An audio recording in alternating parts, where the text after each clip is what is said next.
40 miles west. On the Wizard. I'm stretching out my gear all over the place. We're out here a lot deeper than normal, but the fleets, they're not dumb either. You know, right now, they're already setting gear out here. Captain Keith Colburn has steamed west, 35 miles beyond the nearest boat. There's a lot of guys thinking the same way I am this year, probably not quite as aggressive or nearly as deep, because we're gonna go even further out past the 164 line to some area I've never even fished.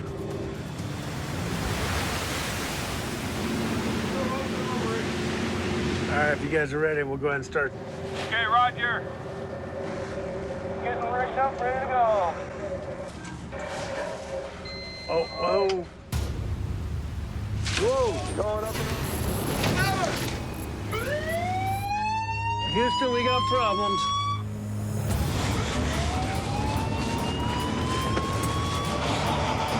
The chief up? Roger, just welcome up, Roger. Where's Mouse? Mouse is going down.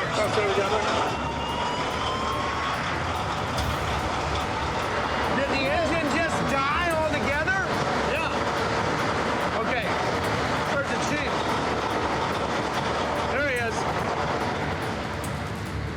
With the main generator down. The ship went blacked out right now. Engine shut down for some unknown reason. Captain Keith Colburn looks to his chief engineer, Thomas Marciso, for a fix.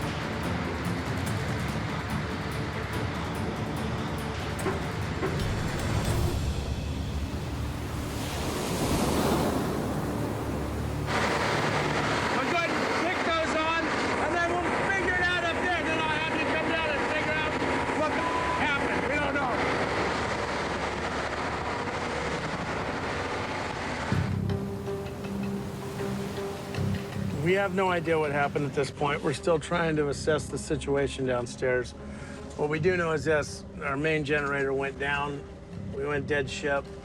And at this point right now, we're just starting everything back up. Hopefully the chief will be able to figure out what the problem is. Yeah, first day's not going so well for us right now.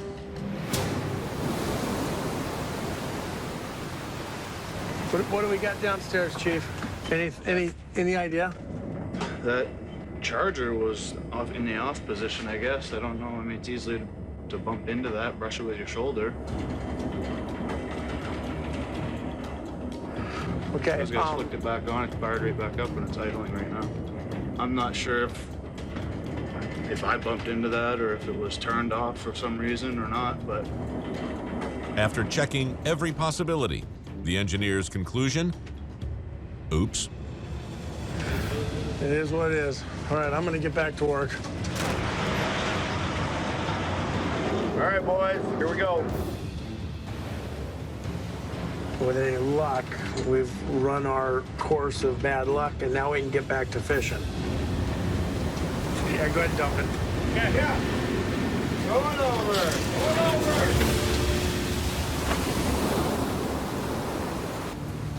I think we're getting close. Tell you what, we find any crab out here, it's all ours, because there's nobody around here. Also far to the west, Captain Keith Colburn approaches his first string of the season. We're deep to where the crab are looking for colder water. With water temperatures reaching record highs, the captain has spread his pots in a 40-mile set from shallower water in the east to deeper water in the west. Every day's important out here. And the faster we get on crab, the faster we get this done. There it is. All right, I got my ball on the first one. All right, guys, first one coming up. You gotta be kidding me. Oh, boy. Not good. Not good at all. Wah, wah.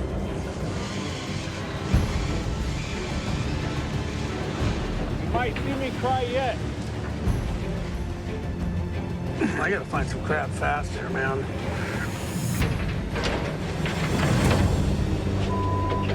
We need more than this. First 50 pots are duds, pretty much. ain't cutting it. Fishing sucks. I'm beat. I'm looking at my deck filling up with pots. We haven't seen anything even remotely close to working on yet. Coming up. Down to his most western gear. The captain's running out of pots in the water. There better be crab in this next string.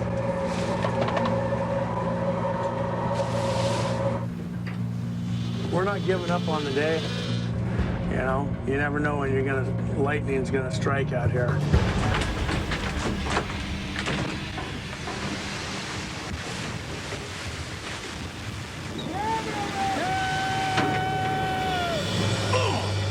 Wow. Oh, nice. All right, that's got quite a bit more crab in it.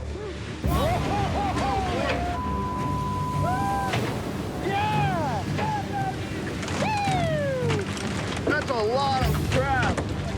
This one's got to be over 100. There's some monsters in this. Boom, we hit the big time. 94. Yeah, baby. 94? Wow. This is exactly what I was trying to do. Keith's gamble on deeper and colder water Here they come, all the big boys in there. Whoa. pays off at last. Oh, yeah. 100. Here come the papa, baby. Oomph, oomph, oomph. Oh. Whoa. This is school crab here. I mean, serious school crab, and it's as far west as I've seen them before. With the water temperature getting warmer and warmer and warmer, crab are looking for colder water. Throw the rule book away and just head west. If I saw you dropping knowledge, inspired with the courage to Swimming in crab? Literally swimming in crab right now. what can stop you looking forward and wrestle with the doubters to be. You know, every year we come out here and gamble that we're gonna either strike it rich or fall on our faces.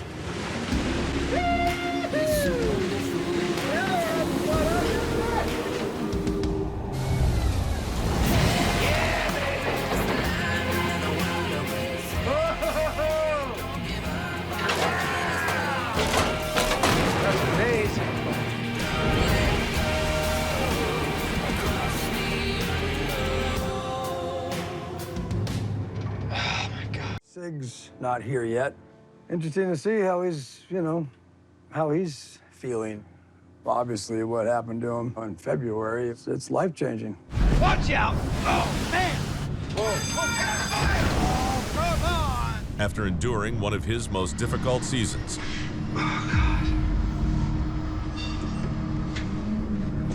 I don't understand why it hurts so much right here. Captain Sig narrowly survived a major heart attack. You had the Widowmaker. It's not a good idea, being on a boat in the Bering Sea, fishing king crab, just a few months after a heart attack. I don't even know if he is gonna run the boat. He may come up here and turn around, get on a plane, for all I know. We don't know, nobody knows. I hope he's well enough to run the boat. And of course we want to see him here.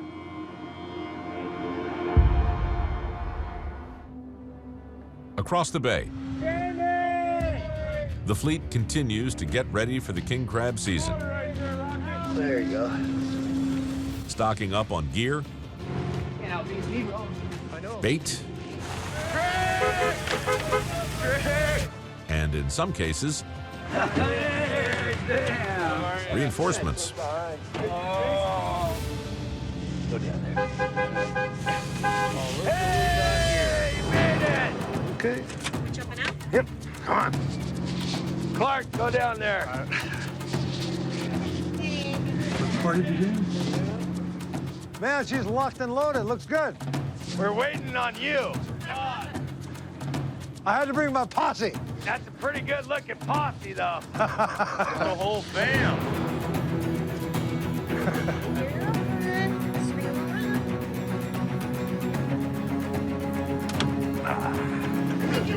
Are you gonna catch me, Una? We got the whole You want one too? Can you make me some coffee? He's the new Jake. Oh, man. Well, it's nice and clean. Yeah. Yeah. All pots are on the boat and you got bait. No, it looks good, Edgar. I'm really, thank you so much. So, I appreciate it. I really do. yeah, anytime. Clark. Yeah. How's he doing? Last thing Mandy said to me was, don't let him like it. And you can't keep him. I know he's gonna like it. He's been on the water a long time. Yeah. But he's just got out of the Maritime Academy too, so. Right. So He's a they're go-getter. It's like if we have that extra guy, we can use it to our advantage. Right. And we've done it before. It's not the first. It's just that I gotta just work smarter, not harder. It's just the way it is. We can figure this out together. Like we go around the clock. Well, then at least you get on a nice schedule. Right. I want to make sure that my sleep is proper. Right. And so extra guy will help. You know what? It came down to it, and I wasn't the one that got the call. He did. He took my spot. Now where you going? For real. I'm stressed out. What's weird is like, going back out there. Yeah. I mean, it's. I'm sure the doctors are probably voting against it, if he's got any say. Yeah, they didn't like the idea, so it does make you think twice. No. My mindset is like, I don't want to be screaming. I don't want to get stressed. If we're not catching crab, I'm not going to freak out about it and just try to just stay as even keel as I can. I'm not even going to, there's no point in stressing out. Right. And when you run the boat, you're usually, 2-pack-a-day guy. I know. Start getting tired or, cranky or... How's that gonna work now? If it comes to that, I'm tapping out. Right. Seriously. I keep telling myself that, but Yeah. try to turn a new leaf here. Right.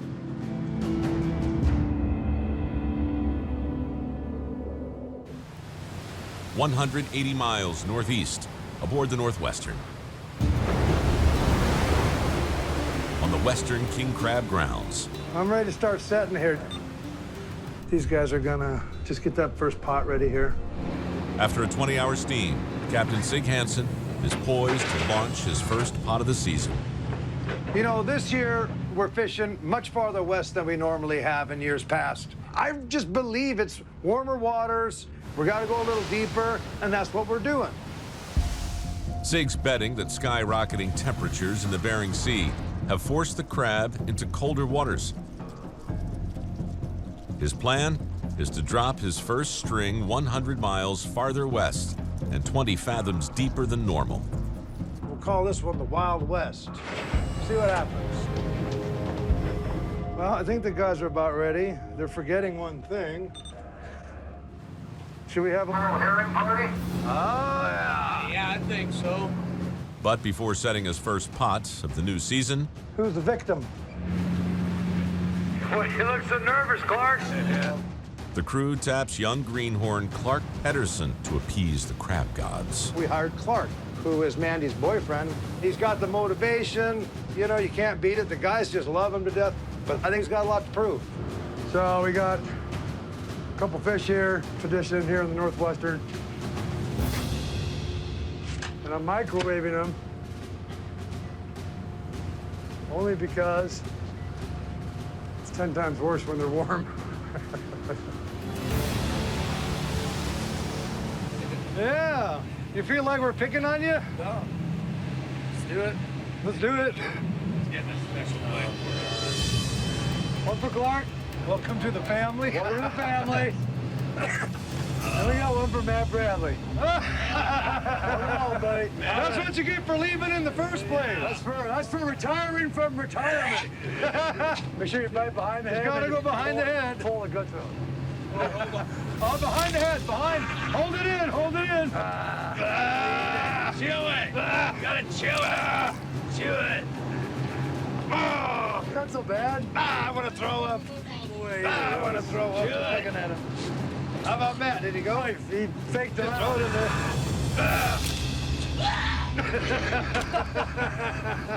Was it warm?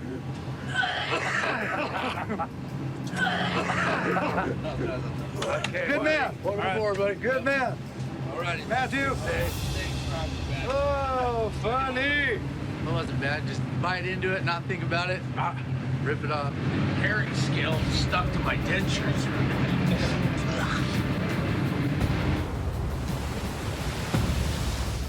Okay, you guys ready? First spot, king crab! Let's go!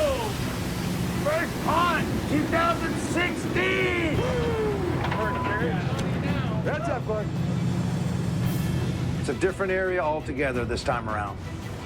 Try to do the best we can. Hope it pays off. We'll find out when we haul it.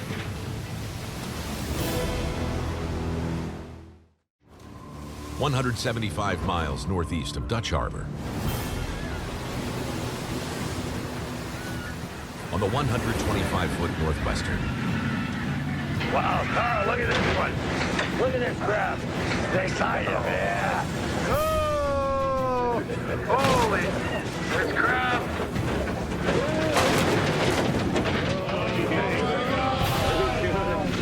Energized by big numbers for the last 30 hours. Oh my God! Captain Sig and his crew Oh my God! are reveling in some heart-pounding fishing.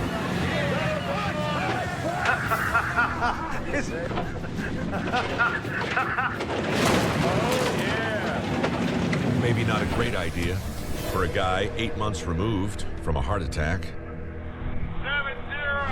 70. Oh, yeah. I mean, I was almost not going to be up here. Doctor first advised not to go. I'm not here to hurt anybody, and I'm not here to push it. But bottom line is, if it's something that's fun, that you like to do, I don't see that as a negative. And, you know, no stress. That's the motto for me this year.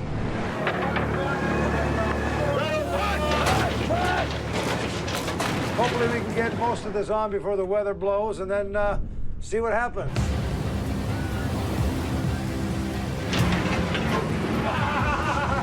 Oh, yeah.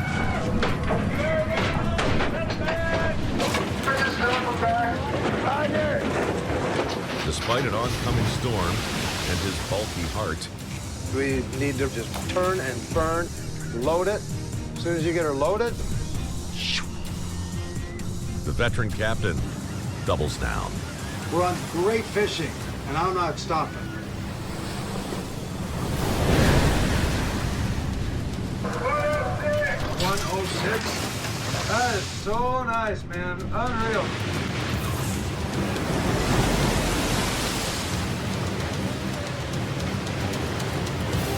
10 hours later.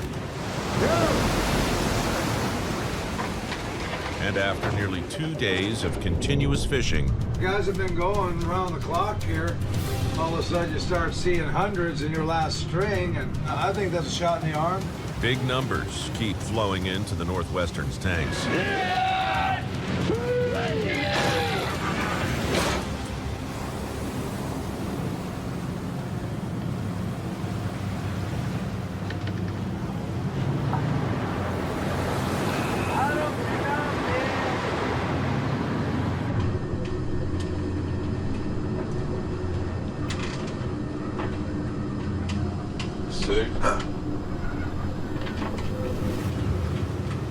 Starting to zonk out, huh?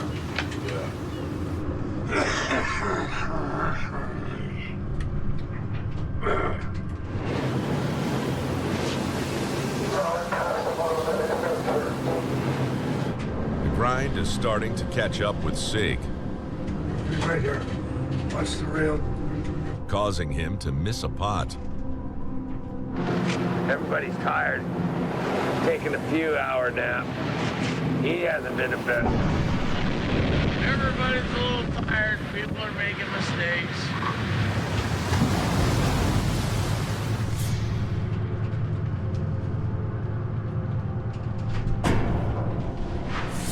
Oh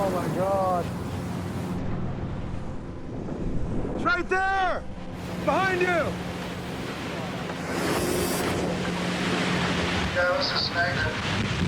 Sorry, going off. I'm not paying attention. Yes, it's gone. Never mind. Still fading. Sig drove over the bag, severing the line with the propeller. Pretty sure we got her in the wheel. Yeah. She's a goner.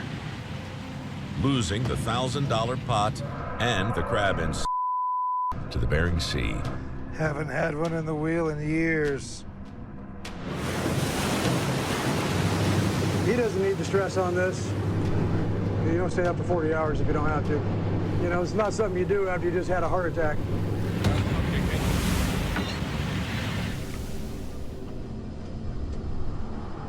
Hey, you all right? You ready to tap out, or you? No, we only got a few left. There's only about 5.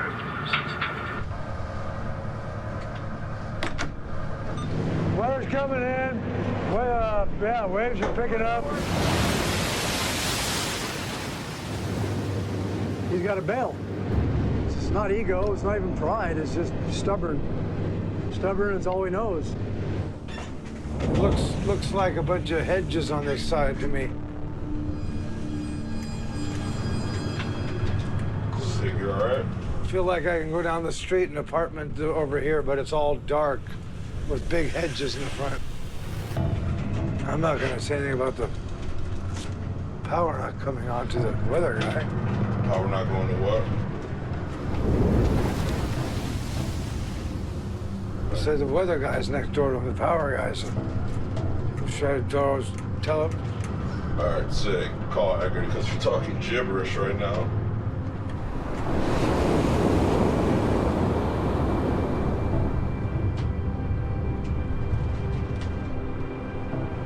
Tell the power guy just got in, but I have my wife watching.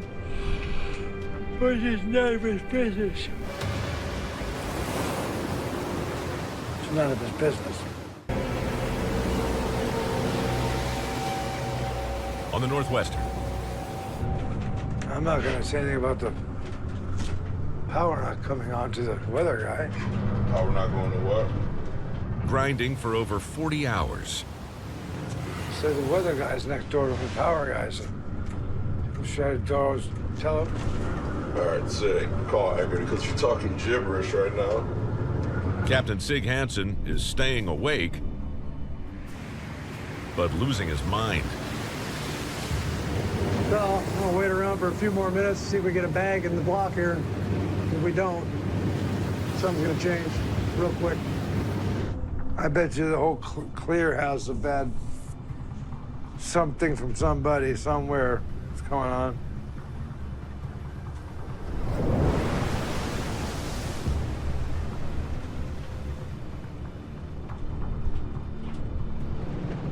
They're still working down there. My timing slowed down here, started nipping off. Not good. Find it, find it, find it, find it, find it.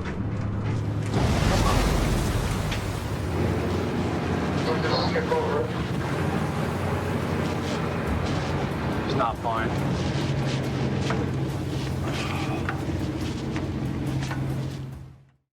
I don't care if it's right or wrong. I refuse to fish in the middle of a bunch of boats. In what he hopes will be an easy retirement tour, Captain Jonathan Hillstrand and his brother Andy begin their hunts in the familiar eastern grounds. Since I'm this late, the only thing I can hope is there's something out here where we used to fish 13 years ago.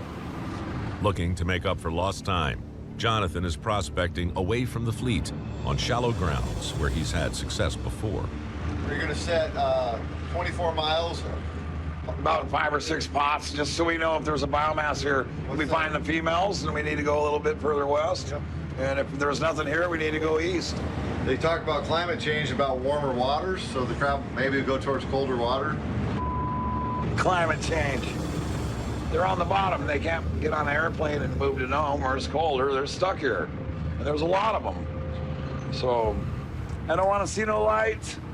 I want to set into the black abyss, brother. missiles blow southwest 50, gust to 70. So we'll see what happens, you know. Let's haul ass. All right, guys. First spot of the season. First spot of the season, going over. Going over. God bless America.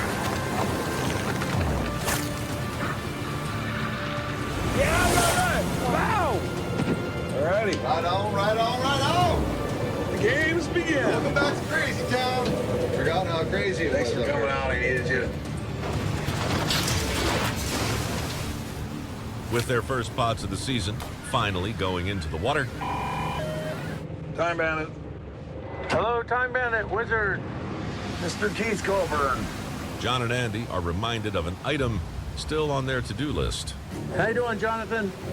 Hey, buddy, I'm finally out here. I'm set, and I do have your king coiler on board. The Time Bandit was responsible for transporting the Wizard's coiler and sorting table from Seattle to Dutch.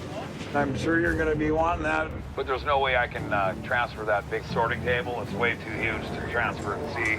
No. But delays in the shipyard prevented them from making the delivery at dock. Now, they're going to have to do it the old-fashioned way, at sea. My guys, the happiest sight they're going to see this year, other than a full pot of crab, is going to be your boat near us. Well, let me get this set, and I'll call you in 3 hours, and then we'll pick out a spot to meet up. All right. Okay, thanks, Jonathan. Okay. So it's going to be 15 miles out of our way for Keith, so it hurts a little bit, I'm not going to lie.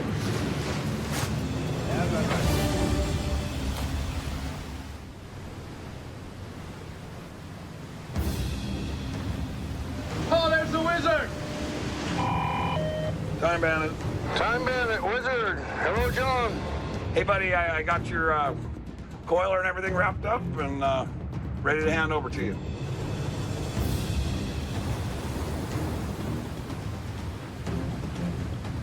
We're going to call this Operation Midnight Rendezvous.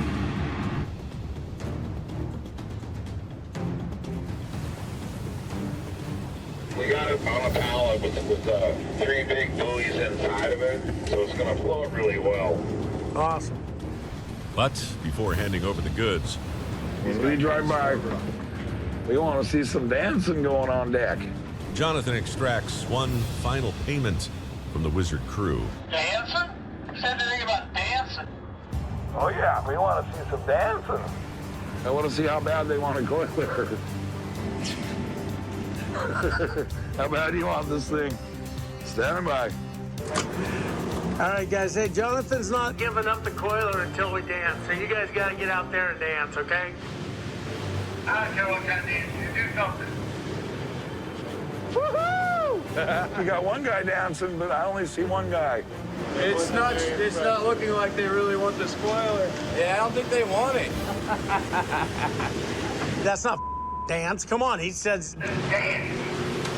Like he's got a gun to your head. There you go. Now we're talking. Come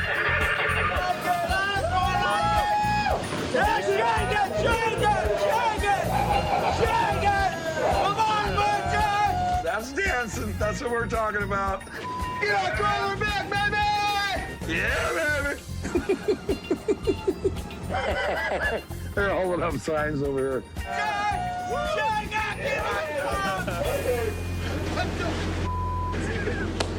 Thank you for that. That I haven't smiled in days, dude. As one curtain falls on the show, We're gonna go pick up our favorite full share deckhand right now. another rises on the $15,000 prize. It's like they painted it pink. Oh, no way. You guys painted it pink? Pink. I did not have nothing to do with that. I just happened to have some pink paint, and I just handed it to Freddie, and I don't know Just what so happened. happened to have some pink paint. John, you know you have pink spray paint on your hands. I do. It wasn't me. Okay, get it. It's a little nastier out here than I thought. Yeah, get it over the side so we can get it in the water. Now with the weather picking up, Be careful with that. Be very careful so it doesn't hit the side of the boat. the crews turn their attention to the serious business of transferring a 400-pound coiler in building seas. Got it. Got it. Oh. It's in their hands now. Yep. The coiler, kept afloat by 3 buoys attached to a wooden pallet, is released to drift towards the Wizard. Okay, I gotta try and get around on this, guys. Whatever it takes, try and hook it for me, okay? Keith eases the Wizard into a position that allows the crew to hook the buoy. Get out there. Got it. All right, we got a hold of it. Oh man, it's rough out. Oh my God. Easy. So pull it up easy and let it drain. Get away from the boat, Gary! Oh, it's full of buoy. Okay. Oh my God, come on guys. Oh man, I hope it doesn't break against the side of his boat. Wire that thing up! Easy. They should hold on to that coil. Take care of them. Hey, I'm coming over. Clear out. They got it. You got her, baby. Looking pretty good, all the same, I gotta say. Oh, it looks amazing. With the package safely on board, We officially have the ugliest coiler in the Bering Sea. Hi. Where have you been my whole season? Okay, let's get it hooked up and get back to making some money, guys. the 2 friendly rivals can get back to filling their tanks. Thank you, and thank the guys. It's good to see you. I haven't smiled in a long time, my friend. Okay, thanks for the dancing. Don't worry, man. It's a long season. You're gonna catch up. You'll be fine. Roadrunner, Wesley, Carly out. Who's this?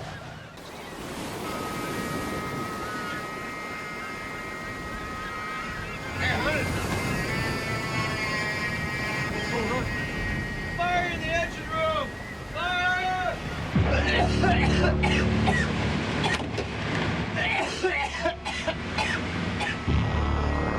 Tell me what's going on. I don't know what's going on. Go give me a report! Give me a report!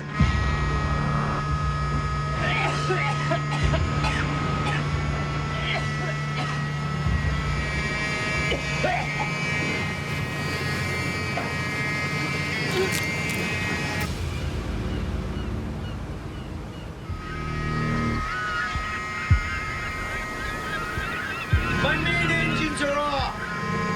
I can't even turn the boat! 185 miles from land. On the 107-foot Saga. Somebody better start reporting to me. There's people downstairs. What is going on?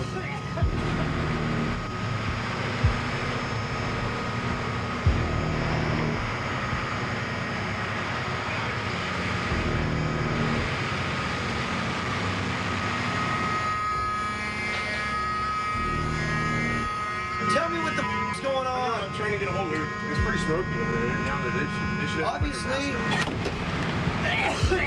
Shut it down. Just shut it down now. Shut it off.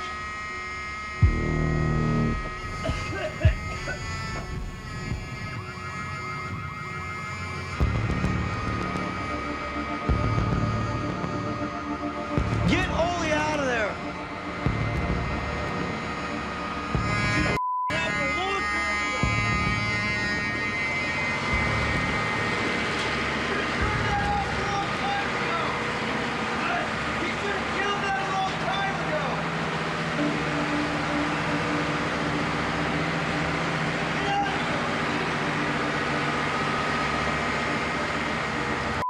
You guys, get upstairs. Just everybody get out of the engine room. Do not want to breathe that.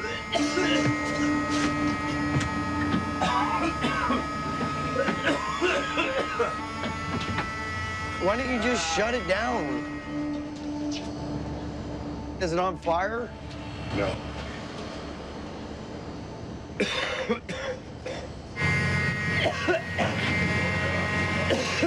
Starboard side clutch. Oh, God. I think it's the clutch burnt out. Smoke just starts pouring up. Oh, God. You're going to have to get him.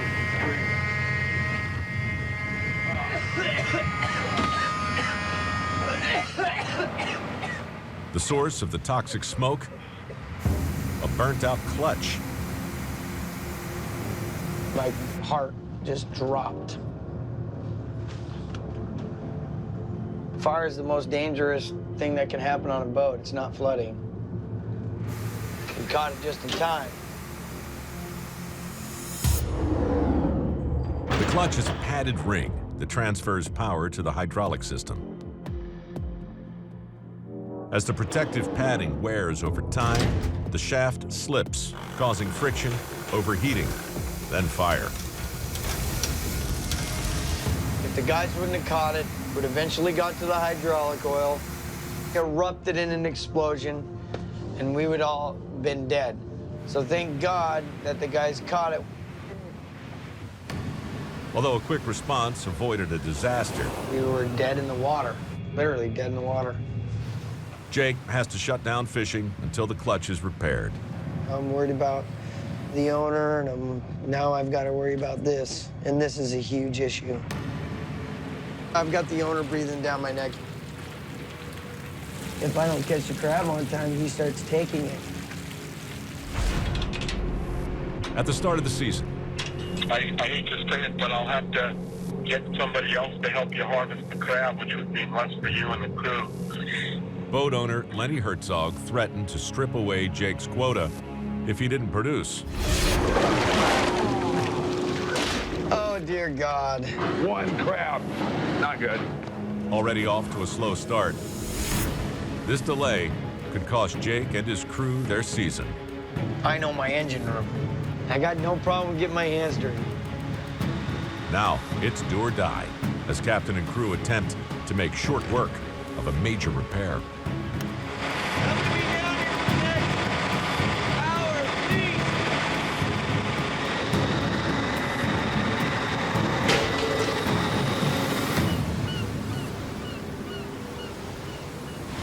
I've been down here for, I don't know. You have to clean the corrosion. You gotta get the disease out. All the air flash. Here's the problem. Captain Jake Anderson is 8 hours into a major clutch repair after it filled the boat with toxic smoke.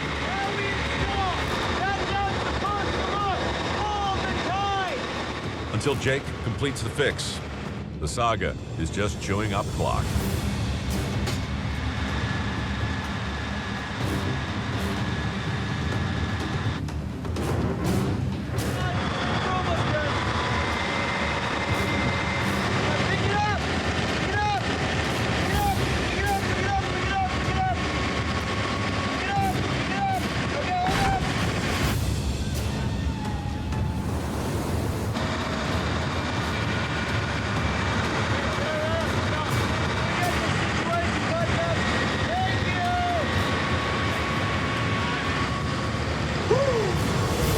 After successfully installing a new clutch, I kicked that fire in the jaw. I said, out. the young skipper can get back to fishing. It's 8:21 p.m. You guys ready to haul the first string of the day?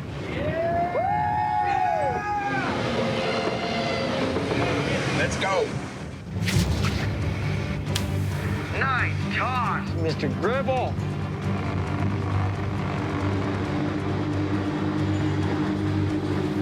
We are going to succeed. Damn it, we are.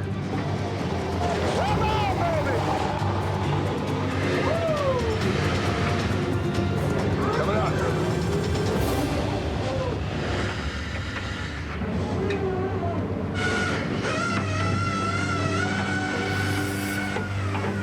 We need more than this.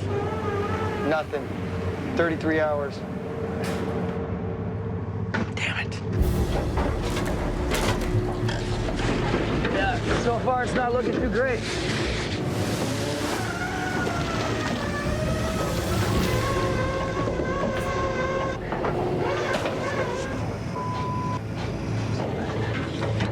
It's all bear dye. There's nothing in this. 195 miles northeast of Dutch Harbor, on the 113-foot Summer Bay. Who doesn't want to have great pots right off the bat? We brought some crab aboard. I mean, I'll be honest, I was hoping for about 30–40% more than we saw, but fell off deep and just blew it at the end. It sucks. I mean, we've had a rough start. Prospecting over a wide swath of the king crab grounds, Captain Wild Bill Wachowski has yet to find a lucrative honey hole. You know, I'm a boat owner now. Way bigger bills than we ever expected. We're moving stuff around, but if we don't start catching some crab, I might lose it all. Sitting on 105,000 pounds of quota, the new boat owner risks falling behind on his payments if he doesn't start turning that quota into crab. Ready to have all the pots in the water. It's just, we just need to find them.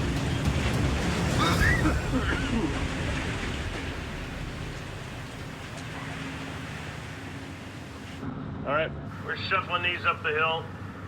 Get these going over and...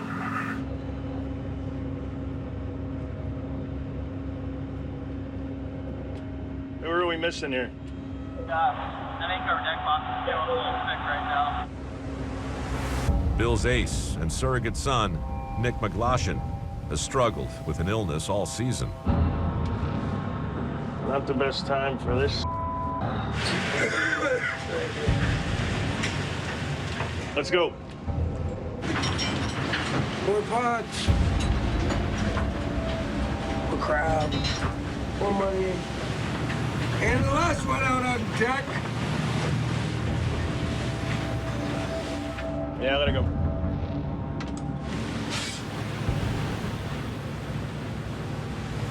Do it quick.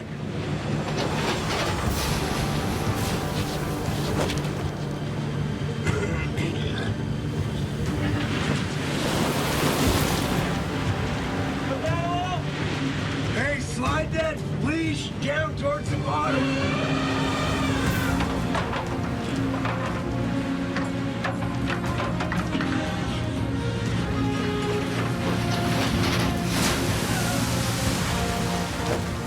Not really a good time to be sick. But right now is probably the worst time to be sick. I'm just trying to keep going. The motivator of men, Nick. Working at about half speed. Hook that pot up right. Are you as green as that coat? For the past 5 years, Hey. Can you sort king crab or not? You know the difference between a male and a female? Nick has been Bill's go-to guy on deck. We're back in business. Yes. Hey, talk to me. If you're ready, say up. Remember what I said? Use your words. And I can just tell by looking at him, he doesn't have any ounce of strength in him. Hey!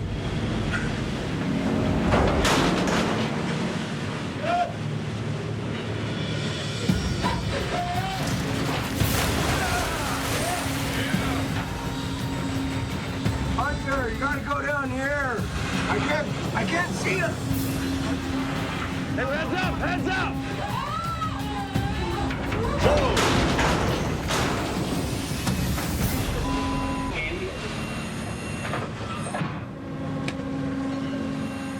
Hey, Nick, why don't you roll up here for a second, let those guys start pulling these off.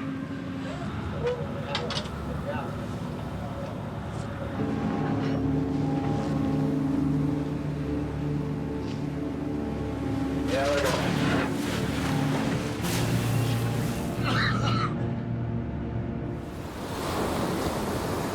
195 miles northeast of Dutch Harbor, on the Summer Bay.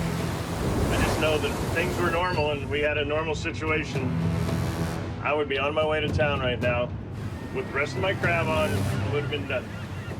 Captain Wild Bill Wachowski has been prospecting for a productive school of crab. Am I a little bit upset, concerned, pissed off? Yeah.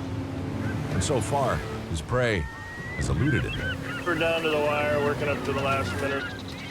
Got to go in and make a delivery.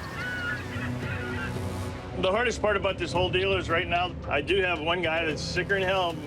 He is my key individual.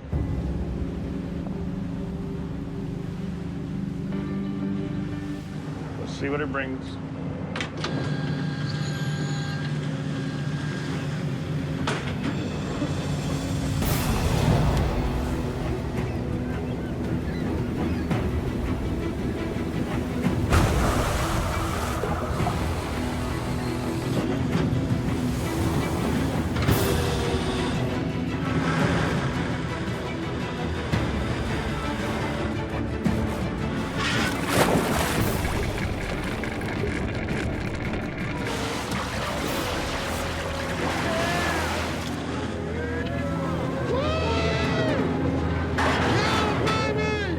There's a little volume in this. That's kind of nice. We'll see where this thing comes in.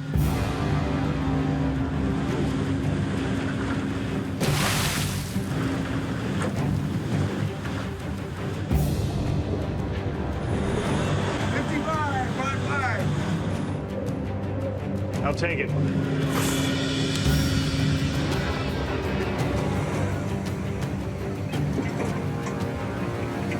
I have no idea about the next one, but I'm hoping it's strong.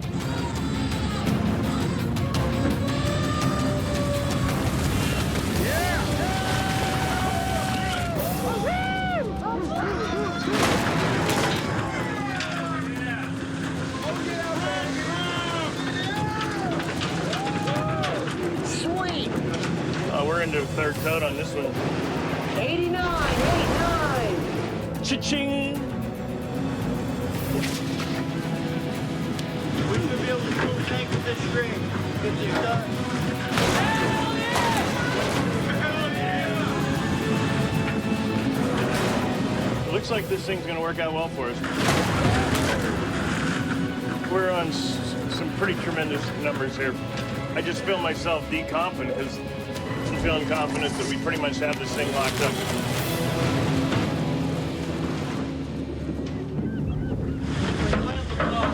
It's pretty much second nature to put the dogs on. He must be feeling really sick. Make mistakes like that. Nick wasn't that sick a couple days ago. Does it worry me? Yeah. This stuff is in him. There's not a whole lot I can do there. We'll see what happens when he gets into town.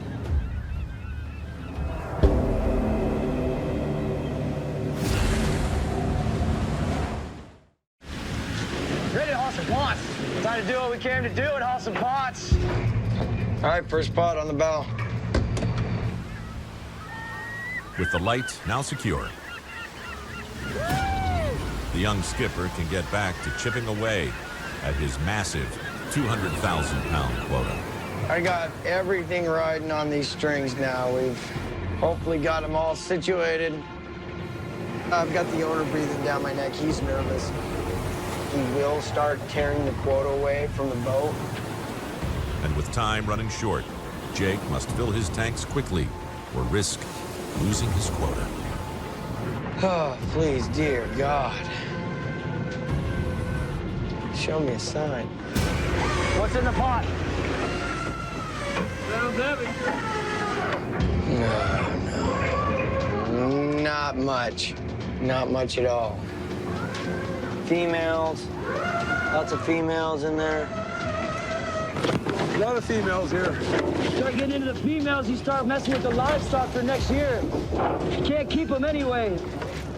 9 crab. Yeah, Roger. Not what I was looking for. With the amount of time that I have left, this is nowhere near enough crab to fill this boat up.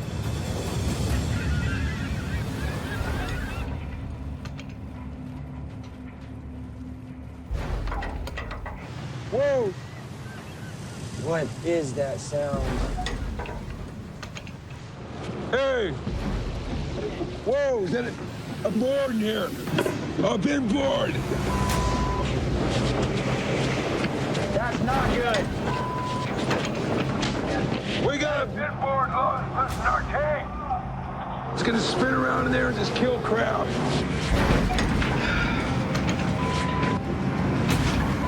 Idiot!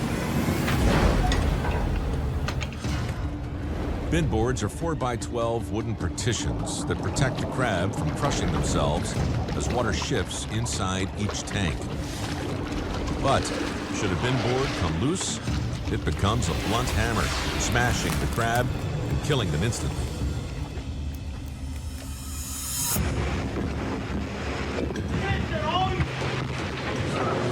What are we gonna do now? I don't know. How much crab died? Is the other bin board loose? I don't know who put these What's in. going on with my crab now? Is it dead?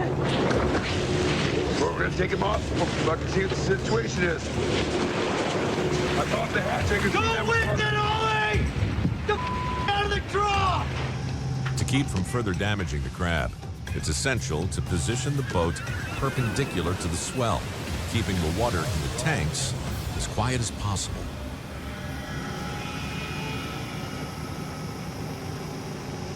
Question is there more than one floating around down there? Get the straps, Ozzy.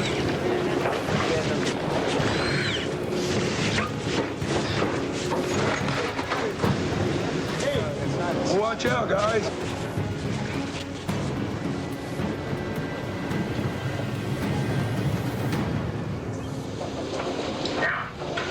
There's 2, 3, they're all here. Every one of them. One bin board is a danger to the crab. I thought it was just one.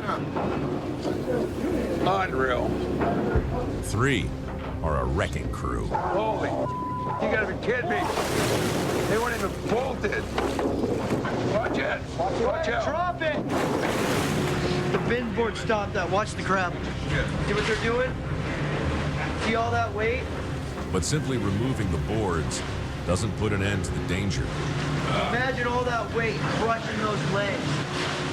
The bin board stopped that from happening. Without the bin boards in place, the mere churning of the Bering Sea causes the crab pile to slam into the walls of the tank. I got 2 options. I can keep going, or I can turn around, go into town and offload. Pretty much 2 options I got. The risks are high right now. The risks of losing this crab right now, after the bin board's rolling around. There's 20,000 pounds of crab in there times $10. There's $200,000 in there right now. Lose that, $200,000, right? Faced with the prospect of losing hundreds of thousands of dollars worth of crab, Screw up a load like that, lose your job. It just has to be done. Jake makes the difficult call to head in before his tanks are full. I just pray to God I didn't kill any of these crab.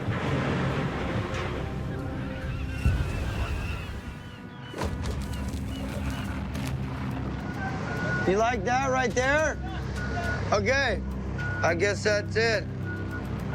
Captain Jake Anderson eases the Saga into port for an emergency offload. It's Judgment Day in Akutan. My main concern right now is dead loss. Bin board problem. Loose bin boards inside Jake's rear tank have put hundreds of thousands of dollars worth of crab in jeopardy. With that many dying on top, I can imagine what the hell's on the bottom. A misstep that could leave Jake's hull in ruin and his future unknown. That's from the crab getting smashed. I know all the crab that went in this tank were good. When they went in, I just don't know what they did while they were in the tank. Pretty sad. They don't live too well when their heads split open.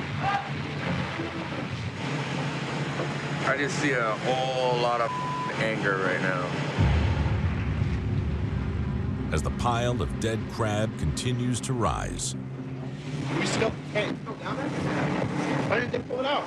They need to get it out of the tank, though. frustration builds. That's their job. To get it out of there. We're not gonna. I'm so pissed right now.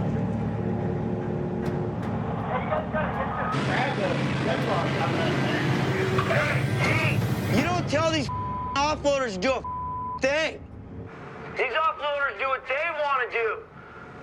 You talk to one of these offloaders again, you're fired. I don't want you talking to one of these factory guys. Shut the up! Get out of here!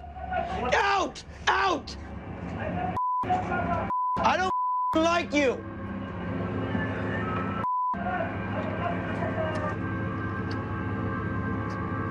Yeah, if anybody tells you guys what to do, you tell them to off.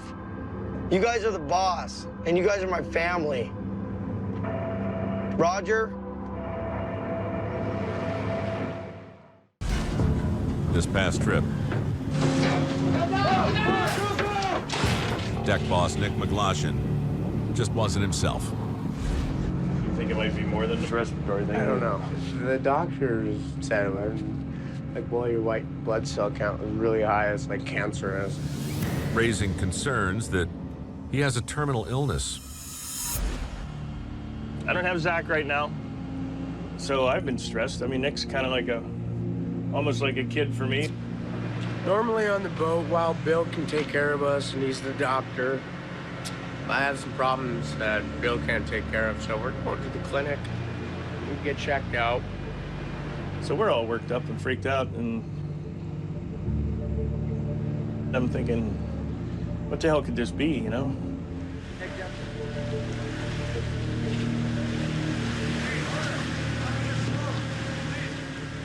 So we're gonna jump off the boat. We're gonna see what Doc in the Box has to say and look at this and give us an idea what the hell's going on. It's time to get this figured out. My last one before the doctor can tell me that I can't have any more of these. Really? We're on the way to the lung doctor and you're smoking a cigarette. I want to beat your Nick.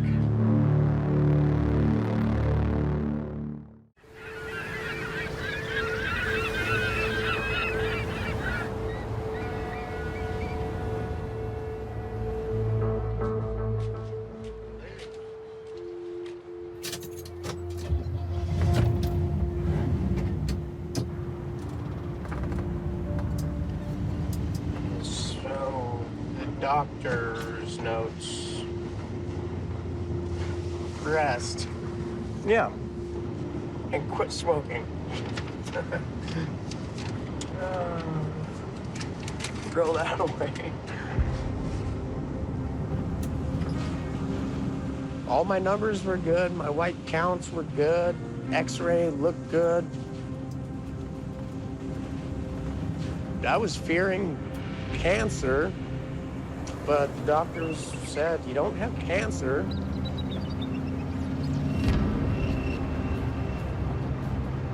Well, Nick, I didn't expect this at all for your numbers to be good. I'm really excited that it's nothing like looming over you that's the end of you or something crazy like that, but I still don't understand. There's something wrong, obviously, because this is not you. Thanks, boss. I'm just happy to continue working. Down in the galley, I'm gonna start packing. The doctor says I have to go. Nick breaks the news to his fellow crew members. What do you guys think it's sick, dude? I was pretty concerned. I was stressed out. We started doing the test, so I don't know.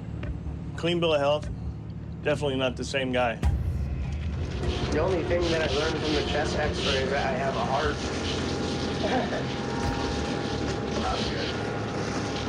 So many girls have told you otherwise. Yeah, I was thinking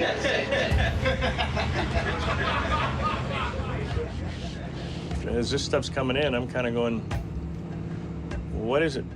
What the hell's wrong?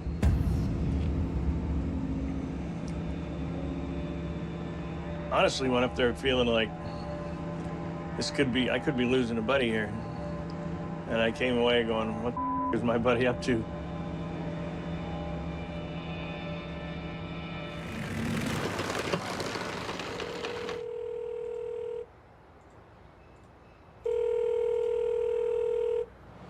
Hey.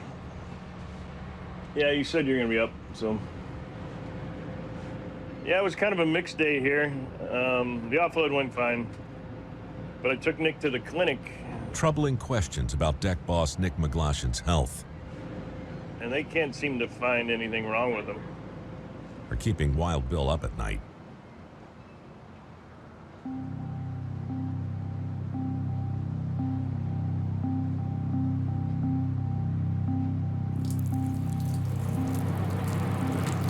No way.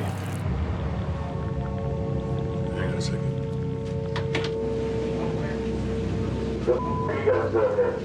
We just got here. Are you really pissing on my boat? No. There's a couple Nick's cousin and another guy. They're just coming off the boat. I gotta go. I'm sure Nick's probably up there too. Call you later. Bye. With two unwanted revelers using Bill's deck as their toilet, Bill goes to break up the party.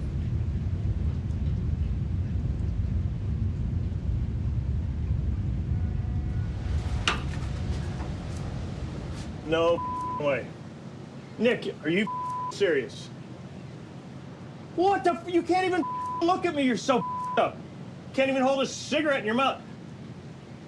Everybody's working their ass off and you pull this done with this.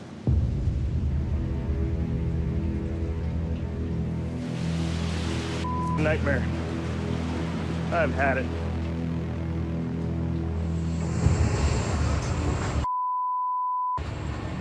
The whole illness thing was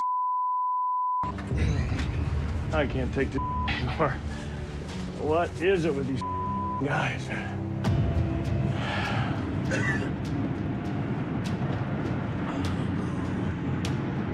you feeling, buddy?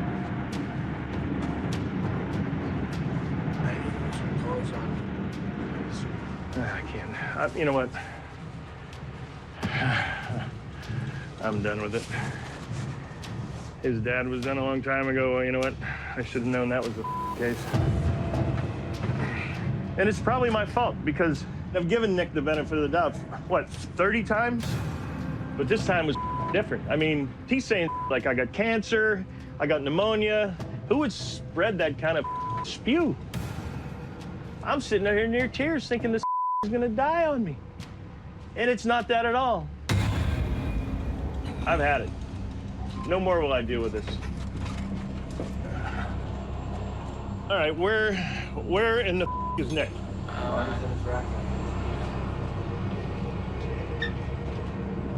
gotta.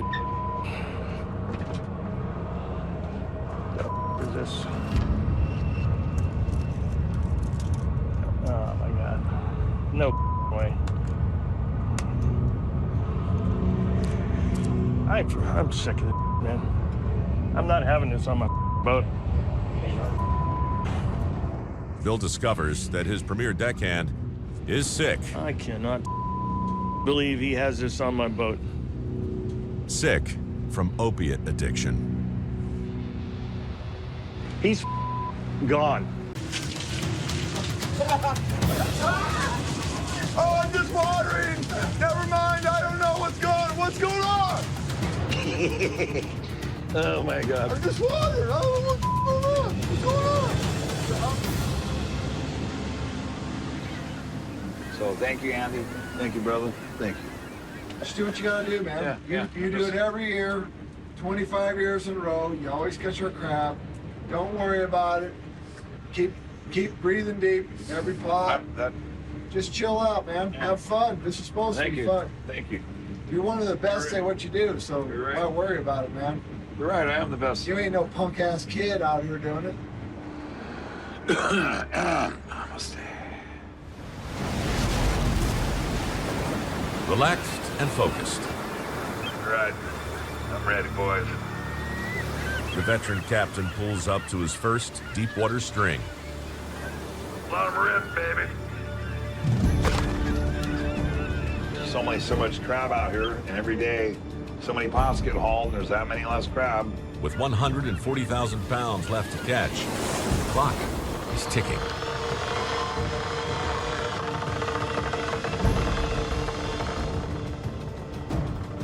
Hope we got some crab legs.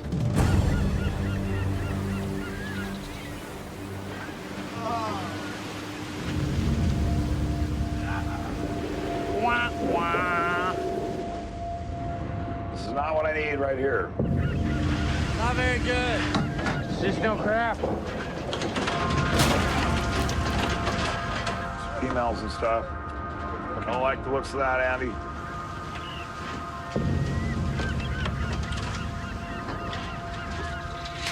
We got 1-1 above you.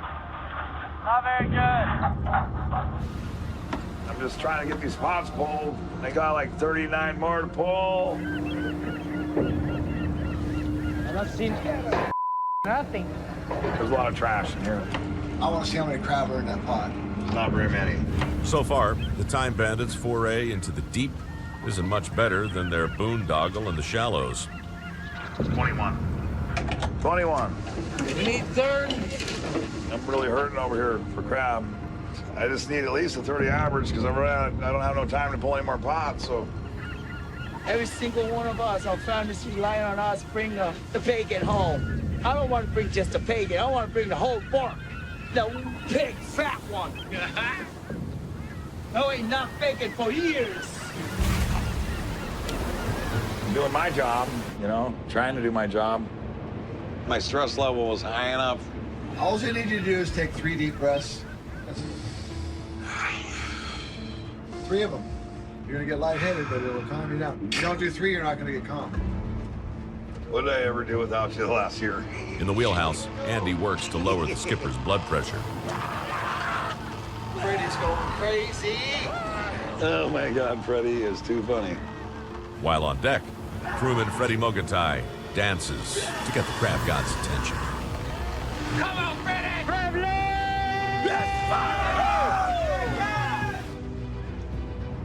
I'm hoping this one's a little bit better. It's a quarter-mile away and there's no pots around it. Oh, baby. Come to mama. Come to mama. Ready! Oh, look at that. Yeah! Woo! There's some big boys in there, dude. Look at those big boys.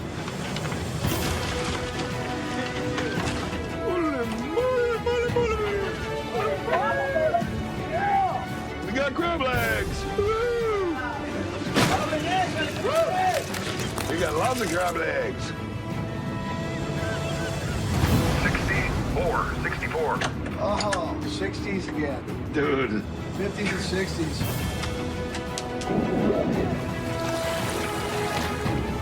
On the meat for the first time all season. We're on the crab now, baby. The crew hauls into the night. 71. 71.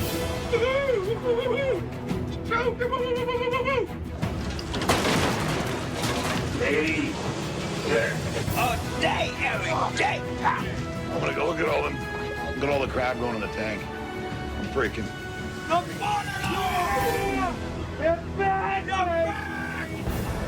Working his final king crab season.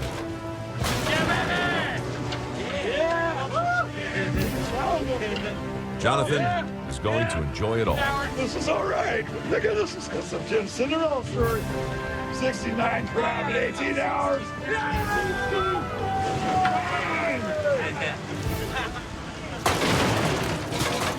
So there hardly any trash going on. It's beautiful crab. Wow. Right on. Deserve it. That's crazy. That's awesome. That's what I wanted to pull off a good trip. That's awesome. I'm shooting right toward the moon. What do we got? 103!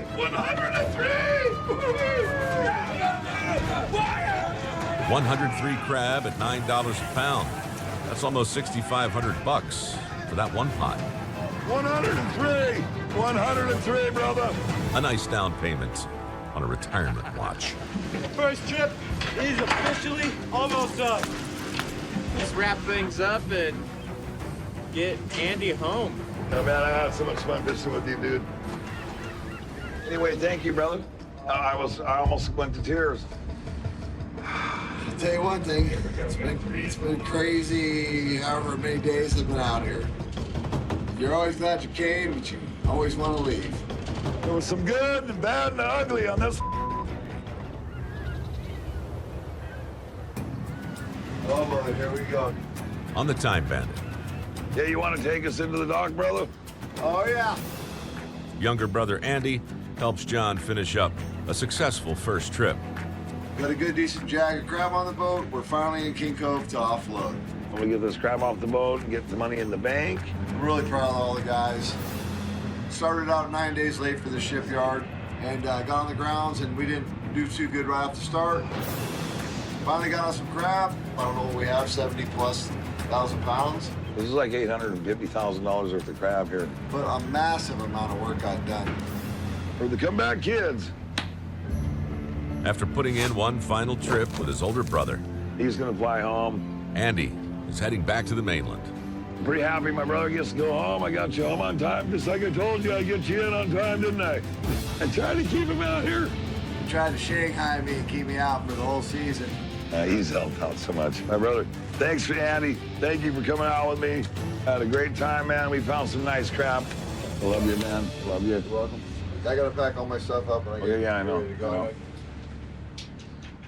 It's been great having Andy on board. All right. Got all my stuff packed up. Ready to leave.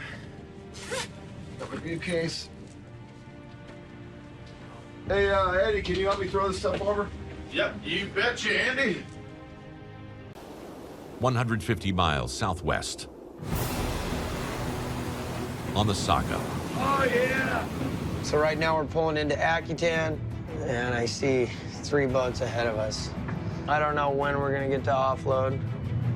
Akutan is a craggy, volcanic island just up the Aleutian chain from Dutch Harbor, and home to a very busy cannery. I gotta hurry and get this 100,000 pounds in. Because the guy who has to wait in line, like we might have to, every day you could possibly be losing crab.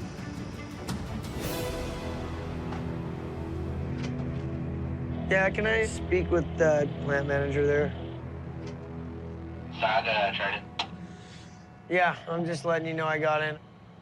Yeah, so it's kind of looking like midnight on the 25th. Okay, thank you. Okay, all right, standing by. Captain Jake has arrived and is ready to offload, but he'll have to wait in line for 2 days. The plant pushed it back just because they're still processing. Now he must anchor up while his crab sit in the tanks. Set the anchor.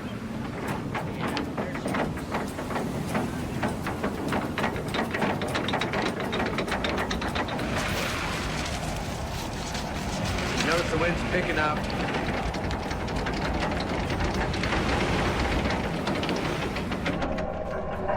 The current's going in.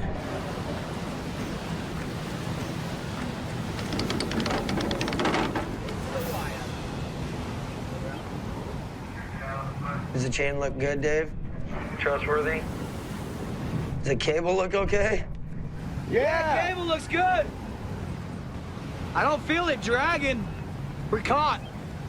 No slack means the anchor is hooked into the sea floor, securing the Saga in the building winds and current.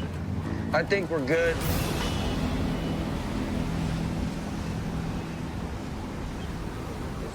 I gotta get something to eat. The weather's picking up.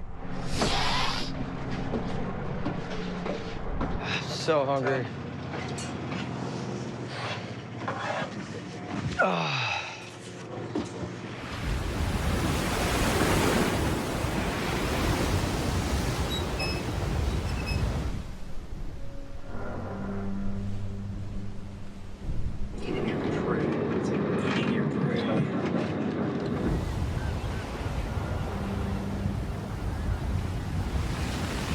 Are you looking at no guacamole? I don't want to ruin it. I'm saving that for my chips and dips.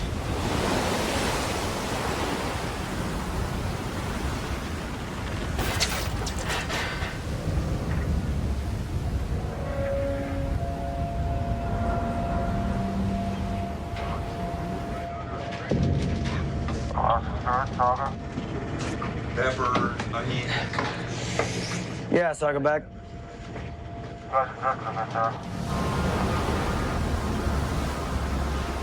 This is drifting. Yeah, Roger, thanks. Sean, tell Lloyd to fire it up. We gotta pick up the anchor we're dragging.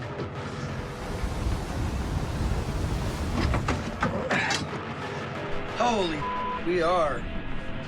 We're seriously dragging. Yeah, I pick it up. You mean it's gone? It's gone? Like, you guys gotta be kidding me. Rocked by 40-knot winds and a punishing tide, the anchor line snapped. Quarter mile from the beach. It's on my fathom meter and everything. Now, the Saga is drifting in dangerously shallow water, where the boat could collide with jagged rocks. Tell Lloyd to fire it up. I'm losing control and I'm drifting. After losing his anchor, Quarter mile from the beach.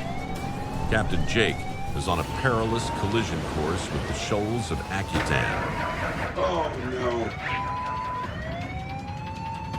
God, Oli. Oli! Oli!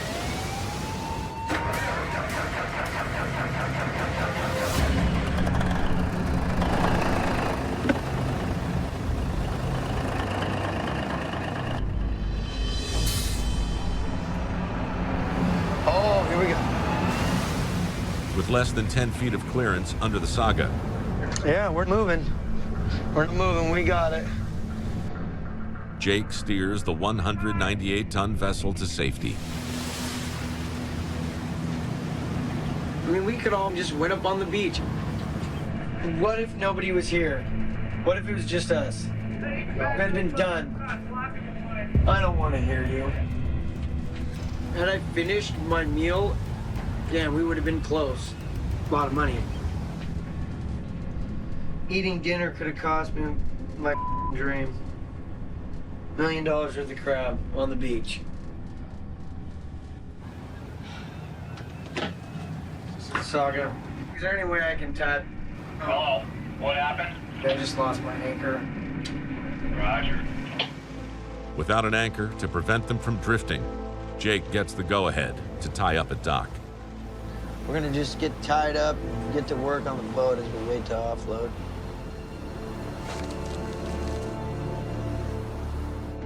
I gotta come back a little bit.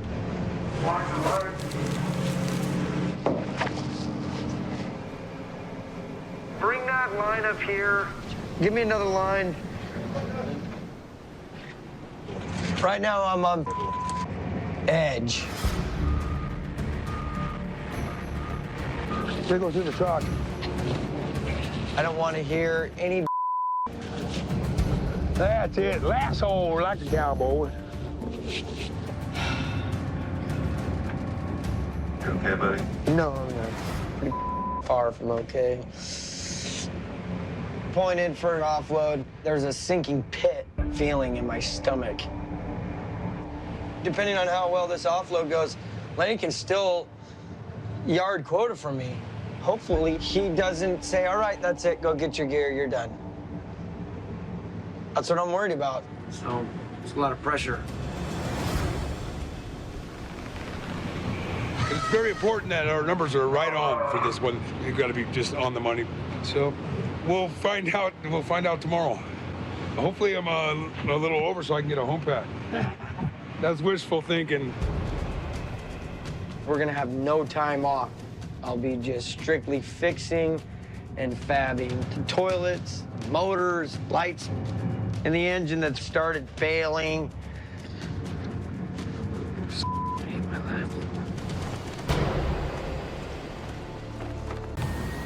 We are way up the line. We took these 50 pots up to the northeast end, so we're on the outer edges. Starting to worry, for real. We need better. In a year where finding the crab has been more a guessing game than a strategy, it seemed like the farther up and over you went, the better. So, you know, we're hoping to be able to get all the crab we need in one shot. Captain Sig Hansen tries his luck near the boundaries of the king crab grounds. Going for the Hail Mary. Hope it pays off.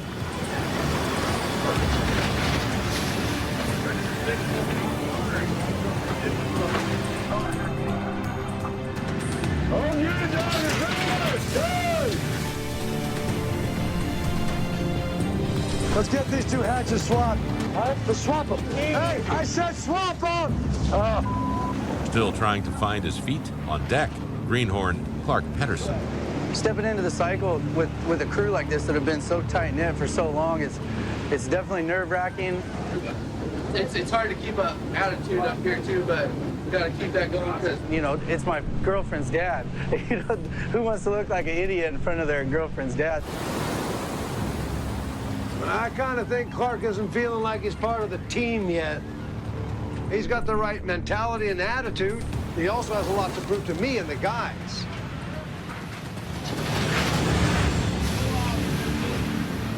We got 9 pots left. You're 9th and goal, man. We're right there, right at the finish. Man, show me how you kick that field goal, baby. This is 9th and goal, man. We're doing it! Lace is out! I knew he was going to bomb that one. I knew it. He fumbled. Why are you kicking it with your toe? It's nice when the guys have fun like that, you know. Energy up, get the spirits up. Hey, let Clark have a kick at it. You look like a football player, Clark. Let him have a go. The captain gives the Greenhorn a chance to show the crew what he's got. Come on, Clark, show him how it's done. Put the boot to it. The boot. Oh, yeah. Lots of pressure, buddy. Don't it up. You'll make this one. We're gonna put you on the bench. Here we go.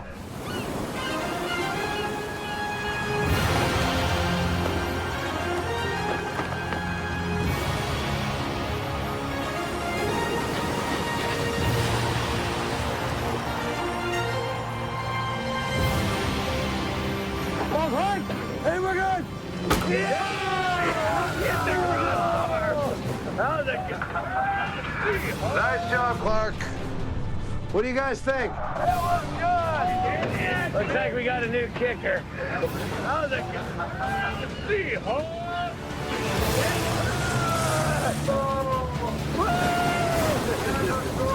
It hasn't ended yet. 2 yards to go. This is what happens when guys don't watch football for a month. They're losing their minds. Hot route.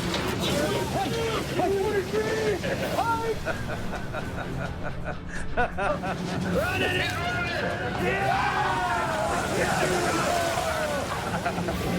Touchdown! Woo!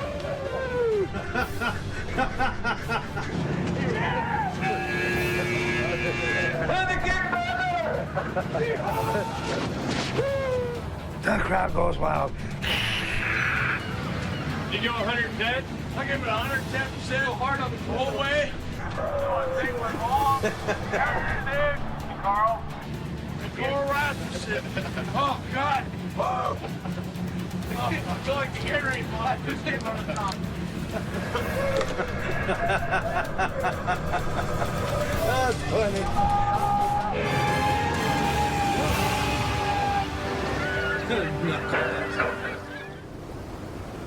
200 miles northeast of Dutch Harbor. On the Northwestern. So, did you talk to Sig, about Mandy yet? No, not yet. Approaching their next string, Greenhorn Clark Pedersen gets a dose of friendly encouragement from his deckmates. No, go do what you gotta do. I gotta talk here first. Be a man. Be a man. Hey, That's not gonna move. Boat's almost full. And you're his daughter. Oh my God. You're gonna get down on one knee when you're up there? No, you're shit. Well, I don't know how it works. Is that how this works? That'll be a good time as any. You sure? Sure, why not? I don't know. I just didn't know if we did. Go for it. Good luck. All right. We're gonna need it.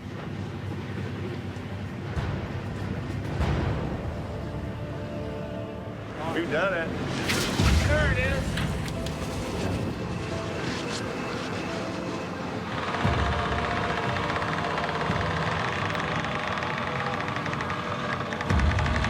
Hail Mary, full of grace. This is as far up to the northeast as we've been. I don't know. It's a Hail Mary for sure. After striking out with empty prospect pots, I really hope for good numbers in this string. You want to fill that tank? captain and crew solicit some help from above. We need to get in for our offload. We're out of time. So these need to hit crab. Yeah! Like those. Riders, that's a good song. I like riders.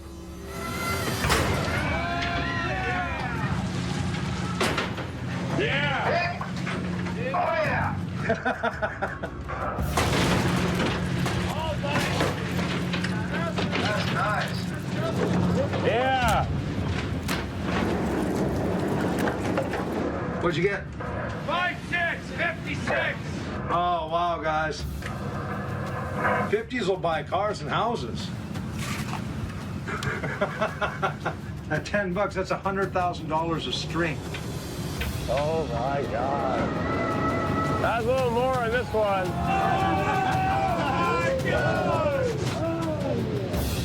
Yeah, I like it.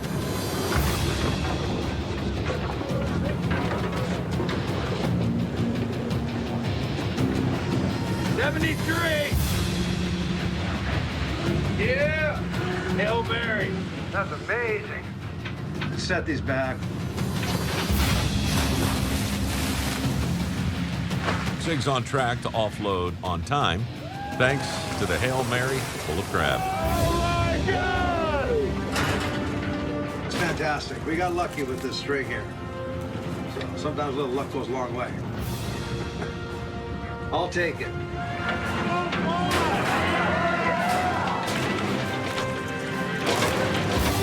That's a good pot. Fish kicking so far.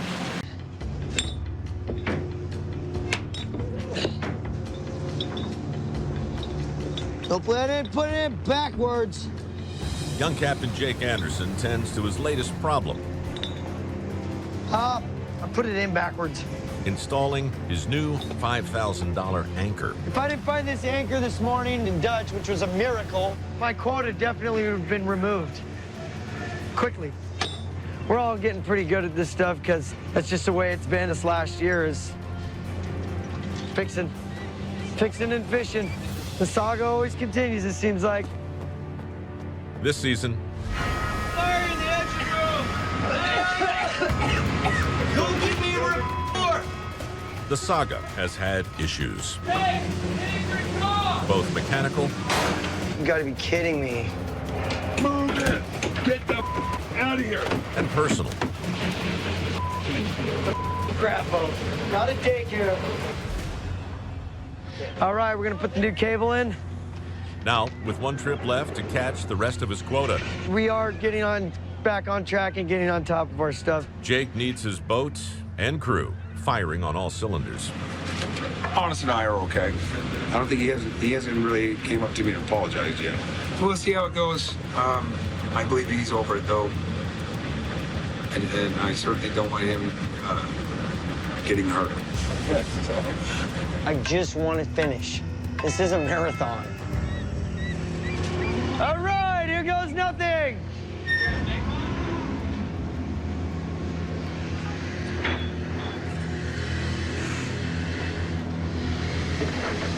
Hold up, make sure that chain don't go.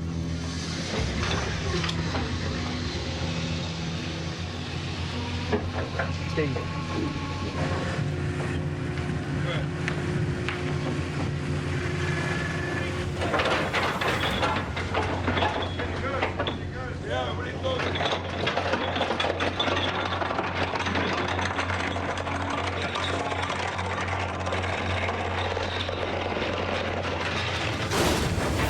Yeah! It Okay, everybody okay? I got 10 fingers. I got 3 toes. Let's go, king crab fishing. We got 72,000 pounds to get. There's today and tomorrow to do it. It gives me 34 hours to fish. After a season of mechanical delays, crew problems, and a nervous owner looking over his shoulder. So there's 20 pods here. We want to see a 50 average. These are it. This is going to be what fills the boat. Captain Jake Anderson has just a day and a half to catch the rest of his quota. I hope you guys enjoyed your last nap. So whether these are good or not, they're coming on. I can't afford to reset these back, then pick them back up, because I won't have enough time to leave tomorrow. I'm actually really nervous right now. Here we go.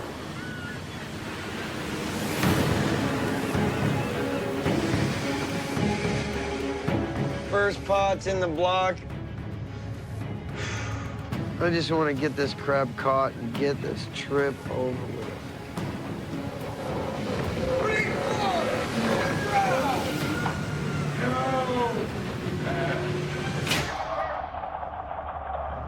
I think they're small.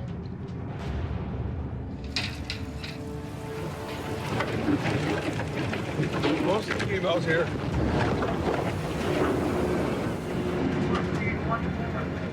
Say 1-4.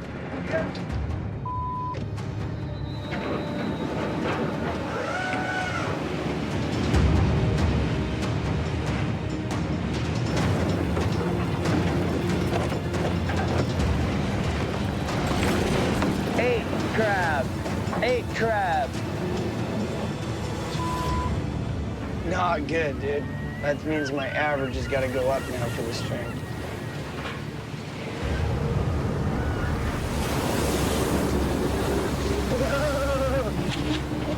The tide's changing, so it's up against the wind, and now the swell's getting bigger. And it's on the starboard side, so I don't want anybody to get hurt. You guys gotta watch your rail here. Be careful, be careful. Already short of his 50 average. 3-6. Jake now content with stacking and hauling in building seas.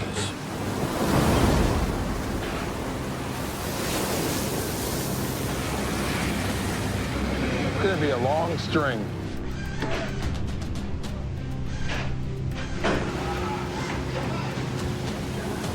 What? Adding to the young skipper's woes.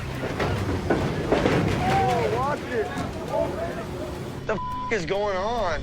A deck backsliding into dysfunction.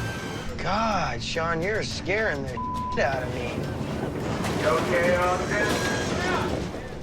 On it! Stop smoking! I'm getting... This shouldn't even happen! Elements against the clear! Can't point anymore! Start pulling them all out! Disappointed with bad numbers and a crew that can't get their pots in a row. Between Dean hooking them up wrong, Sean stacking them wrong, we're a clown show right now. Captain Jake Anderson is losing patience. And nobody is innocent. The other guys are just standing there. We gotta get the out of here.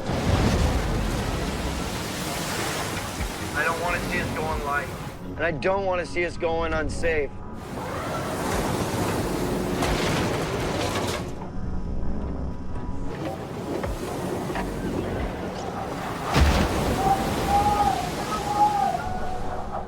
I just want this string to be over with. These pots are just dangerous. I just want to get them on board.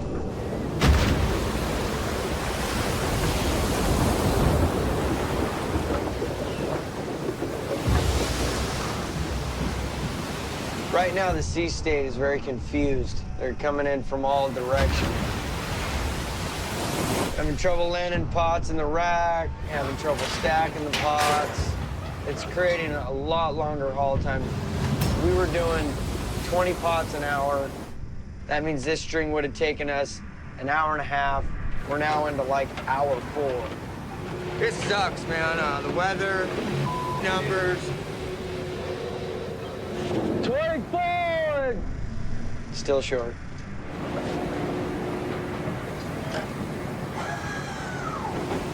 Oh, Sean, get that thing away from my window.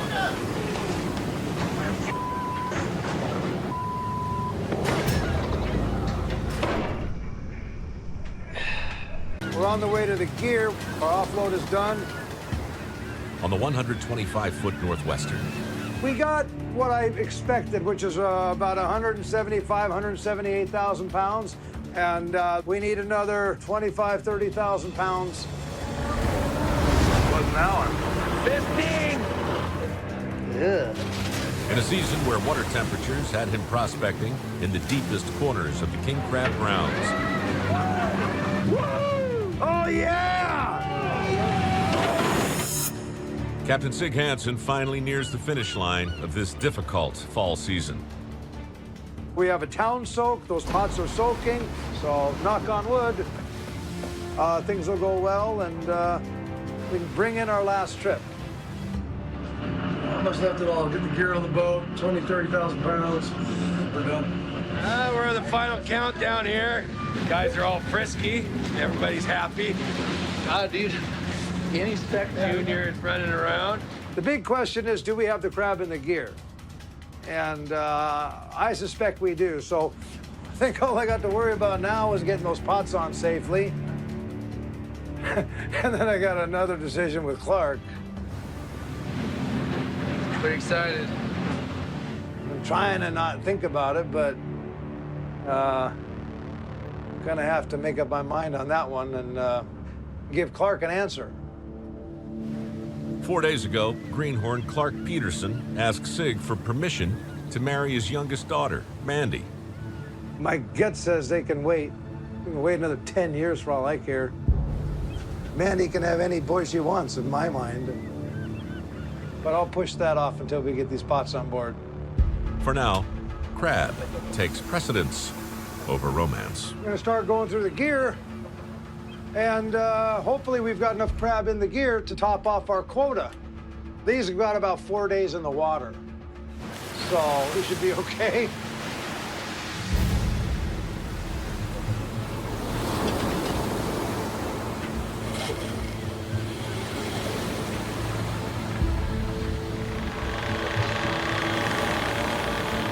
We need about a 20 average, 21 average.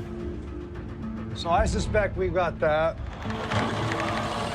Okay, first pot's up here.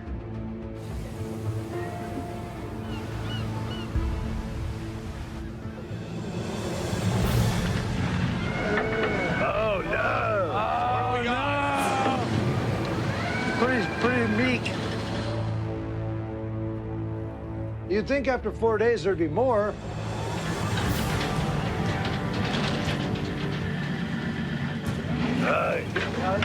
That's so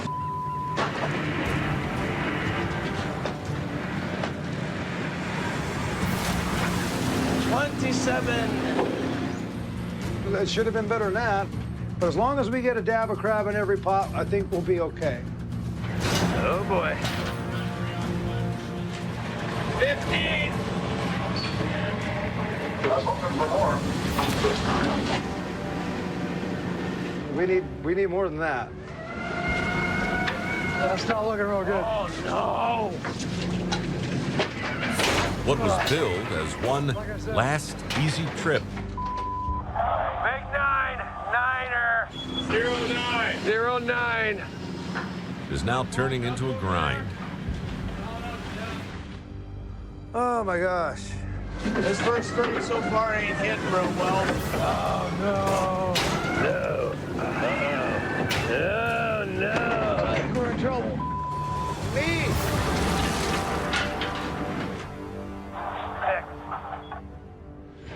Start out the 20s, and now we're on 5s, 4s, 6s.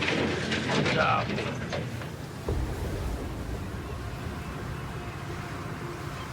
It's definitely got me concerned. We've got the last of our pots after this, and if they fail, we got to set some back. If Sig has to extend the cleanup trip, it won't come cheap. Every additional day at sea subtracts $3,000 from his bottom line. Anyway, I'm trying to stay positive. You know, I promised myself at the beginning of the season, stay positive and look forward. Not enough of them. 200 miles northeast of Dutch Harbor. Aboard the Northwestern.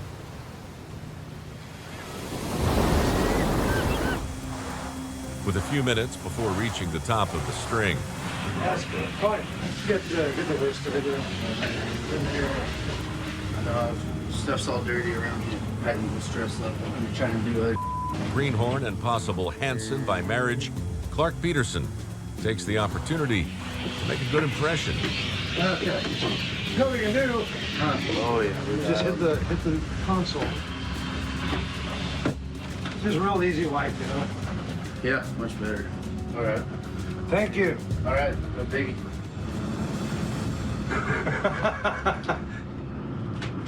He's being solid, you know. He hasn't been playing games. He just, you know, he's really into it. He's all about the deck and learning. So I'm proud of him that way. But I haven't given him my decision yet, have I? Anyway, fishing first. We're up to our final string there, up to the northeast. And see if we can't head her to town here. After a long, slow grind, Captain Sig Hansen is banking that these last pots put an exclamation point on his king crab season. We should be okay, but you never know. You cannot take this for granted. Coming up short means rebaiting, resetting, and starting over. I think that, you know, if we're gonna get a little hit, this is the place.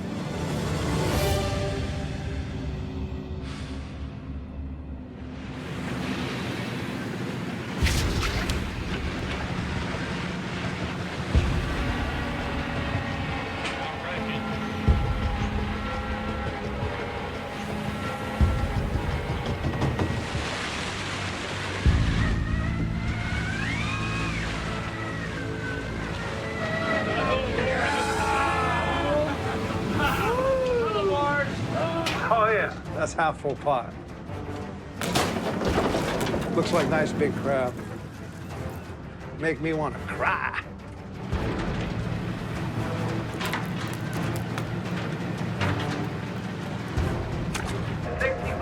$64, good.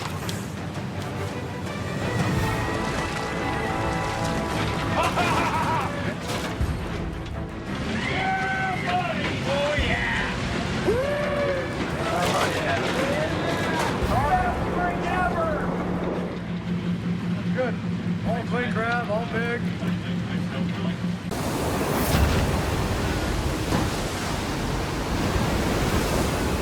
On the 113-foot Summer Bay. I'll tell you, it is frickin' nautical. You can see that it looks rainy, misty, snowy, and the wind's picked up. So basically, I feel like an owl. I'm hardly blinking here. I'm just kind of staring out the window. It's gonna be a long one. Captain Wild Bill Wachowski makes a final push to finish his season while in the thick of 40-foot seas. Before I get the guys out there, I'm actually running down my string. It is a new boat in bad weather. 10 days ago. Hey, heads up, heads up!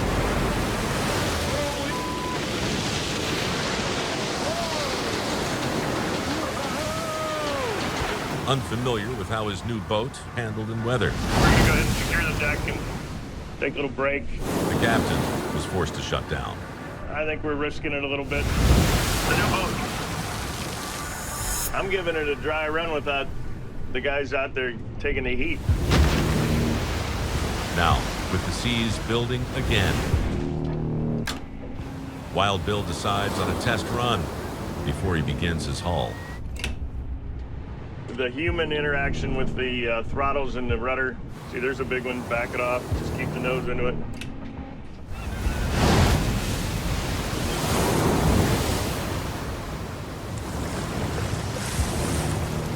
You duck over the top. There's the buoys off the bow. hardly had any spray on deck. I just, I don't know, from what I've seen right here, I think I got this sumbitch whipped. Satisfied with how the boat handles in the big swells, I think what I'm gonna do is put this thing on a autopilot course away from my string for a second and go down and rouse the cowboys. the skipper rallies the troops to close out the King season. Hey guys, we got a plan. We're gonna essentially get what we need to take the town on. The only way this is gonna get screwed up if we don't get that one shot, one kill on the rail and get around getting it in the block, because where we screw up is when I have to take it out of gear and the boat gets pushed off. To maintain control of the boat in rough seas, Bill's counting on the crew not to miss with the hook.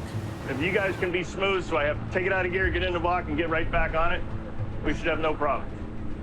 Keep an eye on your buddy. Even if you don't like the guy, keep an eye on him.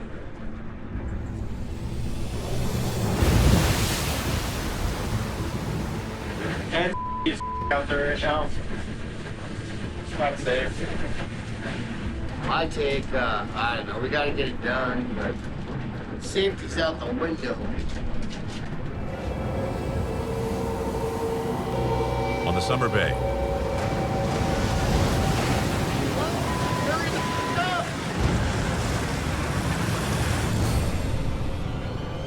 What the? Watch that, guys. Watch out. Get down! Hold on!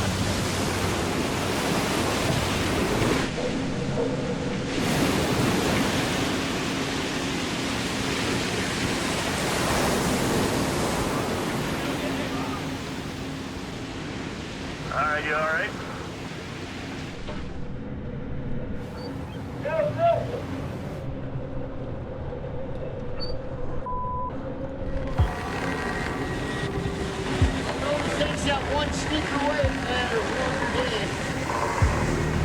We had one come over the top and just go boom right in the middle, and it looked like pickup sticks. Captain Wild Bill was forced to take the boat out of gear after a failed hook toss, exposing the Summer Bay to a 25-foot rogue wave. It's very real. I can't get somebody hurt, but it's not going to stop me. I've been doing this since 78, 79. I'm a boat owner now. I need this thing to work for me.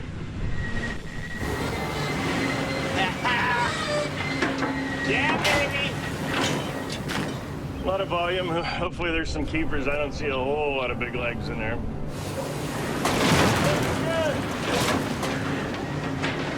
I think we're gonna get it!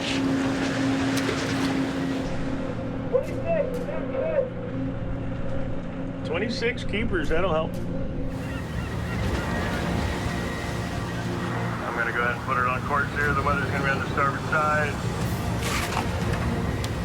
It's very doable, as long as we don't miss with the hook, do stupid at the rail. There's no room for air. Concentrate, boys, concentrate. You know, I'm telling the guys what I need them to do. I need to do the same thing. I need to just keep this bow where it has to be to keep the water off deck. That's the quest. Crab and gear, and nobody get banged up.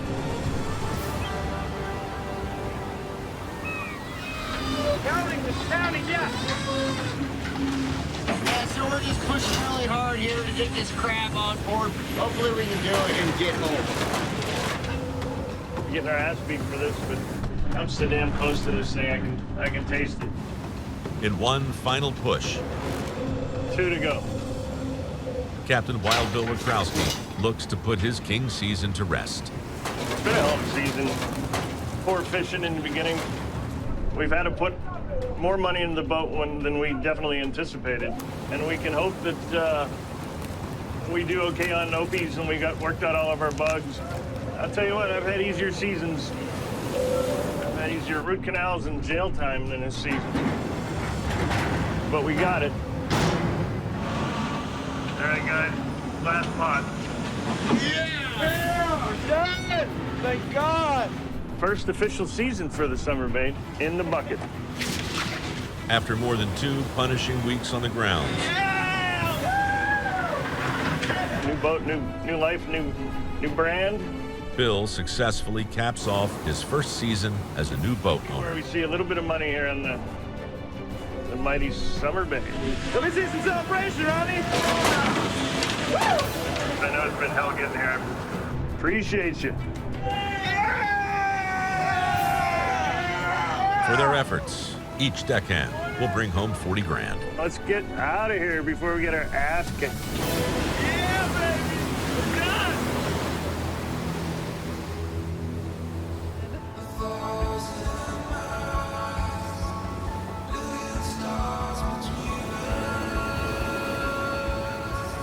Like any season, things change. But all in all, I'm pretty excited to have the new boat. The Summer Bay's been going above and beyond.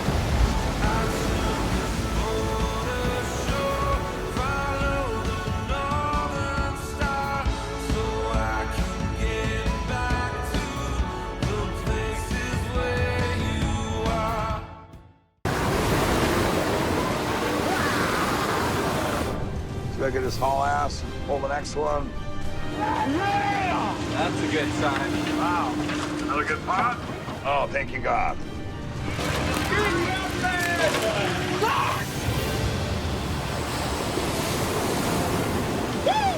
We're on the crab now, baby. All day. I'm pretty sure I just seen way more than 11 go in that tank, brother. We got the raid. 33. Yeah, baby.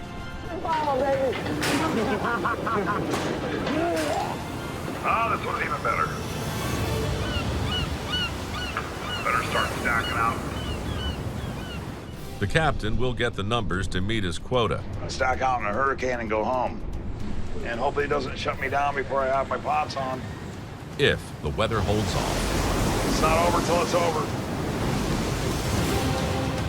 Let's do it!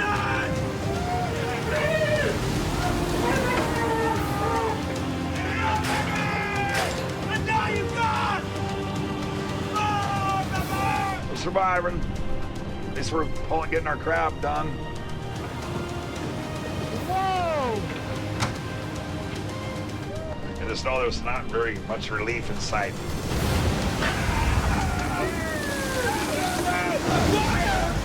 Let's go home!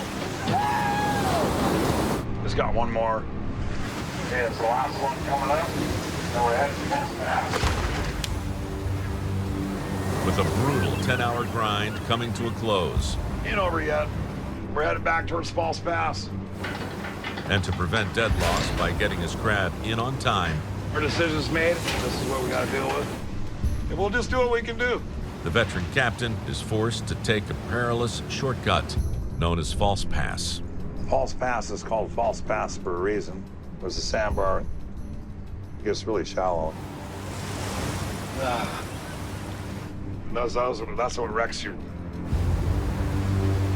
Trying to get home is going to be an accomplishment in itself. 220 miles northeast of Dutch Harbor. Aboard the Time Bandit. So it's of the essence we get through here real quick and get safely on the other side.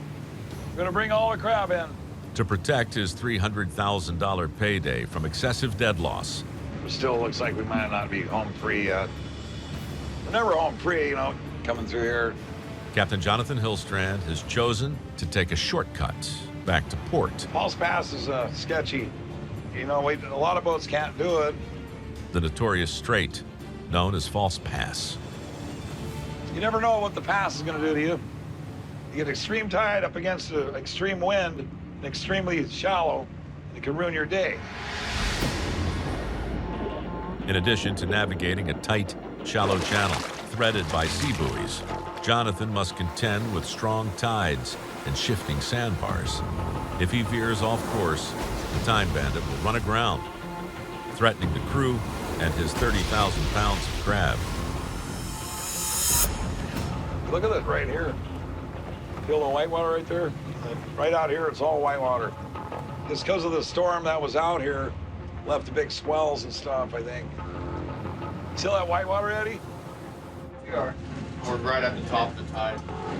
The wake of the storm, combined with high tides, makes it even more difficult to thread this needle.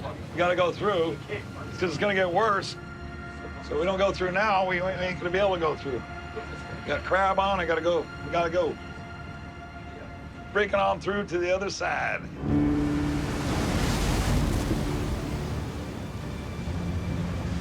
Between them right now.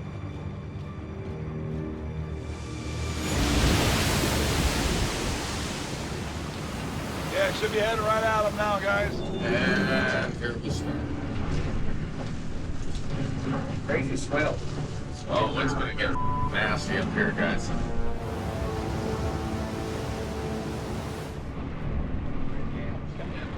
We got the green and red here. Coming around. Last thing we need is worry about hitting the sandbar.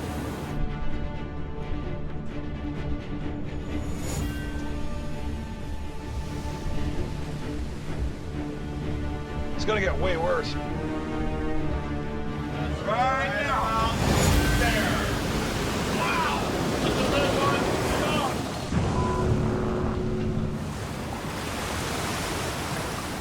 With 15-foot waves breaking across the shallow bottom. We need to see some cans real quick or else I can't go any further forward. Captain Jonathan's line of sight is limited. So I see a can, but I don't know what it is. I'm on a I gotta get a visual. Our red one's right here about 11 o'clock now. So we gotta turn more to your port. Hey, keep talking to me, Eddie. Yep. Keep talking, a little Eddie. bit more port. Right here, straight ahead. Oh, I see red. Yep. Hang on, guys. Ride the wave straight out, brother. Keep it. Yep. More port.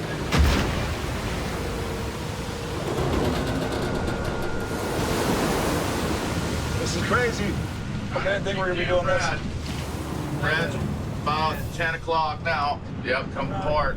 If you run just about like that, you'll do good. The big one. Oh, yeah. Here's the big one.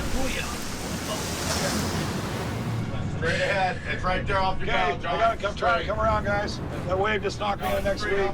We got 2 white waters coming. Just like I gotta punch it. Keep going. Keep going, port. Oh, yeah. We're almost out. There's the big set. Hold on. It's about a 15-footer. It's gonna slap us hard, guys. Hang on. Don't mind us. We're just moving through. Just get on through, bitch.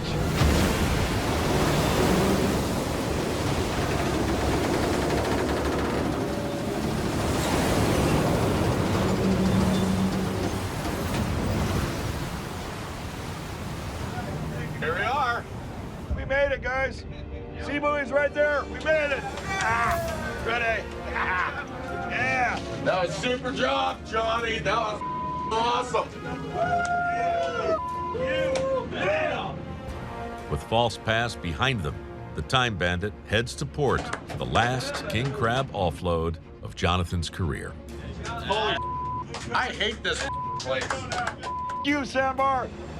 No, thank you for letting us get through. Namaste. Namaste. Namaste. My brother taught me something. I'm gonna stay over on this side and not go through there again. Yeah. Going home. With Sig and Jake maxed out, Jonathan blows by to take the top of the leaderboard in his farewell season. 150 miles northwest of Dutch Harbor. So be real aware of that bait chopper, okay? Yeah. On the Wizard. Your hands never go in there. You're gonna get behind, you're gonna throw the bait in there, the boat's gonna roll, and that thing's gonna grab and just pull you right in.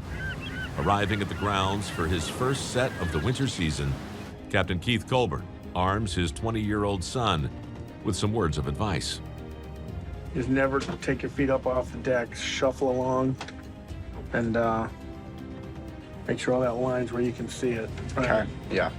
I'm gonna head back downstairs. All right.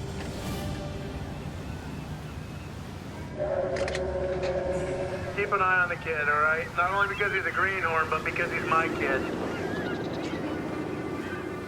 I'd be lying if I said it didn't have me a little bit nervous having my boy out there and out. I've seen too many things happen in the Bering Sea.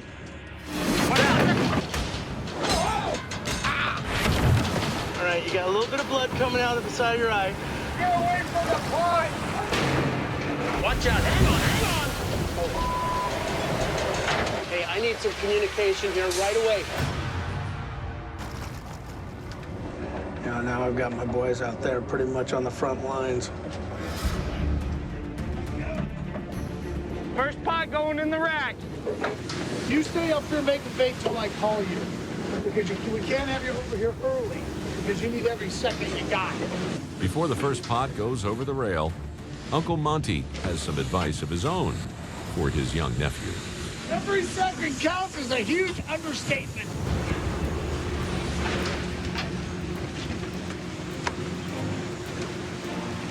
Now, you want that farther up. That's right in the center. You want it up in like this region right here. There you go. If you can just survive this, you know. I know Kalen's not a quitter, but then again, he's never done this either. Hey, let her go. Yeah, baby. Here we go. First pot of season. Go, Doing good. Trying to run as fast as I can, not slow everyone else down. That's the main goal. Yep. Hold that.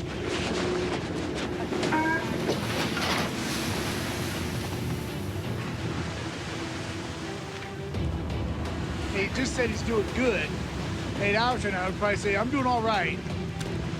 Then 8 hours from then, he'll probably be like, damn. We really don't have the luxury of making mistakes this year. And that's probably what has me the most nervous. With 185 pods to get off the deck, the crew of the Wizard grinds late into the night.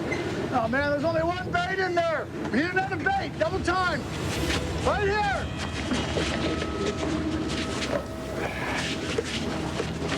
8 hours into the set, That's when we were doing the big fish. All right, open it up the door. Kalen starts to fade. Okay.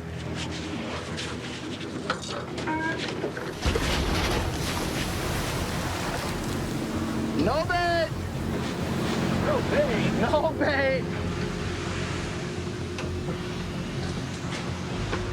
What the? That's a no-no. There's only one guy that can get blamed for that. We know who that is. First day's hard. Second day's misery. We'll see in a couple of days where he's at.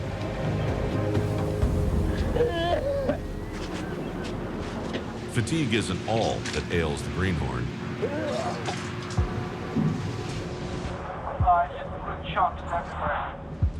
Easy, okay, Mouse? He's also getting his first taste of seasickness. Yeah, I think he's all right.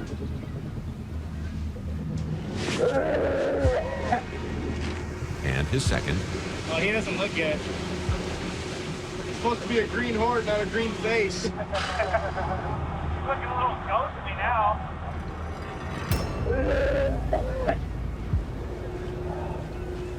He'll be fine. Yeah. He'll drink a bunch of water, make sure he stays hydrated. I'm gonna avoid trying to be the mother hen. It'd be real easy to spend too much time worrying about him. Right now, what I need to worry about is finding some crab and getting this boat fishing. Captain first, Dad second. And now, from the Colburn Family Archives. Hi, I'm Keith Colburn, captain of the fishing vessel Wizard on the TV show The Deadliest Catch. And this is my new Greenhorn. Dad, did you know that 90% of the people that drown in recreational boating accidents were not wearing a life jacket? You're right, Kalen. Responsible boaters always wear a life jacket. Accidents can happen quickly and without warning. So Kalen, don't let me catch you on the water without a life jacket on. Don't let me catch you either, Dad. Boat responsibly. This message brought to you by the U.S. Coast Guard. 160 miles northwest of Dutch Harbor. On the Wizard. I'm gonna haul as many pots as I possibly can and hopefully get all the gear set on the crab. Captain Keith Colburn is about to pull a prospect string he set 18 hours ago, while his Greenhorn son, Kalen, turns a darker shade of green. Doesn't sound too good. I'm good. Roger that. Just gotta keep something in your belly, man. Oh, yeah. On his first fishing trip on Dad's boat, Kalen is really gutting it out. He's a little bout with seasickness. Guaranteed he'll have lots of hurdles. Just getting over them one at a time and not letting them get in your way too much. At this point, I'm up here for him more than me, proving it to him that I can do it. All right, here she comes, guys. First spot of the season. Oh, yeah.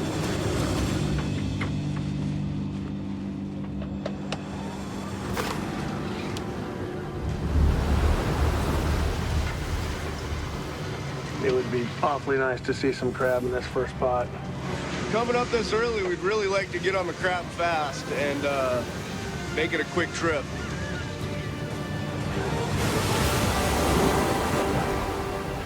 Holy smokes!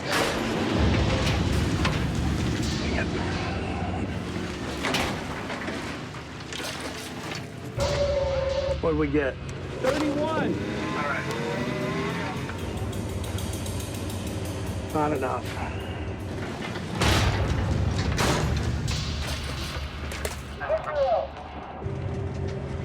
That is not what we're after. Anybody see any more? You know, I know my son wants to make me proud. That goes two ways. I mean, I want my son to see me do well. I don't want him to see me have the worst 50-pot opening set as I can ever remember having. Back on the Brena A, What's up, dudes? I know we came up here to try to get out early and get a head start.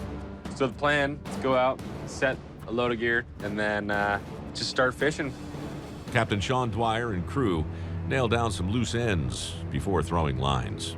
How are we looking on the gear? We've got 120 ready to go right now. Cool. We shouldn't take too long. We got to get a jump start. November didn't really pan out for us. This isn't looking good. Last fall, Sean fished cod for the first time. Much as I like to haul gear, what's the point if you're not making any money? And barely broke even. We made $500 after our expenses for this trip. $100 a person. Seriously? With Opie's cut in half, I need to make more money cod fishing. It needs to pay. I gotta try to make something happen to keep this business running. It's our family business. I mean, this is our legacy. We need this year. With the future of the family operation riding squarely on the young skipper's shoulders. Dutch Harbor's right here. We're thinking of going a little bit further this way. We'll see what happens. Sean is not only moving to different grounds. We're trying a different bait. He's changing up his fishing tactics. This is a much oilier, smaller fish. And then the next thing we're gonna try is hanging the bait bag from the bottom of the pot. So if those fish wanna get to that piñata, they're gonna have to get in the pot to get it. We're just hoping the fish are there, we go to the right spot, and we'll just hit it hard. Loaded up with gear and bait. Okay, let's get this show on the road. Okay, let's roll. The rookie skipper is first to throw lines. We're out of here. Yeah. Hopefully we get some better numbers. No. Yeah. I'm not here for the money. I'm here because I love it. I'm lying. We'll be there shortly. Got about a mile. The guys are getting the deck set up, and we'll get going. Brena A Captain Sean Dwyer is about to pull his first cod pots of the winter season. Gonna try a few things differently. We're trying a different bait. And he's going all in on a new strategy. And then we're gonna bait them up from the bottom of the pot, rather than hanging them from the top of the pot. I've never hung bait from the bottom of the pot. Something new this time, and hopefully it all works out. We'll see, new bait, new technique. Pretty wild idea to try both at the same time, but that's what we're gonna do. About to pull up on the first set of bag. Hard and fast, baby. Oh, yeah. November, we didn't do so well. Hopefully, we'll have some bigger fish here. Lean crab quotas have made success on the cod grounds crucial to the health of the young skipper's family business. I hope we got them. This is exciting. But we want to see some cod really bad, get some money in our pockets. We need at least 5 to cover the expenses. Okay, I hope we have more than 5. I'd go for 25, 30.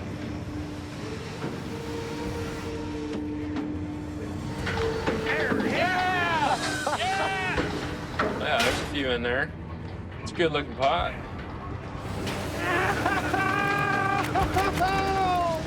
Looks like we got about 20 here. Nice big fat fish. Hopefully they all look like this. First fish just went in the tank, so that 72-hour clock starts. Right now, every minute counts because we started our clock. With cod coming over the rail. Well, you run the risk of the fish going bad in your tank, basically. There's bacteria in the fish. The race is on for Sean to catch as much as he can before time runs out. Yeah! It's looking a little better on the second pot. There's a load of cod. A lot of fish on that table. Probably 35 fish in that one. 41! Yeah! Look at those first 2 pots had a lot of fish in them.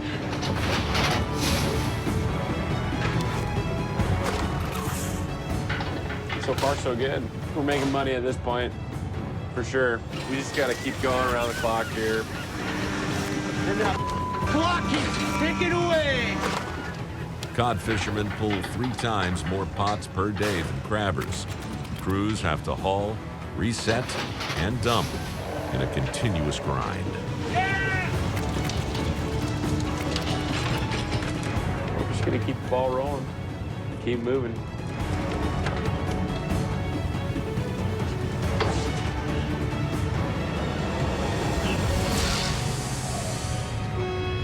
Whoa! What the bitch? Oh, the hell happened? Captain Sean Dwyer scrambles to restore power. I don't know what just happened. Something tweaked out. Balls. Where'd all the lights go? Bye! We gotta figure out what we need to do.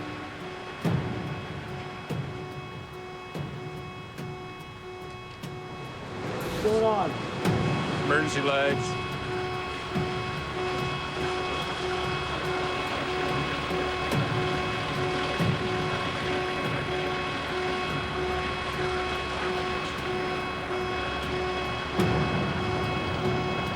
Where's Zach?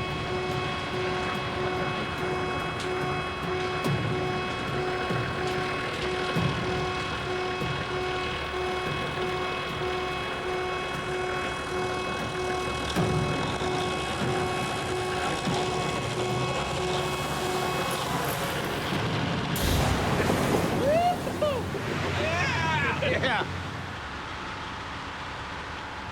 An auxiliary generator gets the lights back on.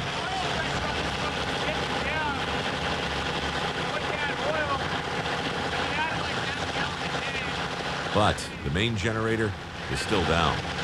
Burning oil?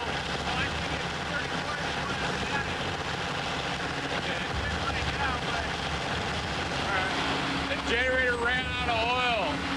It's either burning it or it's leaking out somewhere. It's kind of a scary feeling when you're out in the middle of nowhere.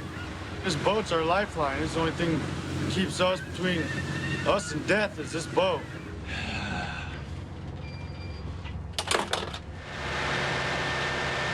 I think the reason that thing shut down is just because it's been running at a heavy load and it's burning oil. It's a lot of work on that engine. The electrical power required to run a cod operation is pushing the limits of the generator. It's probably just from having full load on it. 2 chillers going and all the hydros. Just add some oil to get going. So yeah, just gotta keep going. Pot number 102 coming up. Get back to it. Now, back on the grind. Yeah! That string was pretty dang good. I think this next one would be even better. Sean is slowly building up the numbers he needs to make a profit. We just gotta keep going, keep turning the pots over. Clock's always ticking. The crew of the 125-foot Northwestern rigs the boat to depart for the new winter season. Last one. Last spot, yeah, boy. Last spot, coming on board. Yay. This is Opie's 2017. Up in the wheelhouse, Sig Hansen settles in at the helm. When you talk about Opie's, I mean, that's where I had my heart attack, and now I'm back a year later, and I am a little fearful. And I think about my ticker all the time. Last year, Oh, God. I don't understand why it hurts so much right here. the hunt for Opilio nearly killed the veteran skipper. You had the Widowmaker.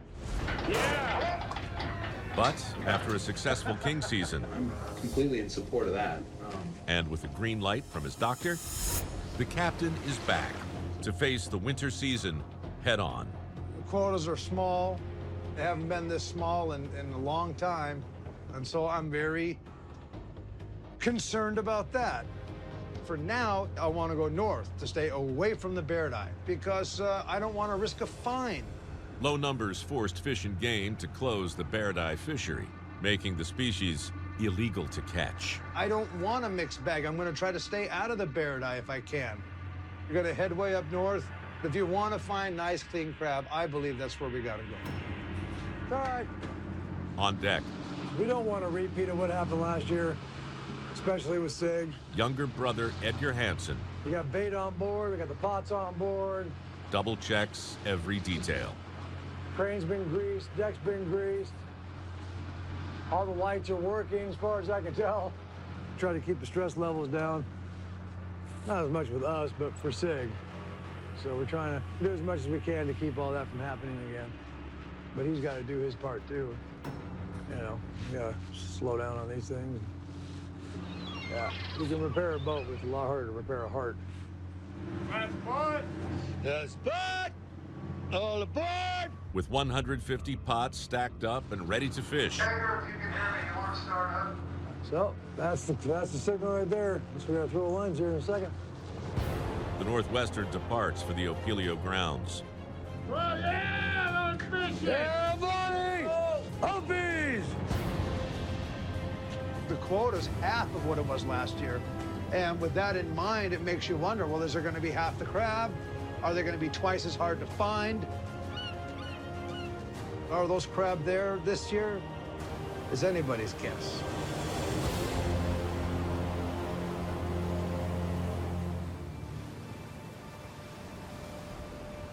.430 miles northwest of Dutch Harbor.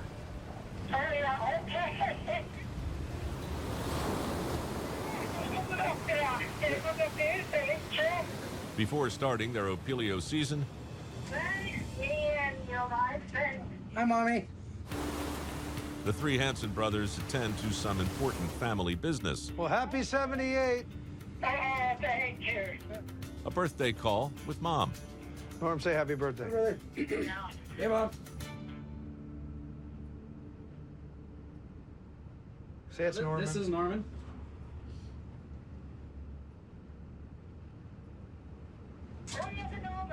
Yeah, your other sister.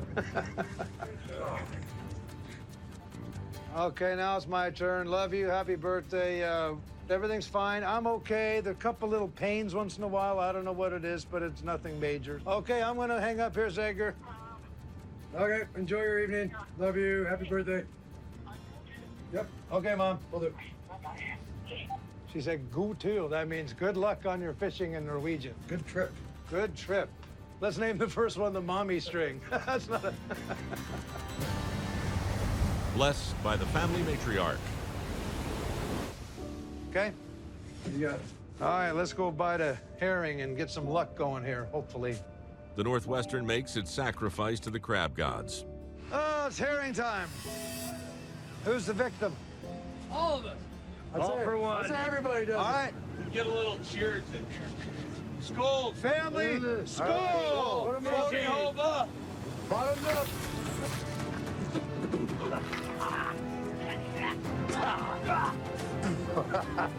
Hate that. All right, let's go get him. Let's do it. Opie's 2017. Let's do it. Let's do this. Yeah, you let me know when you're ready. Here we go. Let her go. All right, Opie's. Come on, Steve. 2017. We've got about 80,000 pounds to catch. I'm way farther north than I was last year. I'm gonna stay out of the bear eye if I can. Having protected crab in his tanks, Just try to stay on some clean fishing. That's the hope. could result in a hefty fine.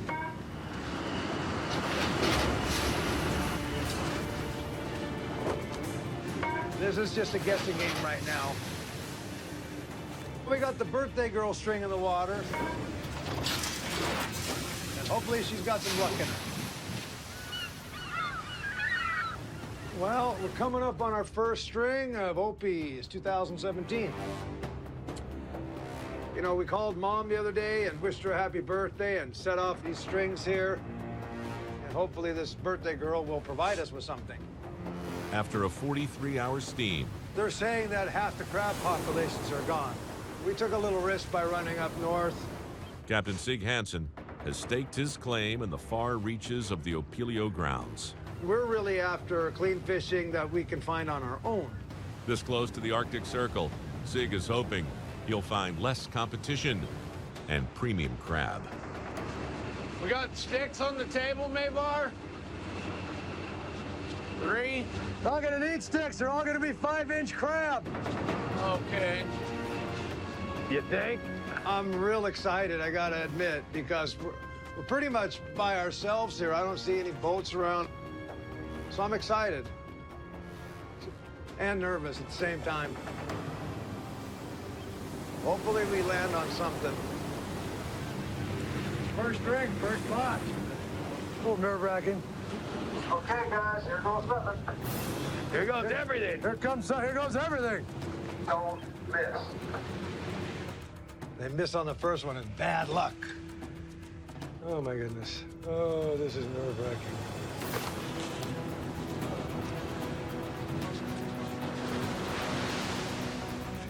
Did not miss. All right, here we go.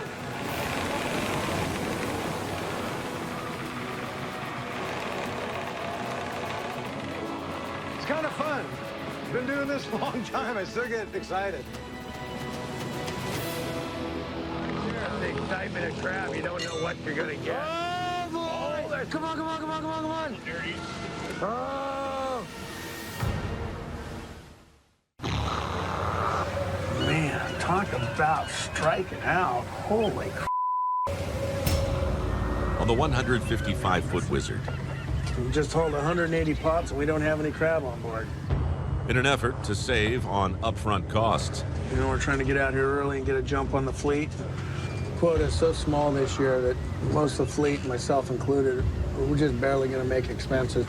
Captain Keith Colburn got started early and fished grounds closer to town. Joining the crew for this trip, Keith's son, Kalen. I want my son to see me do well. I don't want him to see me have the worst opening set of my Opilio career, and he just saw it. Where'd those snaps go? Right here. Kind of want to have the big opening bomber set, have the guys whooping and cheering. That ain't happening. But we're tenacious and we survive, and we're going to move forward. We better start seeing some numbers if we want to not go backwards. Nobody likes a red paycheck. Come on, crab. There it is.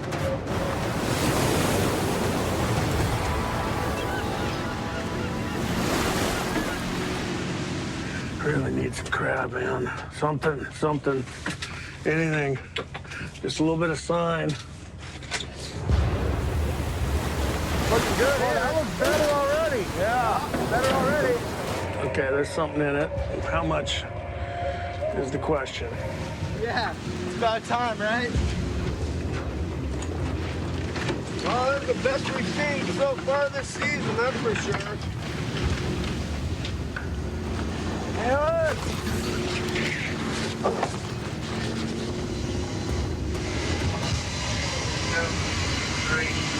230, right on. That's actually better than I expected out of that pot. Oh man, give me some kind of good luck stuff, guys. To keep a streak going, Do a crab dance for us. Keith calls on Kalen to get the crab god's attention. There you go. Good enough. Put your head on. We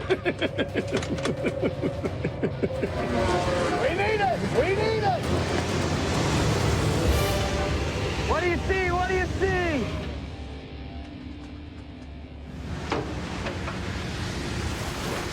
We'll take it! That's another 200 count right on. Good deal. We really need it.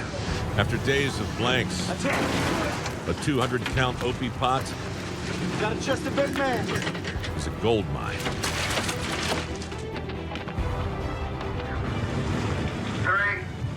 3:45, right on. Feel it! Feel it!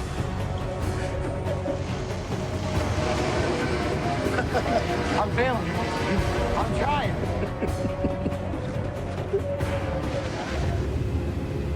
Yeah, baby.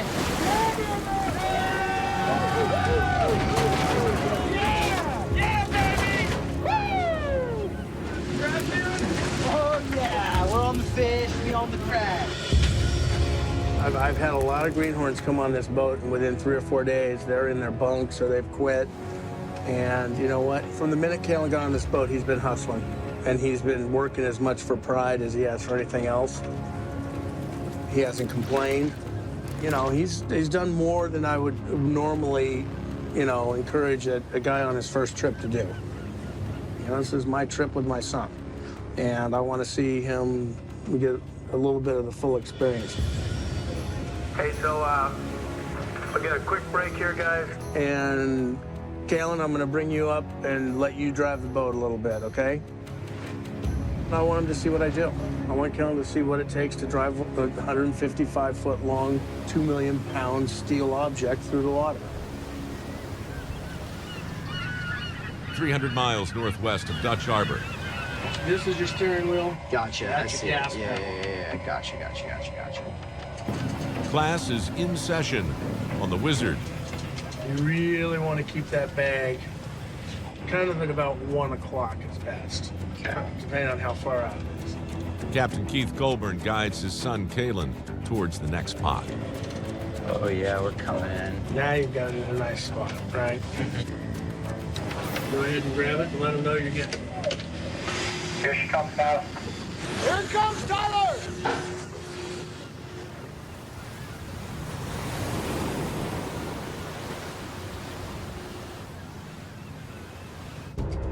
Don't look at me like that. What's that, Tyler? Look at the bag. Don't look at me. Well, try not to run this over then.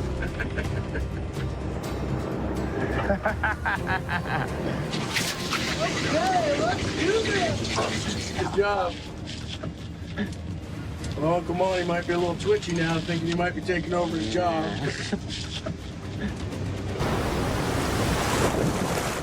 Oh, yeah. Whoa, this is gold right here. Oh, yeah. Now we're on the meat, baby. Right there. So I can click it. Hey, can we get a count on this pot? No, you can't, kid. You don't cut some bait. Make me some meatloaf, kid. Oh, the kid's upstairs right now learning how to drive from his old man. 6 years, I've never driven a boat. Check your speed. Yeah, I was about to say, I've been going real slow this whole time. No, I think I'd go a little fast. Okay. Here she is. She's dead ahead.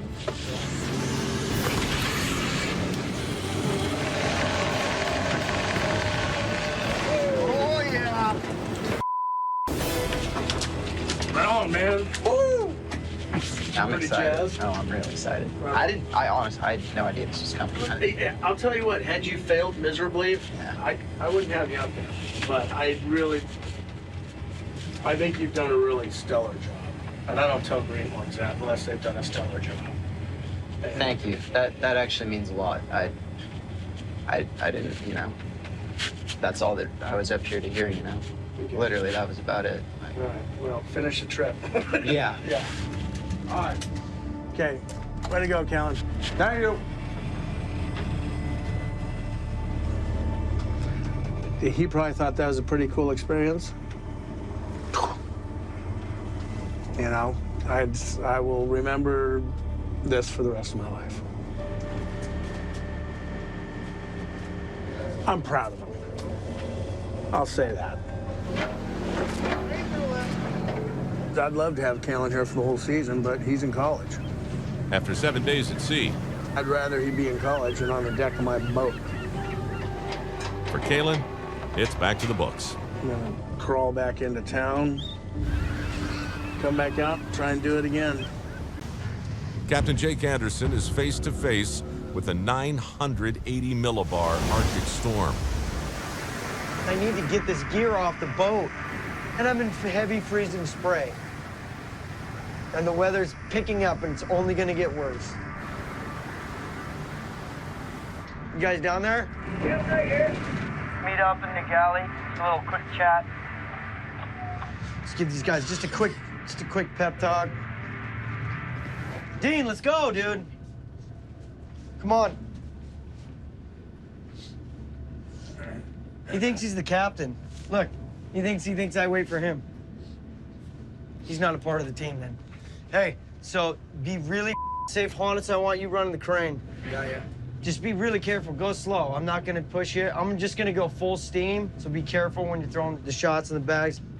Loose. If Dean says something you don't like, you choke his out for me, all right? Let's go now.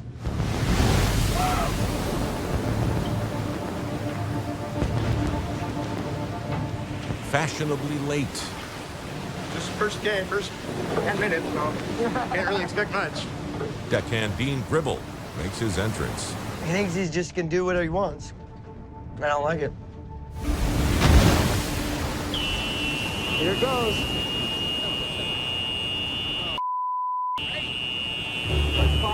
Open.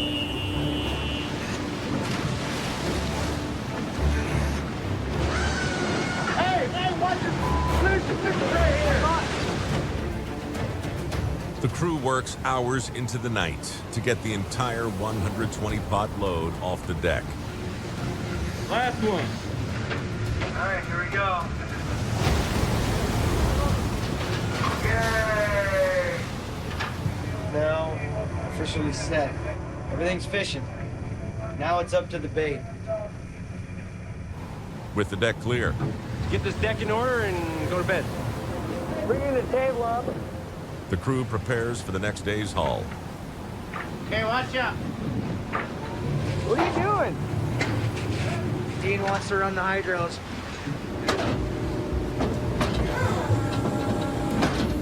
Despite the captain's orders, I've only been running them since I was like a little kid. Dean is controlling the crane.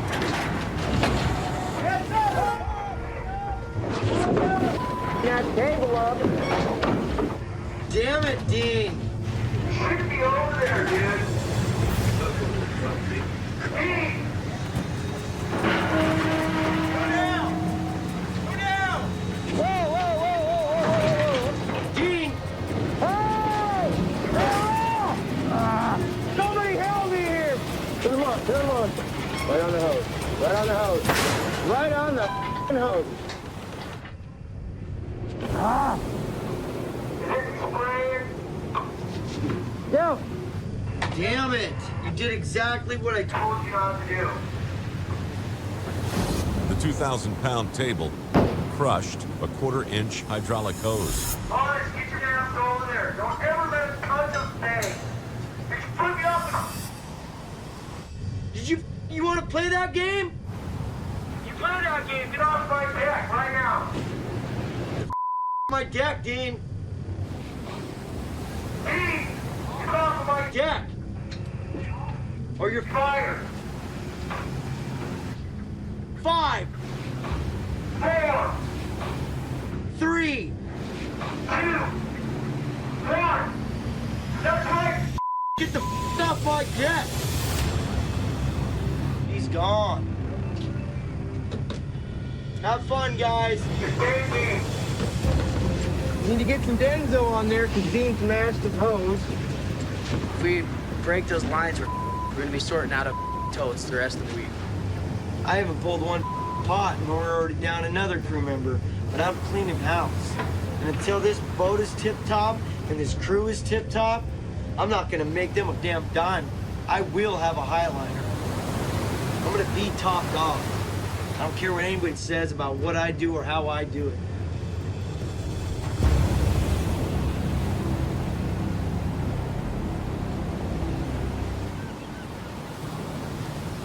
I'm starting to see the weather start to pick up. On the Saga.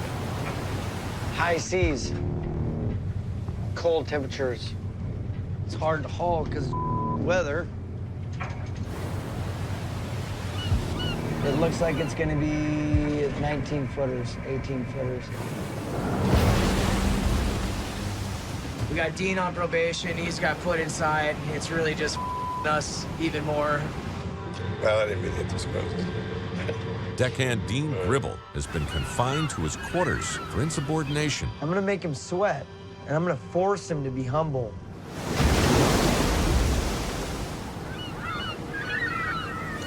All right, first pot of the season, baby.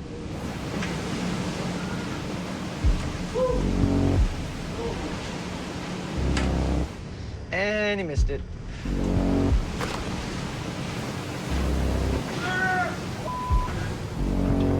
Kyle, come on, get it.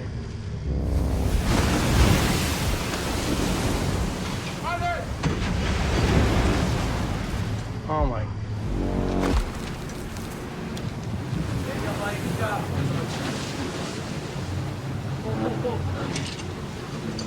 I'd like to see at least 100 in this one.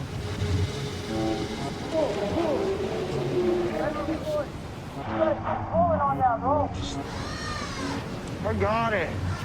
Don't touch it. Oh my God, it's like it's like their first time fishing.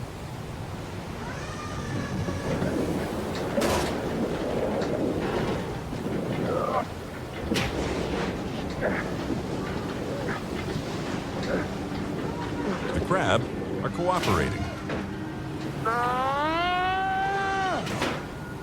But the same can't be said for the rookie crew. These guys are having a hell of a time figuring it out. Yeah, it'd be nice to have Dean come out. Punish us more than anything.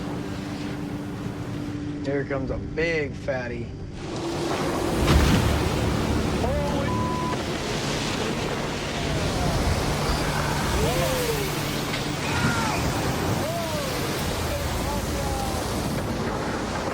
This sucks! Don't give up before the game starts. You guys are all giving up too fast. Nobody's giving up! Come on, man. With his deck struggling, Stupid! the skipper has a tough choice. Need Dean down here. Leave Dean on ice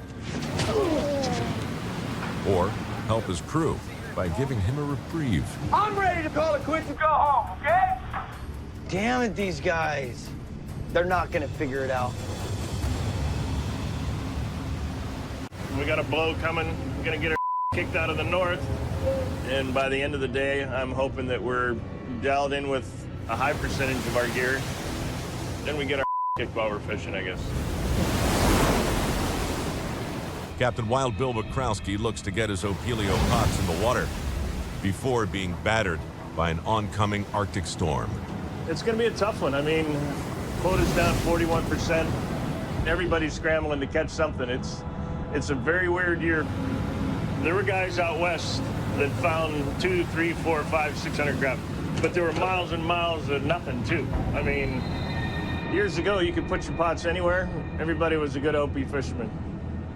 So this is going to take a little bit of a mindset to, spread them out, look, find them, and stay with them. In one of the leanest years on record, The idea of making a better mousetrap has always excited me.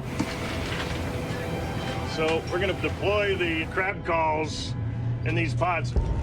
Bill's turning to a new technology that will bring the crab to him. Well, that's the theory. I got these buddies that they're pretty high tech on sounds in water. I said, oh, you're pretty good at bringing fish to a fishing lure. How would it be to bring a crab to a crab pot? This is new technology. I don't know if it's gonna work, but you never know. If we can still a feeding frenzy inside an already going on feeding frenzy, this could be some interesting viewing for me and the boys. Hey, Nick, do you have a crab calls on these pots? No. All that's how scientific experiments done. Not. So the first test is going to be see if it's obvious that we have a different amount of crab in each pot. We're going to set one without the call, 2 pots with. We're going to continue that until we run out of pots. So we'll be able to do a comparison on the numbers and get a better representation of what's going on. Who is number 1? You can let the person go. Going over, give it.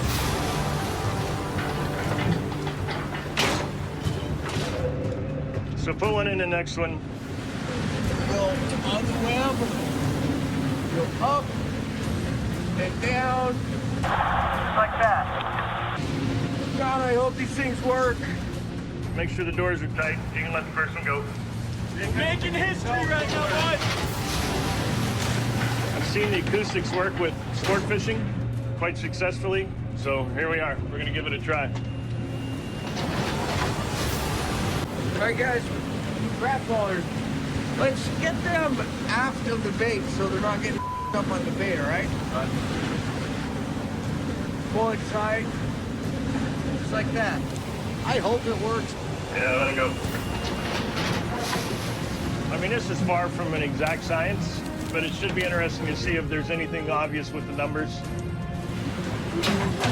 Put one in here? Yeah, let it go. Next 2 win. For Bill, these crab callers should be a home run. I'm not sure how well these crab callers are gonna work. I have no idea. I have my doubts. The crew, on the other hand, they're going to need some serious convincing.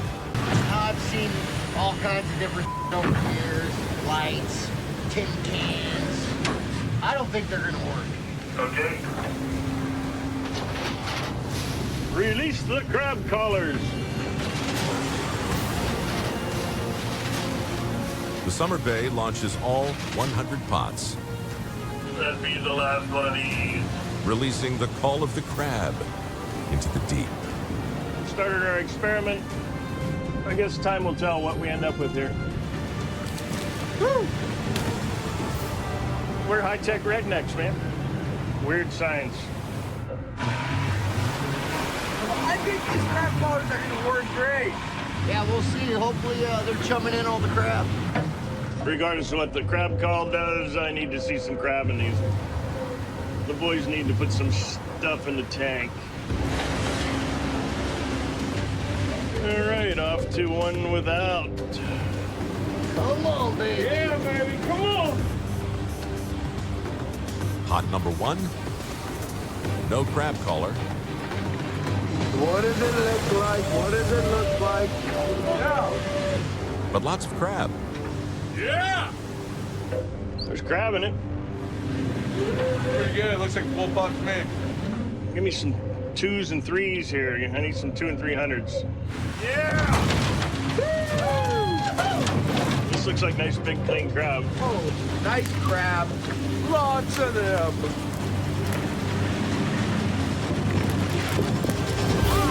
That's 266 in the first pot. 266. Looks like we're gonna get some crab in the tank. I think that's what's got a crab call in it, doesn't it? We're about to see if there's a big difference, any difference, or inconclusive. Pot number 2 has a crab caller.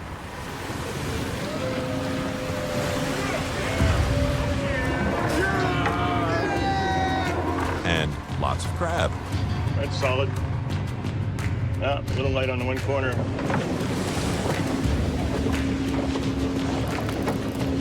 90, 90. 80, 80. That's 306, that's 306. Ow. Awesome. It's looking really good for the lures right now. I'm pretty stoked. It's full of water and there's no noise coming out. No crab calling. Doesn't seem very okay. Yeah. Unfortunately, the first crab caller filled with water, destroying the electronic speaker. They're full of water, every single one of them. And the others aren't looking much better. That one didn't make it to the bottom without filling up water. All of them are full of water? Yeah.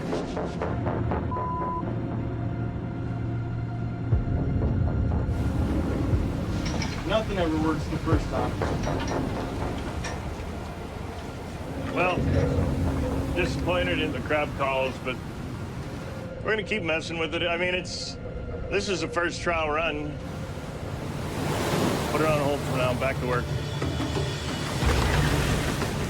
Wild Bill's high-tech experiment may have come up short, but the captain's old-school wisdom is still bringing crab over the rail. 190, that's 190. It's looking a lot better on the table. Still not gigantic numbers, but I think this fishing's gonna get really good here shortly. 395 miles northwest of Dutch Harbor on the Summer Bay. Cold day in hell.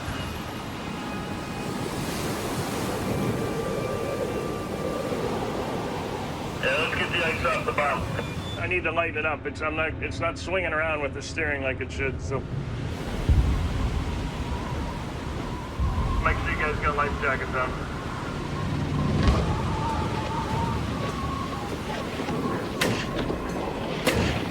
Running from place to place, you just make a bunch of ice on the boat, which just makes a bunch of work. After stacking on and running all his gear 20 miles in freezing spray, Captain Wild Bill starts the cruise day with hard labor, breaking off 5 tons of ice. I feel like the Bering Sea is my wife, and we have this really abusive relationship. Kicks my.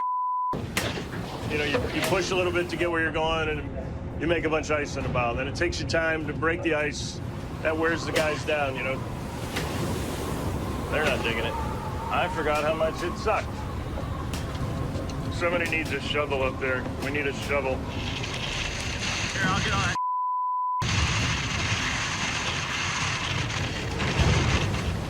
Looking for the mother load. Get some more crab in that tank. Run as much west as I can.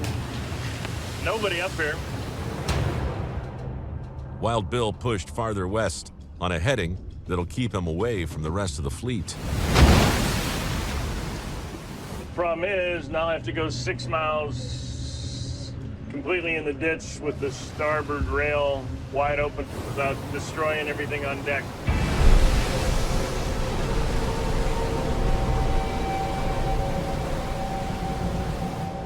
If you look out the window, you can see that this is not going to be an easy task.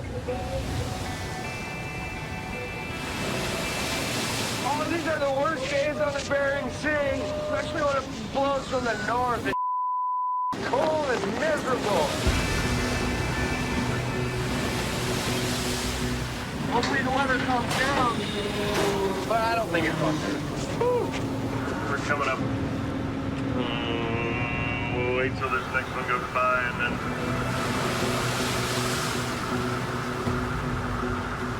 Yeah, go ahead.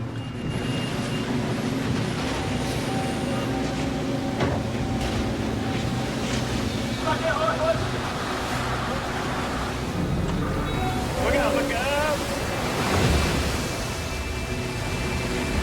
Look out! Look out! Oh yeah! Whoa. That was a deep one. You guys need to be extra sharp on this one. This is set.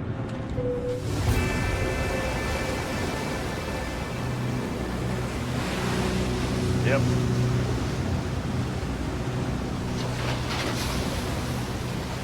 good days and there's bad days.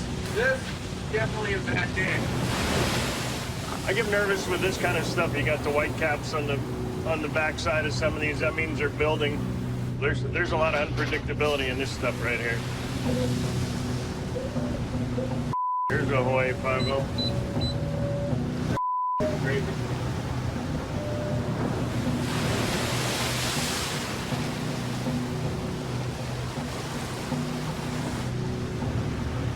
Look at it. Out of nowhere.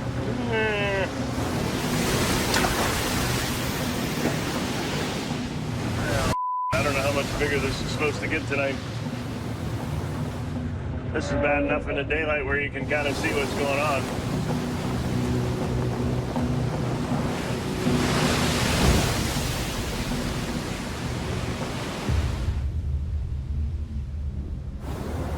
You're worried about hurting somebody.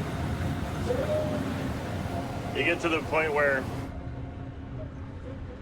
is it worth banging somebody up and then you got to take somebody to town? Faced with an onslaught of waves, Bill has to make a tough call.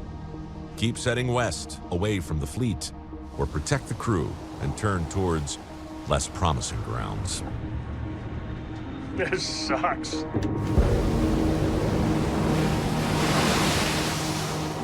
And it's not getting any better.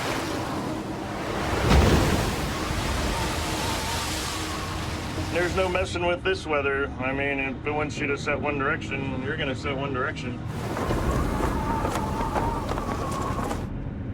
Come on down, you guys. Come on down. I need to change direction. I can't do it with you guys up there.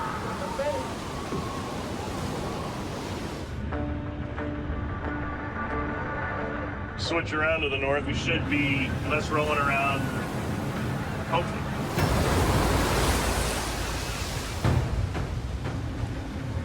Oh, got somebody ahead of me here. Not exactly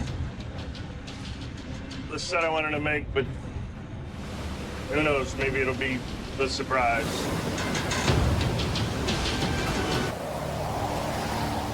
"395 miles northwest of Dutch Harbor. On the Summer Bay.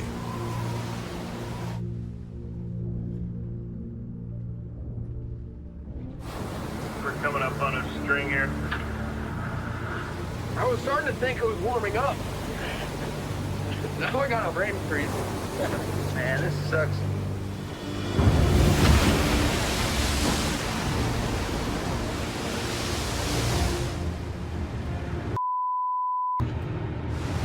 It's a gnarly day.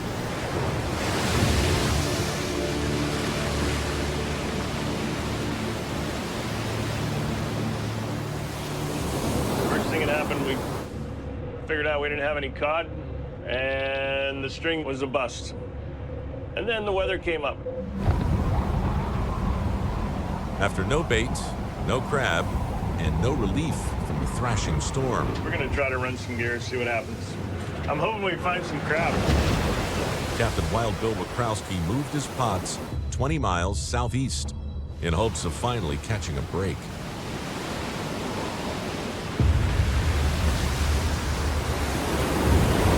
I don't know which I prefer, the cold weather or the wind.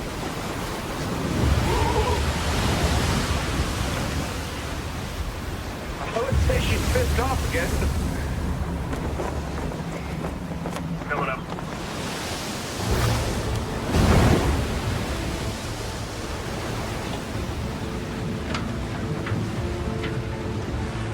All right, let's see, we got... Come on, come on.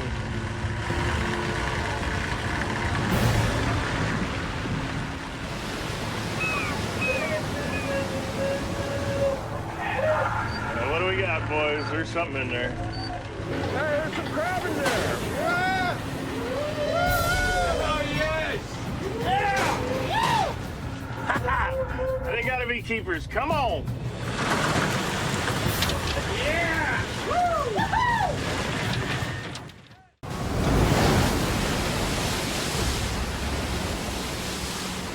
Getting a little nautical, isn't it? Well, I mean, you always want to try to haul up against the weather if you can, but, you know, in weather like this, the crew is exposed. So you guys got to switch a strategy. Once I get the bags in the block and the line coming up, everybody's got to be on their toes. They're going to know what they're doing. Get the pot on board, and then you make that hard turn back up against the weather. Snake back up the waves. Just try to get the nose up in the wind, and then you go on to the next one. To retrieve his bait, Sig is forced to take broadside hits in the building sea. To protect his crew, he'll get his pot, then weave headfirst into the weather before turning back to the next pot. Sig hopes this serpentine pattern will shield his deck from devastating railside swells.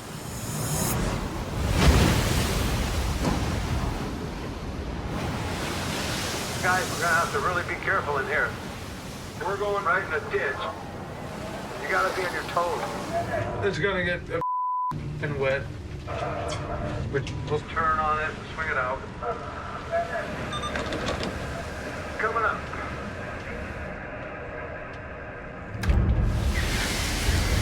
Sig makes the first 90-degree turn starboard into the ditch. Oh boy. Rocking the deck. Opening the crew up to the Bering Sea.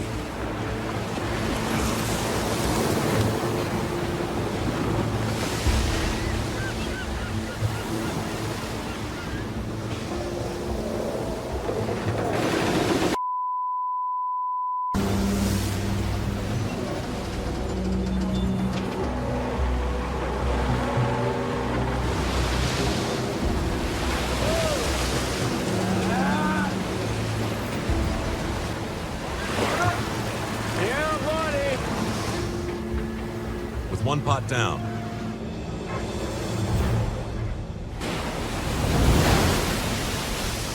Sig turns port and heads into the waves, giving the crew a chance to breathe. Oh, God. That was scary. You know, the timing is everything. It's all a matter of timing and knowing when.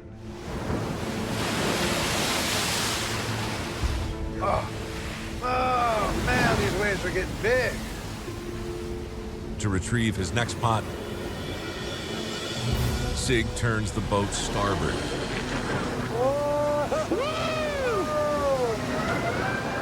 Back into the seething ditch. Coming up. Coming down.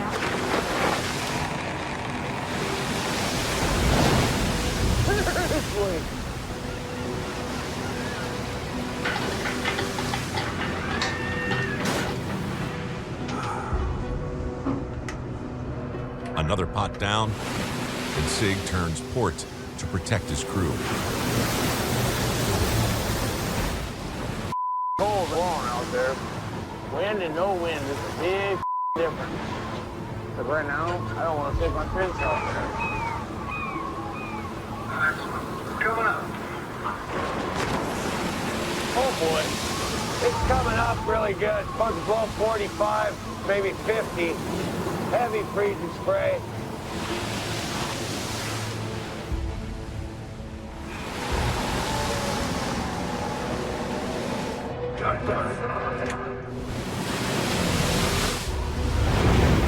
Oh, man.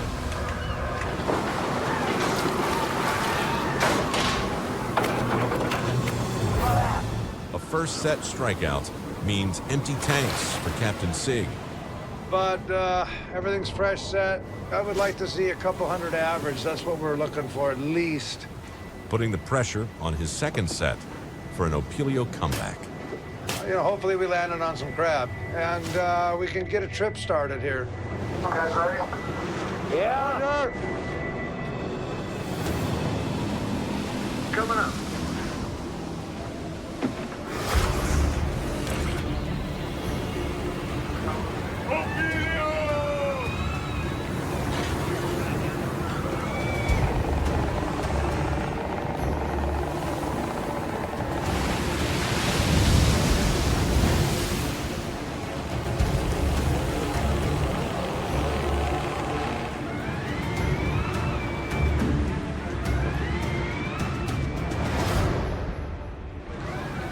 I see white bodies. Yeah! Woo! Yeah! There we go. That's better. Oh, something to look at. Oh, sweet. There's crab going in the tank. 253. 253, that's a good pot. If you can do that, it'll put a dent in the tank real quick. That's good, that's great. There's life. You know, that's close to 300 pounds a pot. And, you know, if you can haul 100 pots like that every day or better, that's half a tank a day. That adds up. They're getting better. Yeah! Woo! Are you not entertaining? There we go. That's a good pot there. That's got to be 250 better. Oh, yeah.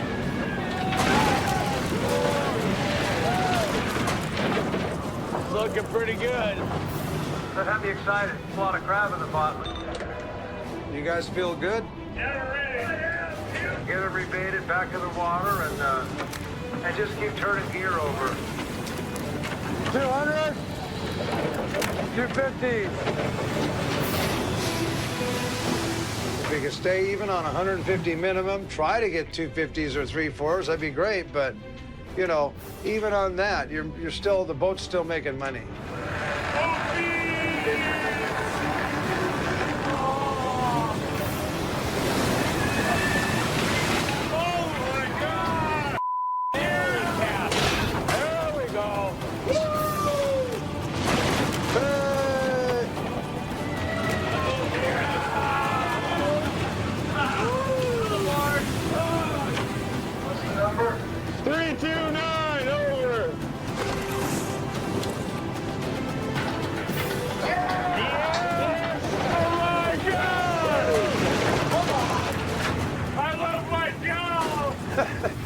After that start, it doesn't take much to make a guy happy here.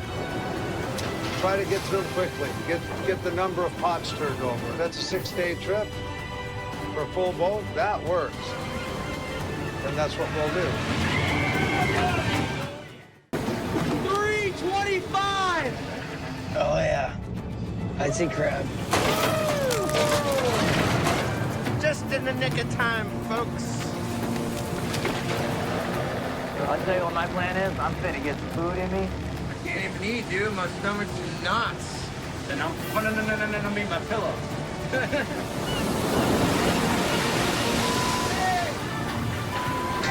After hauling the last of the string, the exhausted crew looks forward to a little R&R. I'm really hot, so just letting everybody know we're hauling one more string after this one. Oh, hell no! But to take advantage of his new hotspot, Jake must haul and reset the string before the crab move on. They thought we were gonna be done, which I told them we're gonna haul this 12-potter and we'll be done. Then we ran into crab. Oh no. Really? You wouldn't even say anything. You wild. Yeah. What?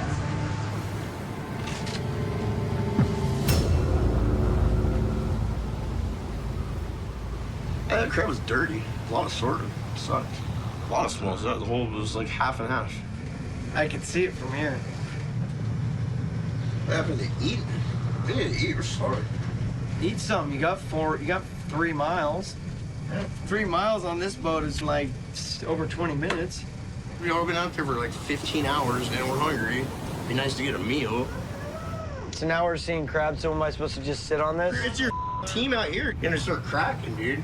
Be a teammate, dude. I am not your teammate. I am your captain. Whatever, dude. You talk to me like you've been fishing for 20 years and captaining for 20 years. You haven't. I had to earn my spot on a crab boat. What about you? I worked from the factory up. Ford did plenty of factories, bro. Get out of Got here. about 2 weeks under his Get belt. the out of my wheelhouse. Stay in bed. I don't care. I'm gonna keep hauling gear.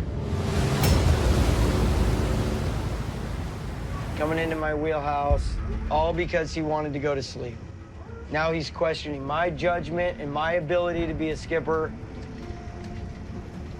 And he went too far.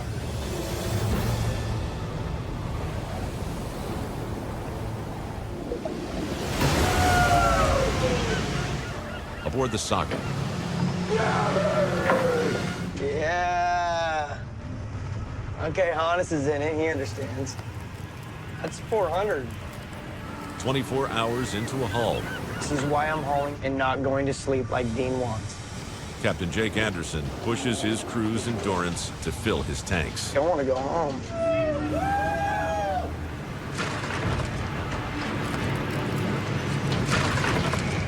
There's 7 more pots. I'll pick 7 more, and then I'm going to run to the other end. This in the industry is what's known as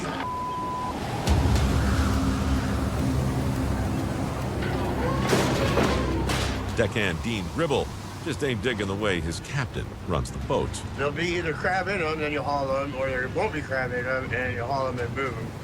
So basically, it's hard. No sleep.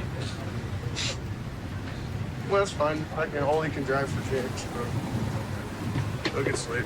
That'll work. Job as a crew member just to haul the gear, not question it. Now that I'm on the crab, of course I'm gonna haul another one.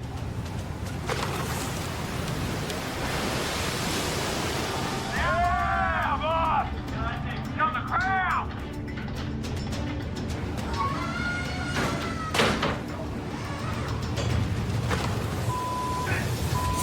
Fatigue starts to take its toll. And crewman Kyle Sample chokes on the hook. Let me turn around.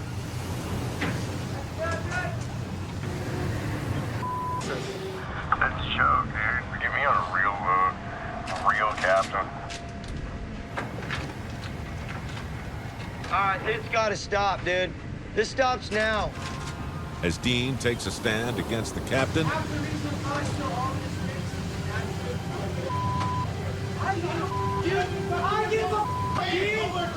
the rest of the crew takes a stand against Dean.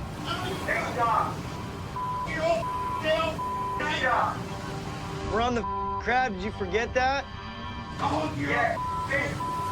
You run into crab, what are you gonna do? I know. Get off, get off. You're cancer. Get him off the deck. Get the off the deck. Get off the deck!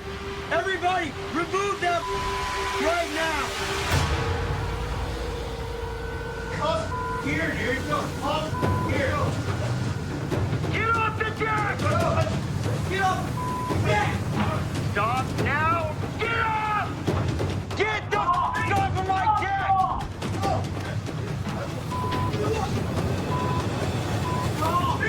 Knock it off! Stop him! You know who I am! Hey!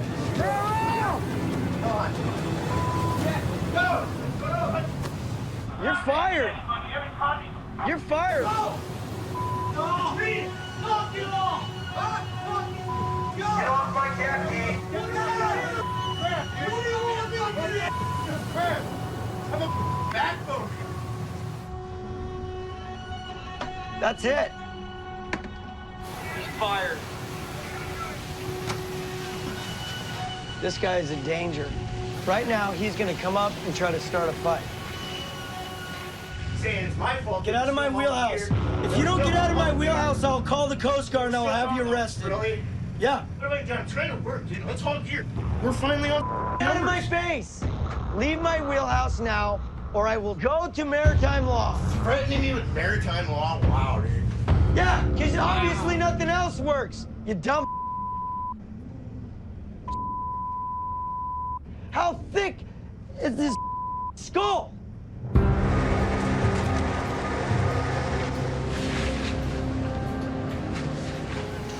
don't like that guy. I've got more respect for that man up there in that wheelhouse than I do this. That's been my whole trip up. Started yelling at each other. Next thing you know, everyone's yelling at each other. He's giving Jake And I'm sick of him giving Jake, you know, Jake's our captain, dude. Sooner or later, it comes the time you gotta take captain's back. We're going in. Put all the away, tighten it up, we're going into St. Paul. So, we said what we had on deck, and I guess we're going to St. Paul to drop Dean off. It's just, I need to get rid of the cancer as soon as possible.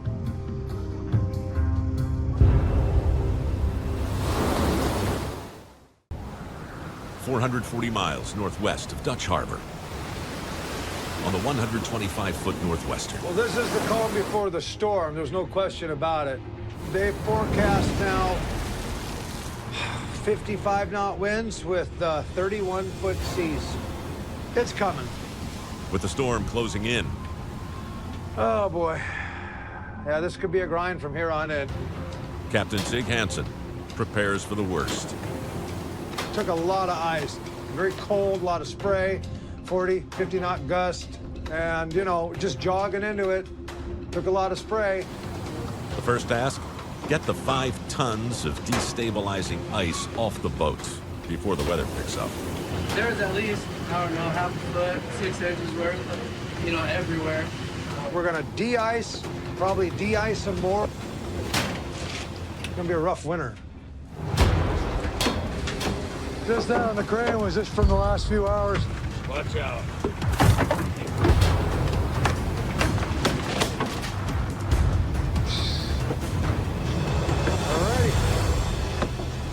To speed up the process, the crew pulls out the big gun. Yeah, bring on the Terminator. We got a little jackhammer called the Terminator. It's a round bit with a point, so it just starts getting into the ice. Yeah, now we're doing it. Thank you guys, very nicely done. Very nicely done, that was awesome.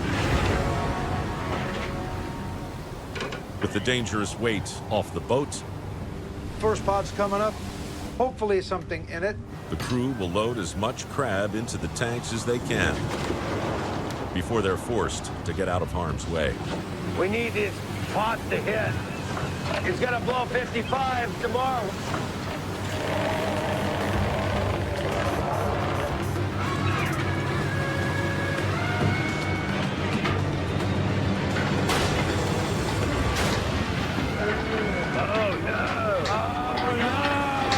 Oh my.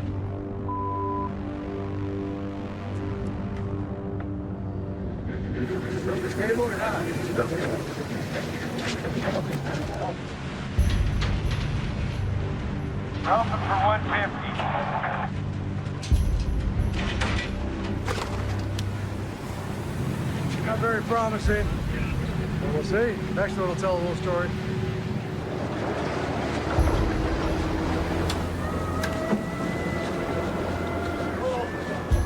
Garbage. Need more than that. Yeah. A lot more. Stack that one. We're gonna take this string a little bit shallower. You just gotta manipulate your gear. Move forward and see if we can't beat that weather. With little time before the storm hits, the veteran captain will make one more move before he runs. The 40-year-old me would have thought a little different about fighting the weather and staying out here.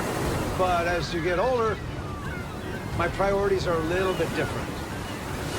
I don't want to hurt the boat. The boat is 40 years old now. It's her birthday, you know? And it's not like she's getting any younger either. 430 miles northwest. On the Northwestern. Wow, that gets dirty fast. Okay. Why am I rushing? I'm supposed to be relaxed. Oh, I gotta stop that. I gotta not stress. Okay, come on, Hansen, get your together. Right now, I can see the wind has turned, and that just means that the weather is on track. We need to get out of here, like now. Hurry up and get to town because we do have a 55-knot wind coming. After striking out on the grounds just 18 hours ago, Hope for the best here. Need to put some crab on the boat fast. Captain Sig Hansen moved his pots to shallower waters, hoping to save his trip before the storm sends him running for cover. We're gonna get up to 50 here. Just try to get them on. Not getting up. Hope these numbers are good.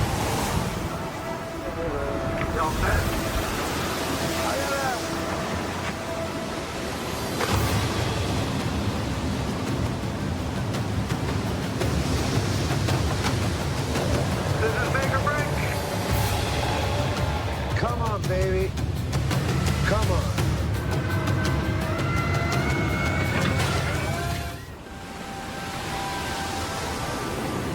On the Northwestern,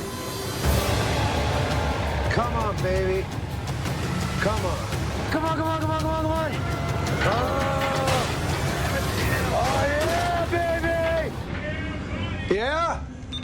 Yeah? Oh, yeah, that looks good.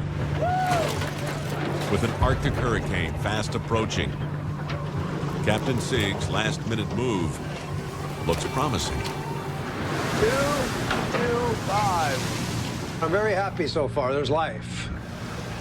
Set it back.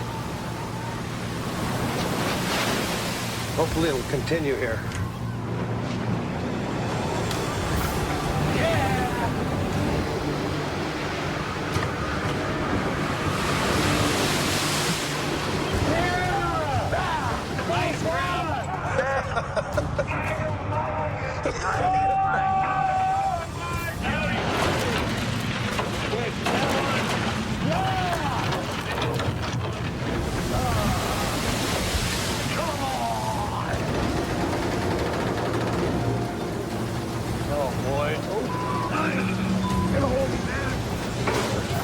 Pots are coming up real good.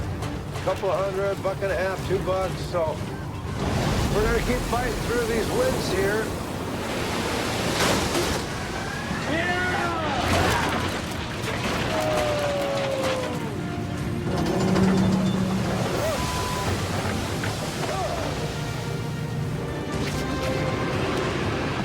After an exhausting 8-hour, 75-pot grind. All right, that was the last pot. I don't know if I have time to haul another string, so we're out of here. Sig secures the deck and heads for safe harbor. Hopefully we got 50,000 pounds to show for it. It's not a lot, but I don't want to get stuck halfway between here and the island in 55-knot winds if I can help it. If you're out in the storm, the boat's getting beat, and the crew's getting beat, and bad things happen. We need to get the heck out of here. Well, we're here in St. Paul. We're right in front of the harbor right now. We're gonna anchor up. It's starting to blow pretty good, and it's supposed to blow 60 tonight.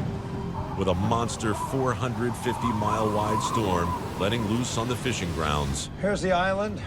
The wind is coming from the east. So we're in the lee. So you want to anchor up anywhere in here. Captain Sig Hansen has taken refuge behind the island. And then tonight, out on the fishing grounds where we left, 19 to 33-foot seas. You can fish in that if you really wanted to, but it would be crazy.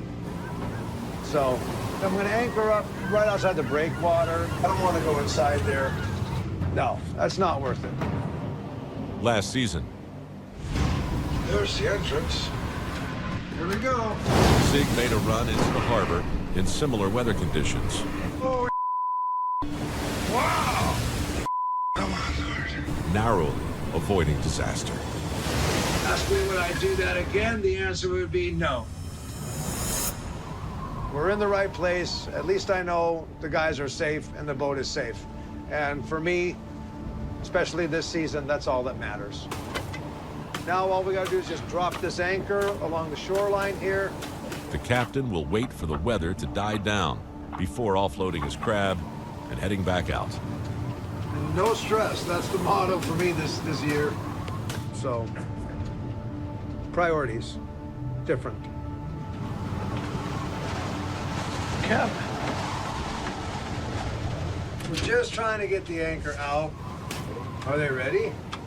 The last question Norman had for you was, do you just want to try to dump it, or do you want to try to slowly ease it out? We're gonna, well, he said he was gonna get it off, so I don't know what he's thinking.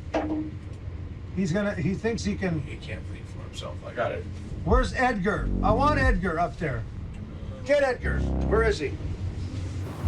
The anchor chain is frozen, but Sig's middle brother, Norm, has a plan. Release the brake and let the weight of the anchor free it from the ice. You don't set the anchor when it's blowing, right? You listen to me. You put the dog on. You roll it out so you know you got to start. You roll it back up, take the dog off, set the anchor. The skipper prefers a different approach. Clamp the anchor on deck with the dog and unspool the chain slowly in sections, breaking the ice as they go. You know, don't take the dog off. Oh, well. It's happening. It's. We're good, Cap. No, you're not. You're really not good. You guys are not good. And if Norman can't think for himself, find Edgar or someone that can.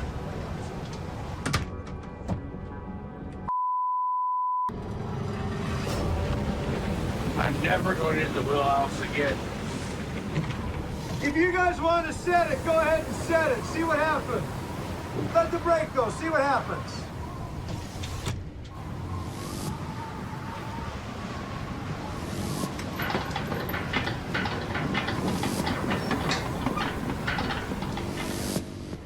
Nothing's gonna happen. Right now? Yeah. Oh, there it goes. Brother Norm's solution works. No, I was wrong on that one. I think we hooked. But not without adding stress to his already stressed out older brother. Thank you, Lord, for that. Well, I was getting pissed. I can't stress it. Oh, man. Right there. Like right now when I reached up and I breathed in, it hurts right here. Right there. Oh, man. Yeah, there's something. It just freaks you out, man.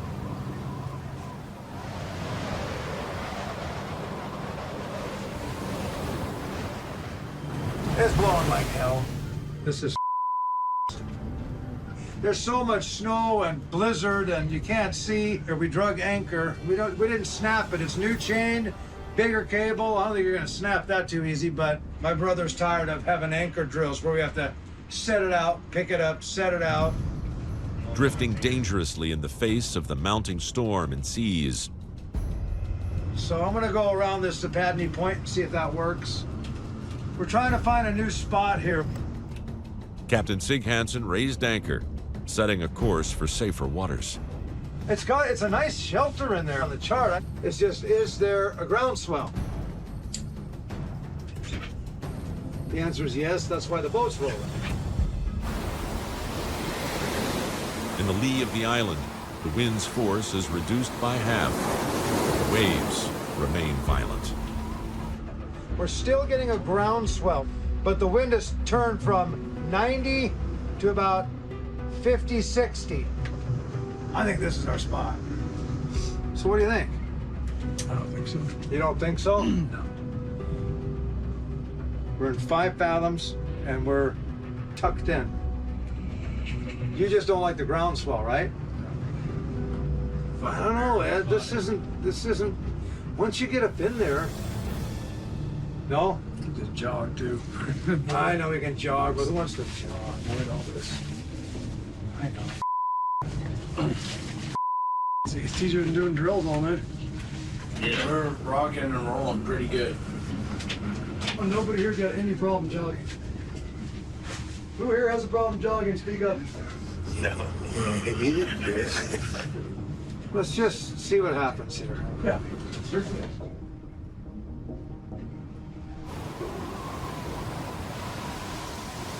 Really close to the beach. I mean, we're 2/10 of a mile off. So if we do drag, mess. Yeah. Let her out.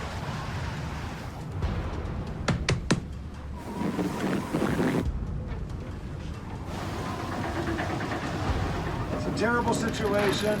Everybody's on edge. We can jog up and down the bay.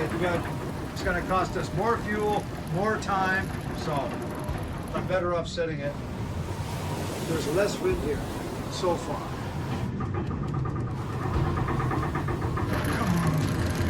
Set it right on the blow. Hopefully that angle will start digging a little bit.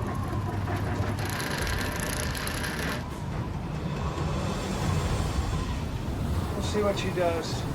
Despite the waves literally rattling his chain, The anchor's holding together. We're protected in here. Sig has successfully fastened his anchor for the second time in 2 hours. Nice and tight. She hooked. I think she's gonna do it. I hope so. Get out of my wheelhouse. We're finally on. Out of my face. If you don't get out of my wheelhouse, I'll call the Coast Guard and I'll have you arrested. Jake fired Dean, keeping him off the deck until they reach port.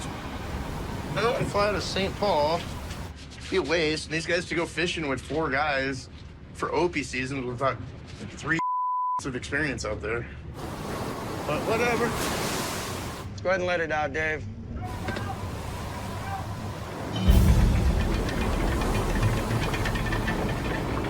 Keep letting it out.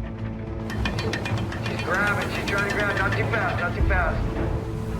She grabbed. She's grabbing. All right. Yeah, that'll work. Make sure you dog it. To finish the job, the drum must be dogged or clamped in place. Trying to get the dogs engaged. Hold it from free-spooling out. Is there a dog on there, Dave? Okay, let's go, Jake. Okay, go ahead and Go down and get warmed up.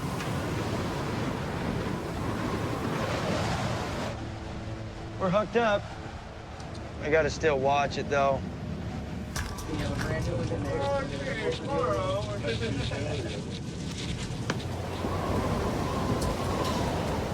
While the storm continues to intensify, Nervous. I don't like being in St. Paul. It's a pretty serious deal.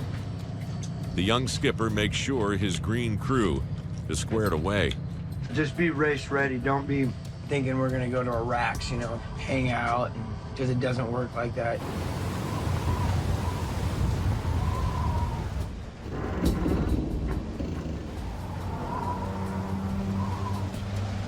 I mean, most of us are new here together, so everybody can't be expecting the next guy to cover. Everybody's got to get up and go and be ready to jam. Hey, Jake! Jake! Dragon? Yep. Dragon!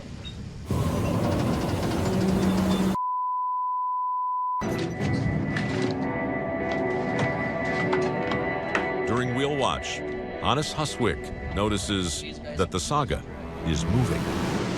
I need somebody out there quick. I don't think we have our anchor on. The 1-ton anchor is no longer holding the boat in place. Gone, isn't it? Is it gone?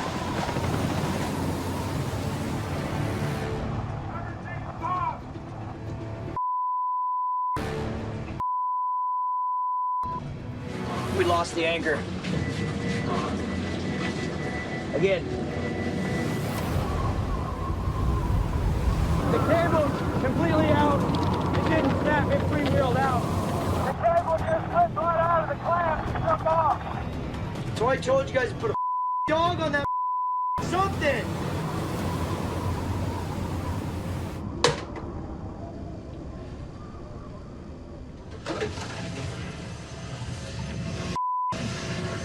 Need some experience on this boat, I guess. What do we do now? We just dog. the 60-knot wind. It was very, very dangerous. No longer moored, the young skipper will spend the night trying to keep the Saga off the rocks. Cannot leave this wheelhouse. As soon as I leave this wheelhouse, all hell breaks loose.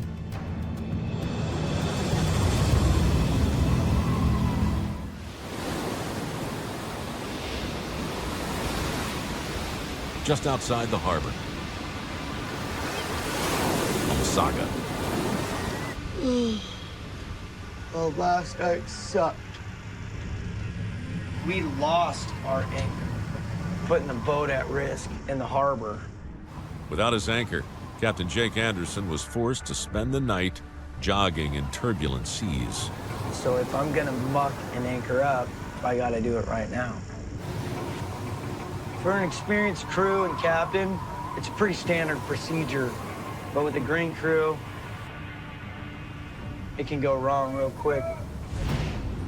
To retrieve the anchor, the crew must haul the loose steel and chain, using the crane to hoist it up in sections. If incorrectly fastened, a 1-ton wrecking ball will be sent on a path of destruction. It's broken bones, broken bodies, people die. I don't know if these guys know what they're up against right now.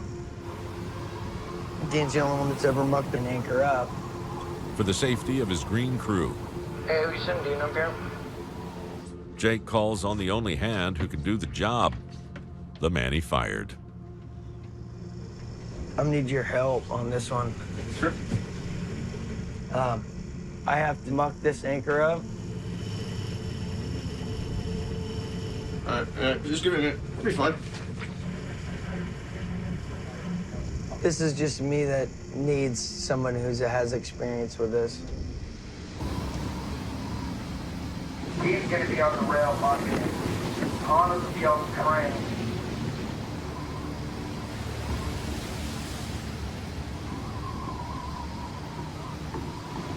We're at the buoys to the anchor, so I'll throw the hook.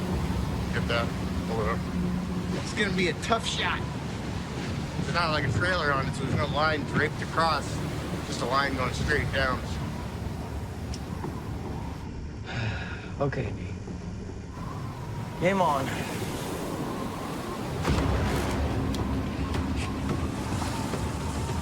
There you go, clip it up. Get it. Go ahead. All right. Hold on. Be careful. Hey, Going up easy. Up! Just pull it up as much as we can! Yeah, don't go too far out. You're going to my level. Hold on. Somebody get a choker on the chain. All right, now wait, just come up just a little bit. Up! Yep. Get it down. That's fine. That's fine. That works. Hey, pull that chain in. Pull it in. Okay, that's good. That's good. I'm actually pretty proud of my guys. They're doing it, and they're doing a pretty good job of being safe. There she is. Fantastic job, guys. Fantastic job. Well, I'm here. With the anchor and chain on board, Security, since fishing vessel Saga heading inbound St. Paul. Saga, you're good to go there. the captain turns the boat toward St. Paul. Oh, he's a good hand. You can see right there, Dean can, there's nothing on this boat that Dean is afraid of doing. As much as he pissed me off, as much as he crossed my boundaries, for me, it's really sad. I feel bad for Dean. I don't know what to do now.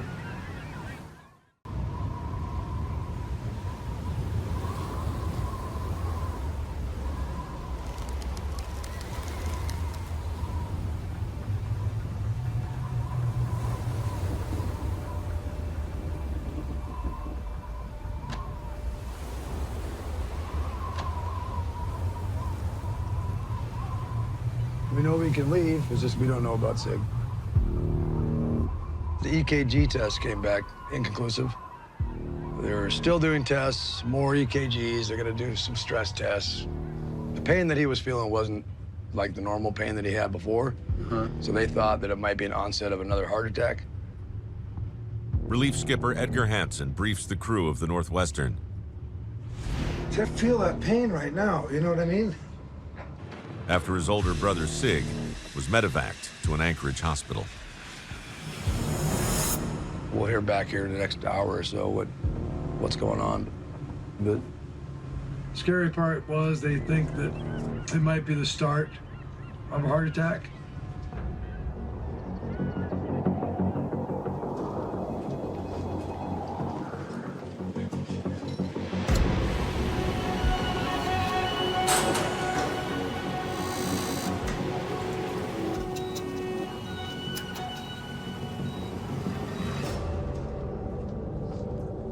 After 6 hours of medical tests, No, of course not. You're in the hospital. As soon as you went back on the boat, you were feeling again. Sig and his wife Una wait to find out if he suffered any damage to his heart. Hell if I know. It's just the clock's ticking and I want to hop on a plane. Here it comes. So you looked at the chart? Yeah, I did. The stress test doesn't look normal, okay? But it didn't look normal last year after what happened. You suffered some damage. It's still there. But the heart looks like it's doing well.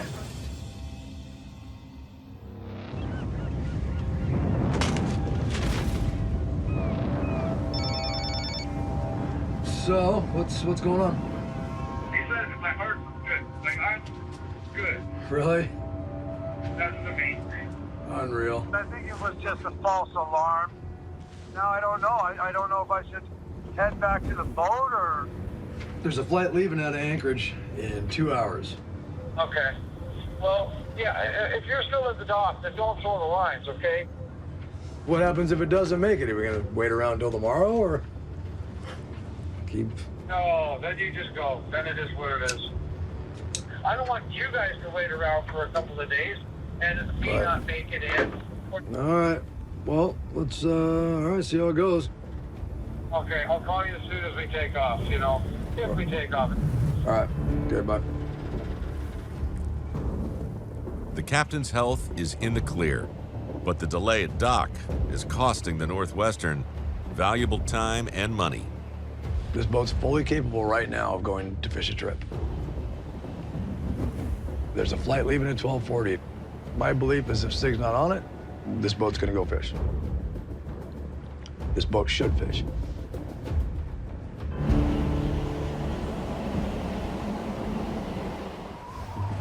"260 miles northwest, and 8 hours later, in St. Paul Harbor. Looks like the guys are ready. All we gotta do is toss lines and go. On the Northwestern. We got weather right now. If he's not gonna be here, it's beneficial for the boat to leave. Relief skipper Edgar Hansen waits to see if his brother returns to captain the boat. I don't want to make a move until I hear word from Sig. Sig is in the air, but the weather will determine if he can land.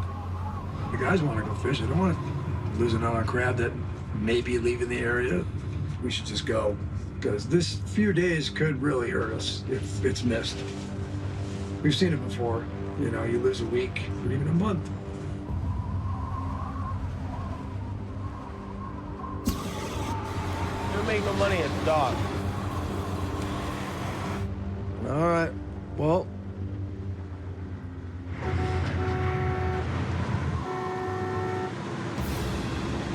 Sig, he made it. Yee!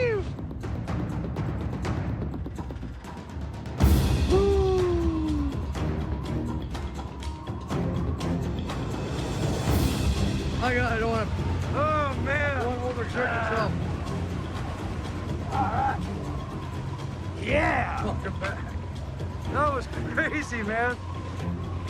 That plane just slipped right in there. So when I got to Anchorage, there was no sign of a heart attack happening. I just feel like, you know, I killed it a couple of days for it. I feel guilty. Start taking care of yourself and it won't happen again. All right. We can head out? Well, toss them when you're ready. Oh, yeah, we're going. Hurry! Yeah, we'd like permission to exit the harbor over. Everybody's on? That's flight 16, sound security. Roger, that's 16, thank you.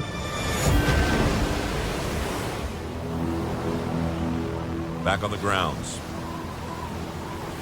It's still blowing 30. We've got 17, 18-foot seas, 11 to 17, depending on what gusts come through. On the Northwestern.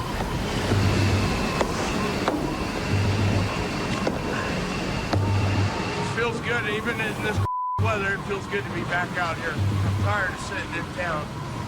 Returning to his town soak after nearly a week. It's crab here. 6 days ago there was crab here. We'll see. Captain Sig Hansen approaches his first string in building weather. They've been sitting here for 6 days, so we don't know what's here. We don't know what's... Something could be crawling in. Could have all crawled away. We don't know. I feel like we've been behind. We really need to get moving here. I just hate that the guys lost a day on my account. This is a team effort, and I'm the one who put us here, and I want to try to make it right.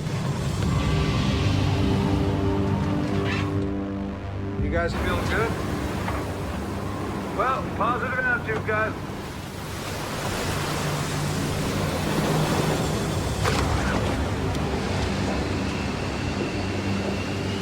Makes me nervous.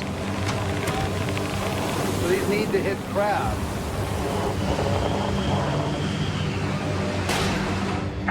Okay, let's see what we got here. All right, let's see what we got here. How do we look? You want to do a count? Yeah.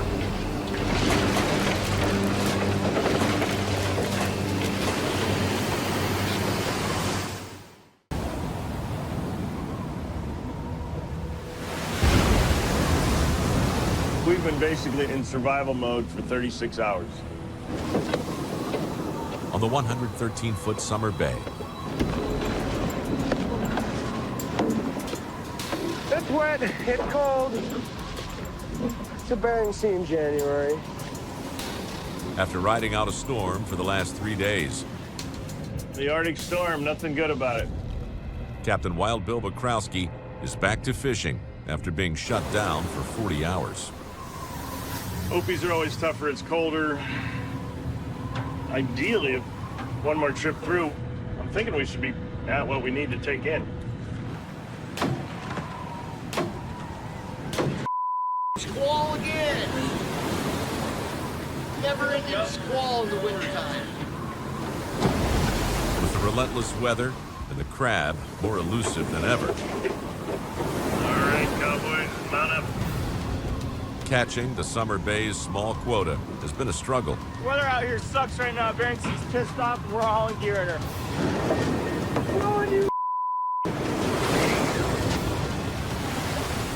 For whatever reason, the numbers of Opilio are dwindling.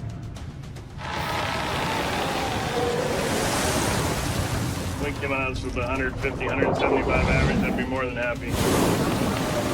Come on, come on!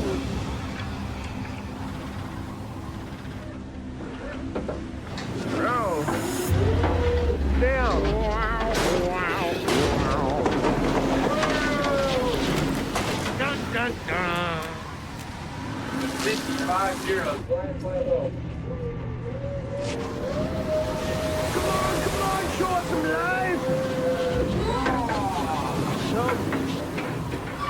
Oh, this is not good. It's not looking great. It's not what I was expecting for 3 days snow. Hopefully it's gonna pick up at the end of the string, but we've seen mediocre fishing all season, so I don't know. I don't have any hope. 100. Tim, shut up. Bad hauls and bad attitudes often go hand in hand. I think he's sour with the job, and I'm sour with him for being sour at the job. 130 to 130. Bad numbers, horrible weather. Terrible.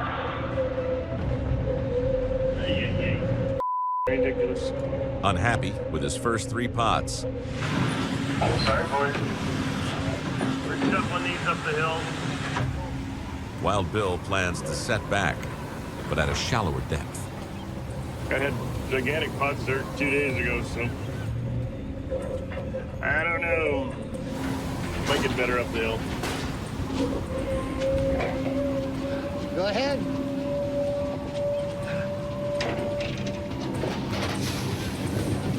Up.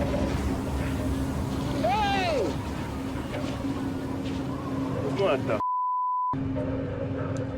We got it all now. As engineer Tim Bowles was throwing the bags, he got a line tangled up in the launcher. Line that's attached to an 800-pound pot. He's a idiot. You don't pull it out until it's straight. I don't know what happened, Jay. I did.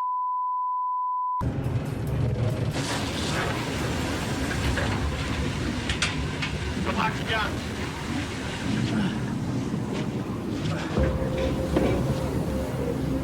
If you watch him, he does everything like this. The other guy's got it, and they're aggressively throwing her over like you're supposed to, and everything is like, and it got wrapped. And then when he tried to free it, he that up. And we're lucky we didn't rip the launcher off the deck. I tried to flip it over the launcher. Just malfunction. Idiot, Tim. Well, wasn't done on purpose. Oh, I know. I just, it just seemed like it was no big deal when it happened, and it is a big deal. I know how sensitive it is. Dear diary, Bill yelled at me again today. I was trying my best, and in front of the entire crew, he corrected me for almost destroying a major piece of machinery and possibly getting somebody hurt. The nerve of that man. Ed.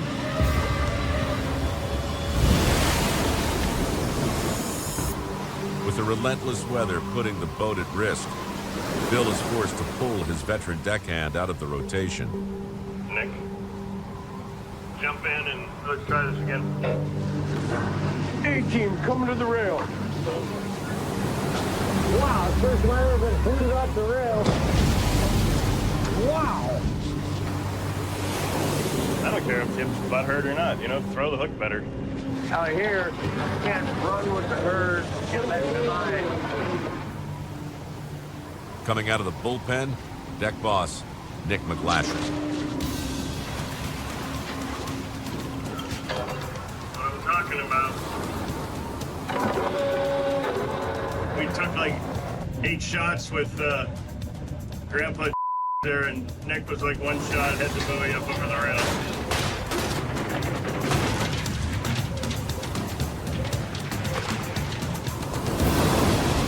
Come on, Chris! Woo!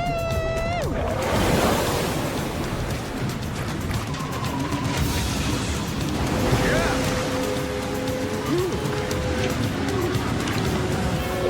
Yeah, that's the last one of these. We're gonna head back down the hill. After working his way through the gear, It is an ugly day today in so many ways. That's grabbing. the veteran skipper's numbers have not improved. About the only thing colder than the water is the numbers in these pots.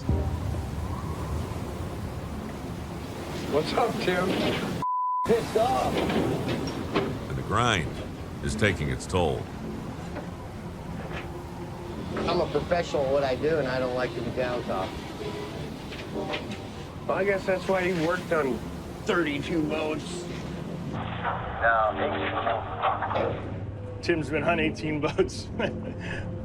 Oh my God. I wonder if we'll get a cake with a 19 on it. He's washed up.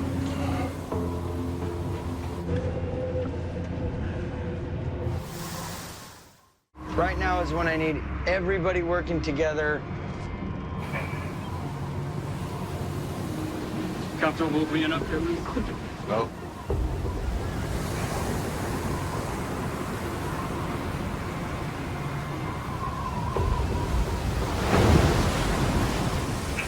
Okay, everybody be safe now. All right, man, here we go.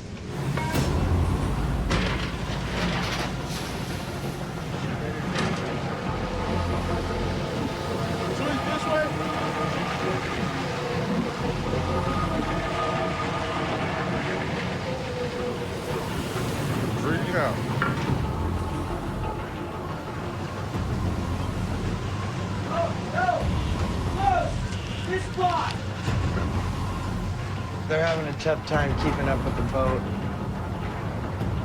And I was just thinking, man, I worked with a good-ass team for years, dude. We did trips, four-man deck, and nothing changed. Speed never changed, nothing changed. Stack on top, stacking full loads.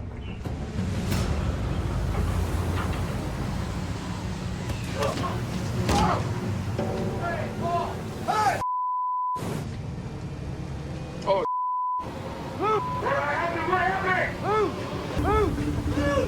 Luke, you all right, brother? Man down, Jake. Is he okay? No. He's not okay. How bad? Just let him fall all the way down to deck. While working up on the stack, deckhand Luis Patella lost his footing and fell 15 feet to the deck.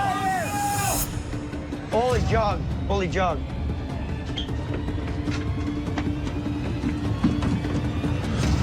Hey, what's going on here? Where does it hurt, Luce? Tell me where it hurts, buddy.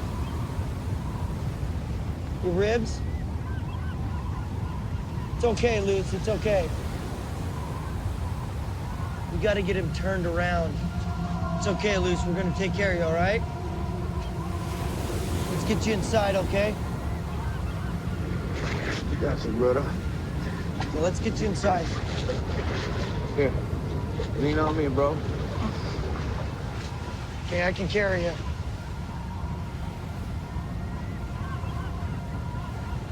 Here, I'll just follow you, all right?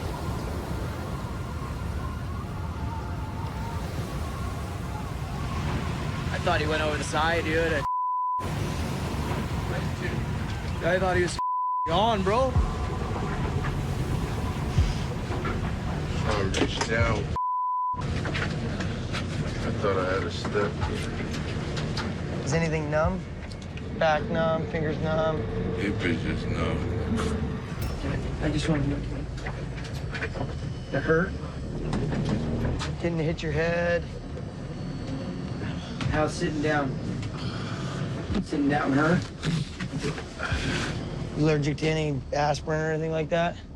Let's start you off with aspirin and ibuprofen, and then we'll move on from there.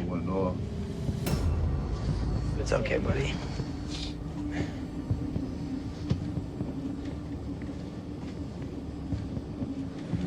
No, I'll be back up. I'll be back. Don't push yourself. Just take these strings off, man. It's okay. All right, just make sure you tell me if it gets worse, okay? We'll take good care of you.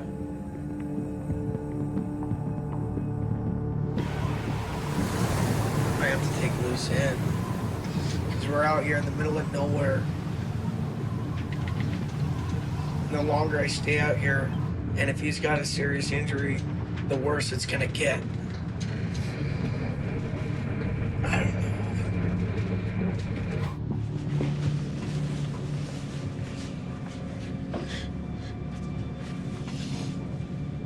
I'm tired. Glad to see you, big ass.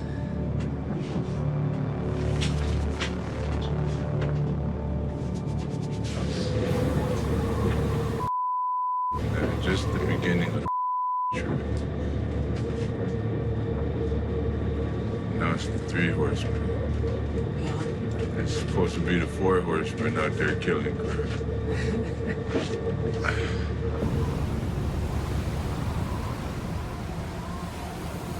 It makes you think about your family and like makes you wonder, dude, is the juice worth the squeeze? I don't know what my family would do without me. I don't know what I'd do without you. I don't know what I'd do without Luce. Scary to hop up on a pod after you hear a guy yell. And he's not there.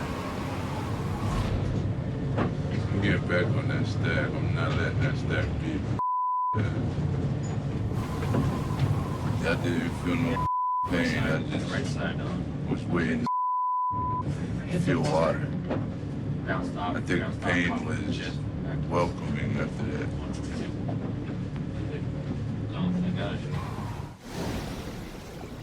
After fishing through hurricane-force winds, the Wizard is a force to be reckoned with. 370 miles northwest of Dutch Harbor. Sig, I got an injury on board. On the Saga. I have a really big guy and he fell off the stack on his leg. Captain Jake Anderson consults with his mentor, skipper Sig Hansen, on how to handle the injury to crewman Luce Patoa. Did he break his leg or is it sore? He can't walk on it, but I don't think it's broken. I think he hit his head, but he won't tell me. Now he's puking. I don't know if I should just go to St. Paul or try to haul 60 pots and then go. I'm sit down, sit down. If he's throwing up and he's nauseous, then he's probably got a concussion. You gotta get him in. Man, I hope they don't fly me out, man. I mean, I ain't gonna have no money, and that's what I came up here for. Good luck. Just keep me posted. Okay. This is an absolute nightmare. I've seen people get knocked out on these boats a lot. And they were fine, but it's different when I'm down there and I'm up here and it's my responsibility and I have to live with the guilt every day. And I'm going in. Not willing to take a chance, I don't know what else to do. Jake heads to port for the second time in just 3 days. This is just a disaster. We're 170 miles from town. This is kind of uncharted territory for us. Late to the game, Captain Sean Dwyer is working double time to catch up with the fleet. This is about 72 and a half fathoms. A little shallower. Coming in hot. So what we're gonna do is come and we're gonna set one just right here, right across that same depth, punch out into this open area out here, and that'll be the plan. 5 strings, 23 pots apiece, start setting them out, let them soak, and then start farming. Are we ready? Are we ready? Woo! Yeah.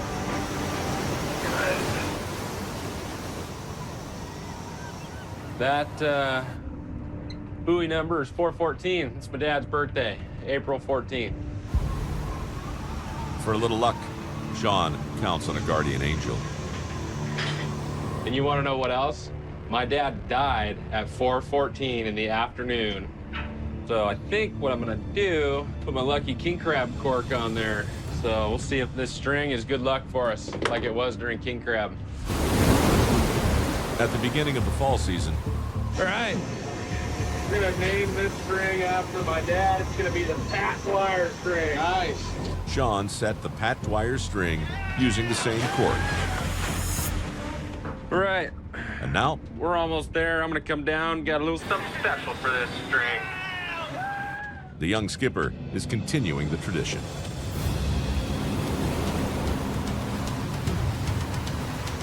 I don't know if you guys have seen this. It's my cork I made for my dad during king crab. What brought us a lot of good luck. I put the poem from his funeral on there, his birthday, 414. I can't not do it. I gotta put this thing on there. We gotta make this a lucky pot, lucky string. Woo! Let's get it, boys. Good job, everybody. Oh, man. All right. Don't let me down. Throw that thing like you mean it, Craig. I think we're gonna find some crab here. Feel it in the air. All right. This is just crazy luck, but it clocked just broke 414 right now. Send it. Yeah, the first line of crab season. That was perfect timing. Literally, couldn't get any better. It's got to be something good, man. That's a lucky string, if you ask me. You can't make that up, for one. Two, you can't mess with it, so bombs away.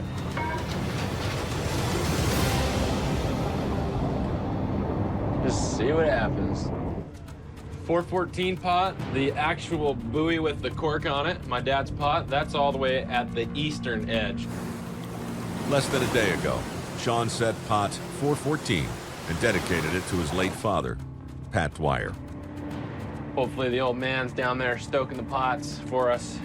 And he's banking on divine intervention. 414 is all the way out over here. So we're gonna start at the west, work our way to the east. Hopefully that's giving us some good sign. First pot right there. Oh, yeah, man. Yeah, the first line of crab season.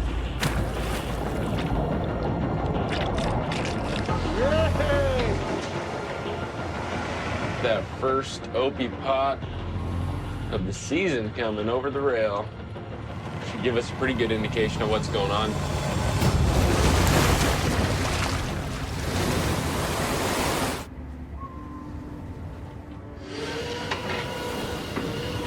Crab. It doesn't look so hot.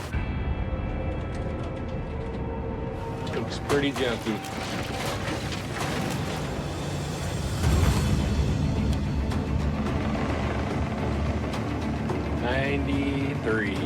$93 in the first one. That's the trashy end. Hopefully it just gets better from here. Number 2. That pot didn't look very good. 130 in that last pot. The numbers are going up. Oh, yeah, man. That's a lot of crab.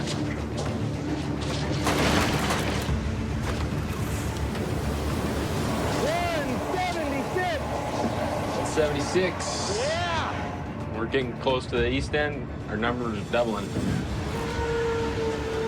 Yeah. Oh, that's almost up to the crossbar. Take a little picture of that one, send it to Mom. Big old clean 1.5 pounders. We can take those all season, man. We'll be done in a week. And those numbers just keep going up. Yeah, if we can hit 200, we'd be styling. 221.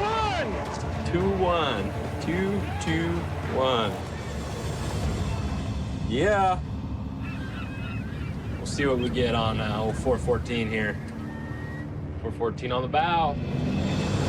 Coming up. 414 going in the block. See what we end up with here. Hopefully the old man's down there sweeping them in.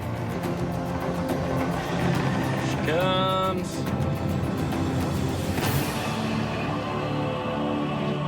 Hopefully old P. Diddy brings us some luck.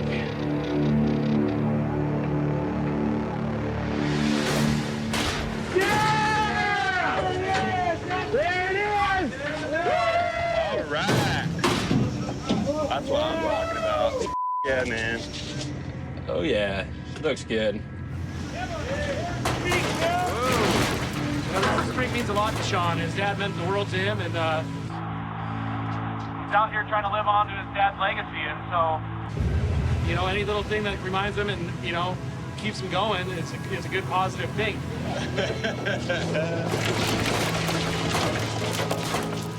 What'd you get? 275. 275. High pot of the season right now by a long shot. It's just one hell of a coincidence that you just can't leave alone. So I gotta let my mom know.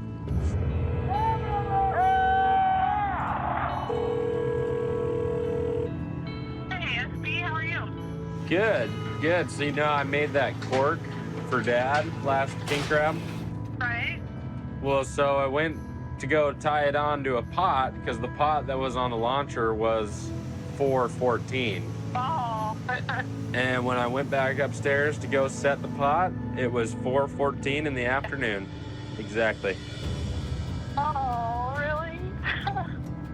Oh. It had 275 in it. 275? I can't. I'm on. Way to go, honey. Yeah. That just makes me really happy. On the fishing grounds, I just cannot believe that you are retiring, so. We'll get you on some water skis or something. See the other side of John. We haven't seen how you look in swim trunks yet. That'll be fun. Captain Sig Hansen catches up with an old buddy. Oh yeah, that'll be scary. These legs haven't seen the sun and it'll blind you. They're so white. They're skinny like a pelican legs. But, you know, I suppose it's like anything else. You know when you know, right? You know it in your heart. If you know it, then it's the right thing. Yeah. I'll get too cocky, but I need to finish this trip because I can't wait for it to be the last trip I'll ever fish this crab again. That's how serious I am. Unreal. Anyway, all right, man. Well, we gotta get going here. Okay, man. Good luck. All right, Johnny. That's good talking to you. We'll see you down south. Thanks. Unreal. John's retiring. And I just don't know if I could do it right now. So, but good for John. He knows it when he knows it. That's the way I'm getting out. I don't need the stress. I don't need this pressure. Okay, guys. Don't get hurt. This weather's supposed to be north 20. This whole season's been in your face. Yeah, baby. Let's do it. Captain Jonathan is banking that this string will be the last one of his season. I said across this canyon, going out on top, like a champion, hopefully. I can load this boat if I get lucky. That's the only way I'm gonna get home. And this is the only thing standing between me and living retired life, hanging out with grandbabies, going sport fishing. So see what we're gonna get out of this. I'm hoping for some 200s. 200 average would be pretty good. We just need our crabs to work with us here. Come on, crabbies! If we somehow strike out here, this trip could be a little bit longer than we're hoping for. We'll see what happens. Come on, come on, come on.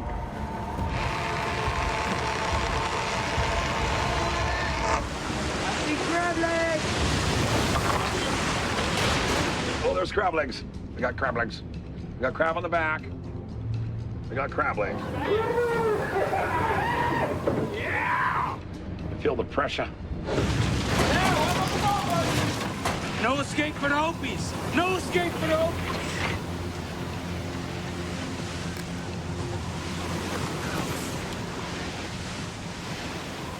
$140.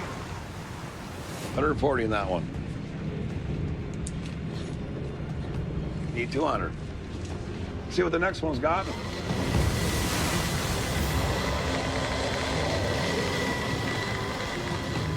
Come on, man. You need better than that. Oh, baby.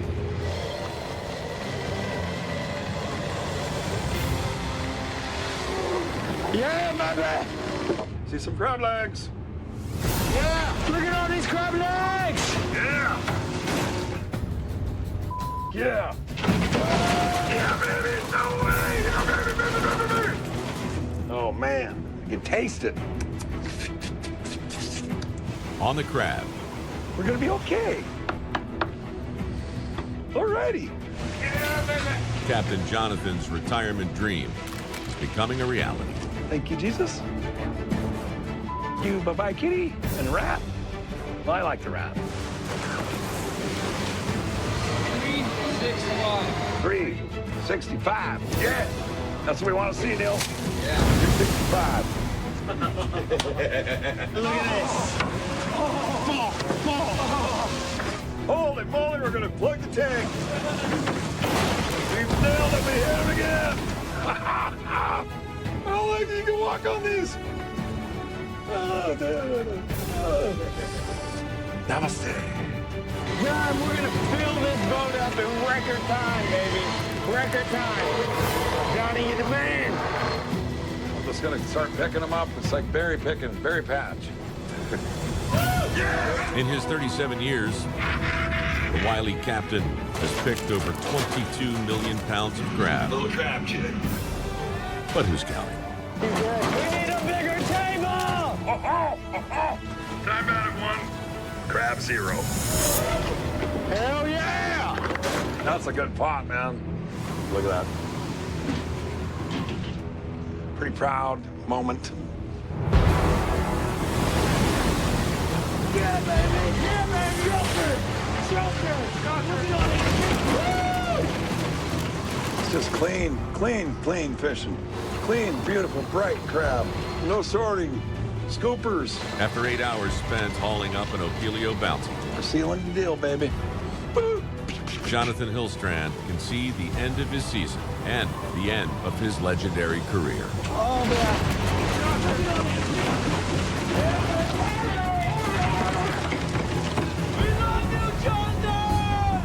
We're having some fun. This is my dream right here. This is a dream. I had a dream. These are the good old days right here, right now. Good old days are right now. Okay, guys, this is the last one coming up. I swear to God, this is the last one.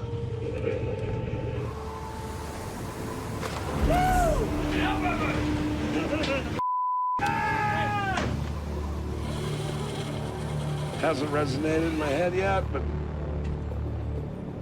I don't believe this is real.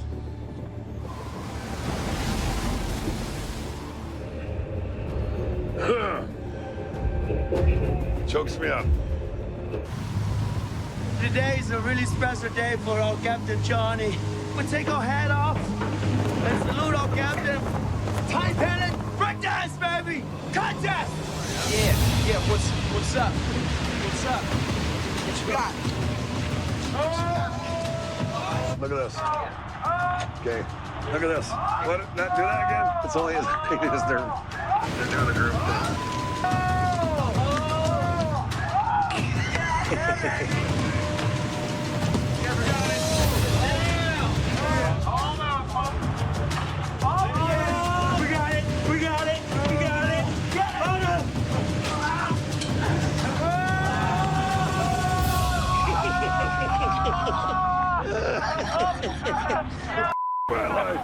We love you, boss! Love you. I love these guys. Broadside to 25-foot seas. Captain Keith Colburn fights his way to the top of his stream. You know what? This is what we fish in out here. This is the Bering Sea. It's winter. This is what the weather is. It's getting harder and harder every year to make a buck out here. This year harder than any I've experienced in my career. Battling storms and bad numbers the entire winter season. Right now we're on some fresh bottom, and I'm hoping we'll pop some decent counts. The skipper is looking to change his luck on new grounds. You know, we got about another 50 pots to haul after this. We should have probably 70 to 75,000 pounds. All right, guys, here we go. All right, let's catch some crab. First one's coming up.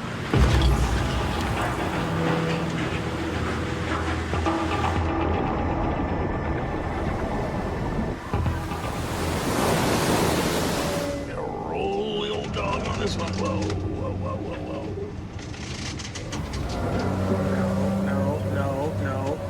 No. coming down the rail. Little slurper. Stay sharp at the rail there. I've got to drive straight into it with just a little bit on the starboard periodically, so Might take a wave or two here during this haul.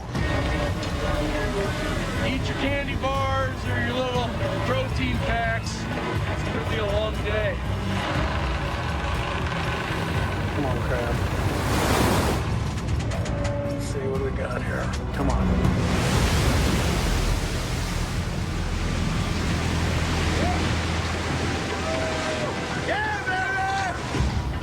Well, there's a good first pot for the last pick.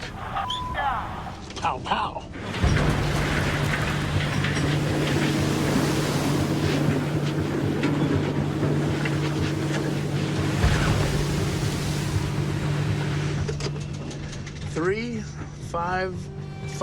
$355, right on. It's looking good. First pot had 355 crab in it. I'm hoping we can see that through the string. If we do, that's pretty much the ticket to getting this boat full and getting this season over with. And there isn't a guy on this boat that doesn't want that to happen. Yeah, go ahead and count for me, will you guys?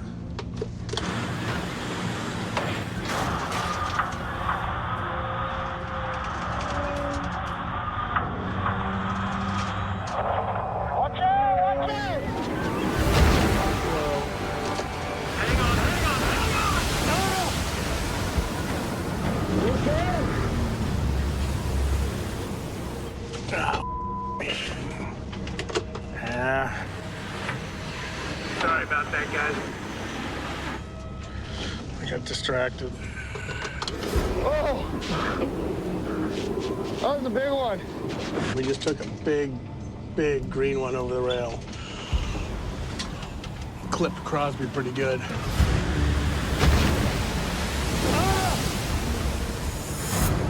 I always love it when waves come out of the backside. Made a dive. I'm not sure if I went in the right direction, but we're all good, so I'm good. I can't be looking 100% of the time down there. I've got the radar to look, I've got the plotter, I've got all this bookkeeping I got to do, so I've got to kind of multitask. And once I think the guys are good and safe, I'll go to this. But then all of a sudden, out of the corner of my eye, bang. In one real big wave. The Bering Sea isn't willing to give up its bounty without a fight. It's going to be a pain in the butt to haul this gear. Strong ocean currents generate immense downward pressure on the pots. Oh, come on, get it over the rail, guys. Come on, come on, come on, come on. Watch your feet, watch your feet. Oh, you're kidding me. You've got it, you've got it. Better than what happened there. Just lines popping out. Watch your feet now, you're all in it.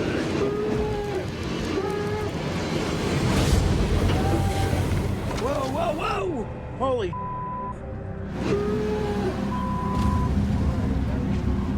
I don't know if we can hold it. You okay, Crosby? And that's a big man to get towed across the deck by a set of bags. I haven't been zipped across deck like that without a wave being involved.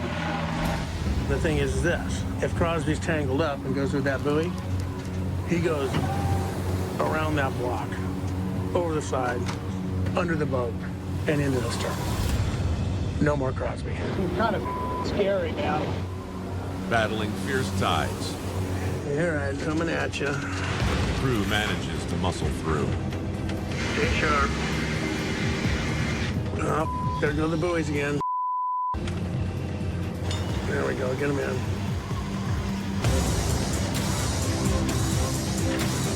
Come on, give me a pot of crab. Oh, it's got something in it. I'm not sure what. Come on, man. Come on, give me a good count. Give me a good count. 3, 2, 0, 320, right on. Nice crab. Wait. Big crab. Big crab. Oops, oops, oops.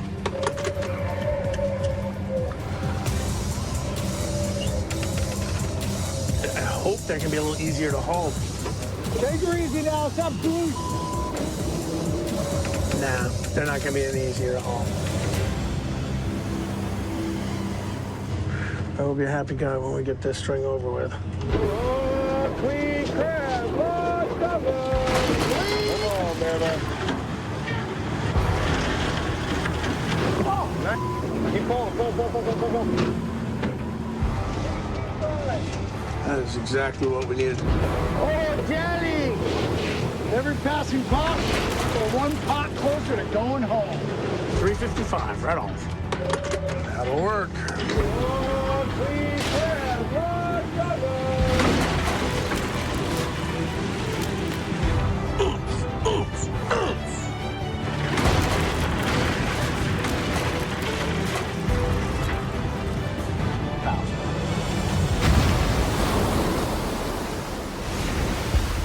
What they just counted had 435 keepers in it. This right here should be 200 plus 250s through all of that. I think we're gonna start putting the big stack on. That's it, guys. Let's start stacking them on, all right? Good job. Put the happy stack on. Time to go. I'm breathing a huge sigh of relief right now. We started awfully slow. Worst trip of my career. They always say it's not how you start, it's how you finish. Well, you know what? We finished strong. After 6 weeks of dangerous weather and spotty fishing, It was a skinny season, but it was a successful season. the veteran skipper has hauled 434,000 pounds of crab for a total of $1.7 million. And his crew will pocket 54 grand each.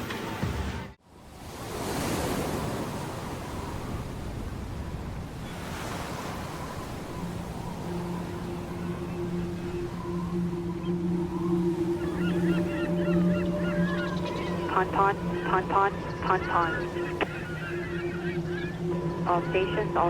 All stations. This is Coast Guard Sector Anchorage, Coast Guard Sector Anchorage, Coast Guard Sector Anchorage. Break. Across the Bering Sea, the United States Coast Guard broadcasts an urgent message to the fleet. February 11, 2017. The Coast Guard has received an E-probe distress signal from the fishing vessel destination, approximately 1 mile west of St. George. All vessels are requested to keep a sharp lookout, assist if possible, and report all settings to the Coast Guard. Break. So we got about 4.5 hours of fuel on board. It'll take us just shy of 2 hours to get there. Roger. An MH-60 Jayhawk helicopter is dispatched to the location of the emergency signal's last known coordinates. It's a pot boat, wide over blue. They're estimating about 6 people on board. But if all goes well, they won't need help. But I guess if they do need assistance, we'll go ahead and just plan on hoisting them. Best case scenario, they'll all be together. Yeah.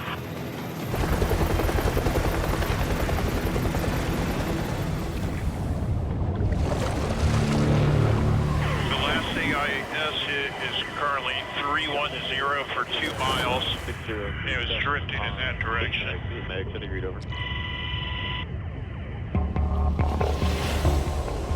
Just off St. George Island.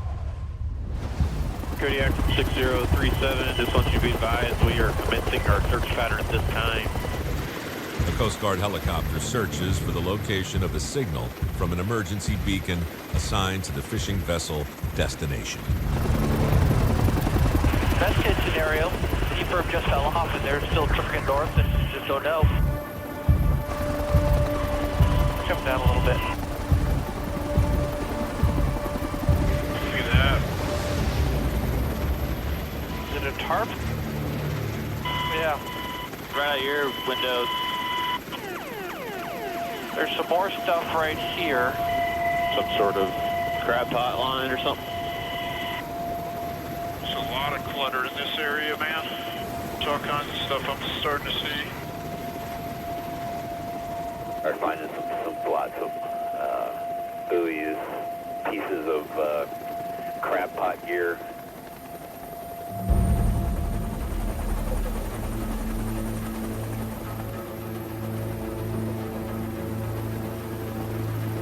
I see something orange at our 9 o'clock right now. Life ring. Roger. The life ring is an important find. If it belongs to the destination, it'll confirm the identity of the boat. Fishing vessel Silver Spray. Fishing vessel Silver Spray. This is Coast Guard 6037. The Coast Guard reaches out to a nearby Good Samaritan crabber, fishing vessel Silver Spray, to retrieve the life ring. Roger.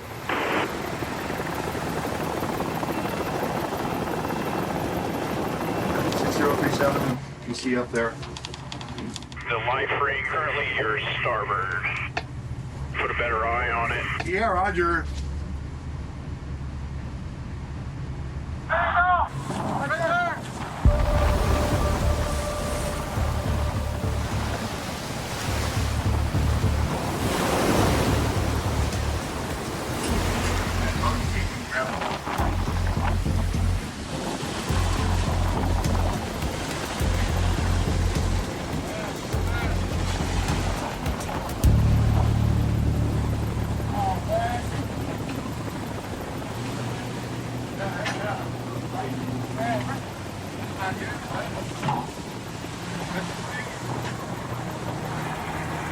Identification of the vessel you're looking for. Confirm that's destination. Oh, did you guys hear that? Yes, sir. The life ring had the same destination on it. It's the boat. That's not good.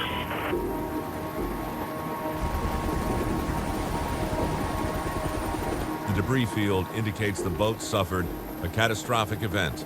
So we're just trying our best we can to locate an EPIRB, locate these survivors. Intensifying the search for the missing crew. Best case scenario, there's 6 dudes sitting in a life raft.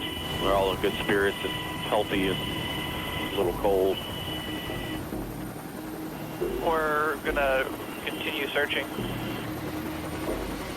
We gotta give this 100, 110%, just like we would if it was our own family. We're gonna find them. 135 miles northwest. On the Northwestern.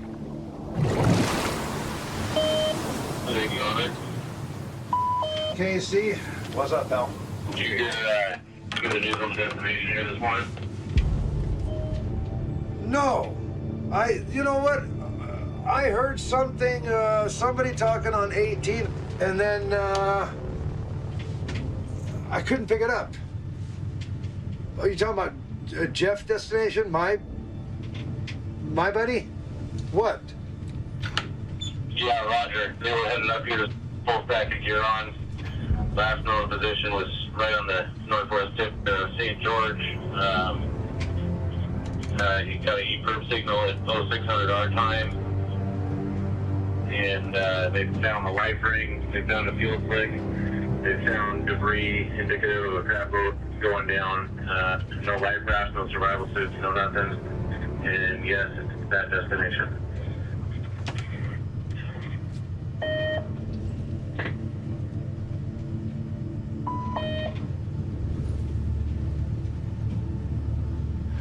I pray that they find somebody alive. Did they get off of Mayday? It doesn't sound like it.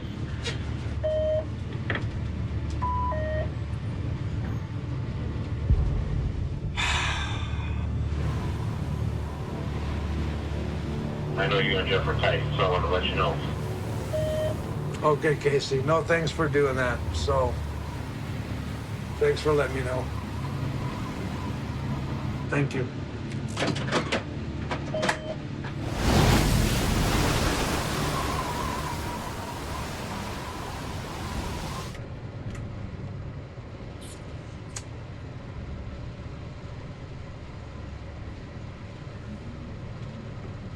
I'm sorry, sir.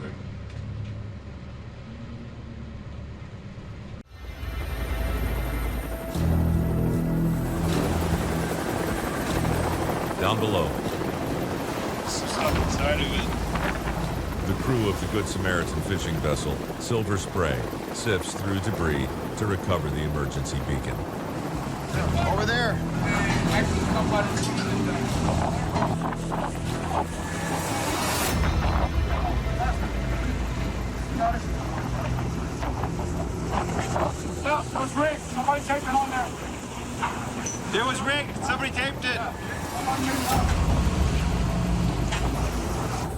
Silver spray. Yeah, we retrieved that E-perp. Has a fishing vessel name here, destination on it. Roger, skipper. Also copy has fishing vessel destination on it. Much appreciate all your help, sir. Identifying the beacon confirms the Coast Guard's worst fears. Whenever that E-perp started going off, I bet we were already 20-30 too late. It's amazing how fast fishing boats capsize, though. Where everyone was asleep and it was sinking, and you know what I mean? Yeah. Contact Kodiak 6037. Be advised, the fishing vessel destination's name was labeled on the E-perp.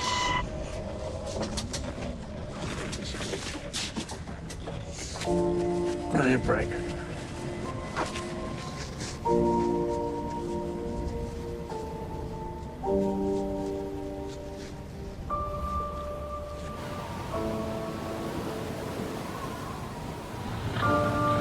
We have completed our search pattern with no joy. That's not good at all. It sounds like they're gone. Can't even find them. No life raft or nothing. Last spot right here. I'm so glad I'm getting out of here. No copy, over. Service 6037, contact Kodiak. You have completed your search pattern with no joy. Over. Contact from 37, that's affirmative. Radio.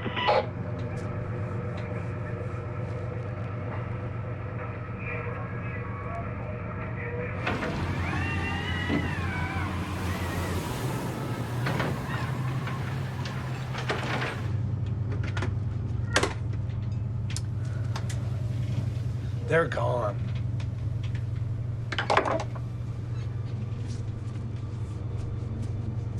They're gone.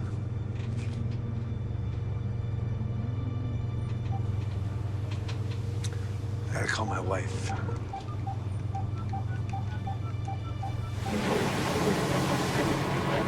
I just talked to Glenn, too. Right after Christmas. Just had a kid, just got married. 7 years clean.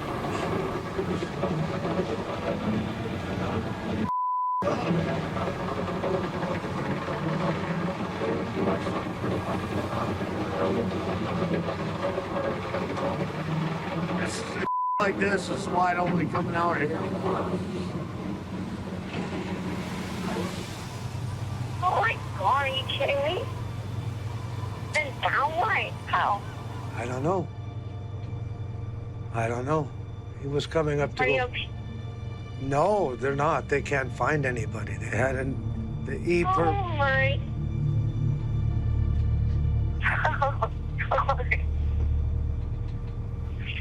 Just go home. Just hurry up and go.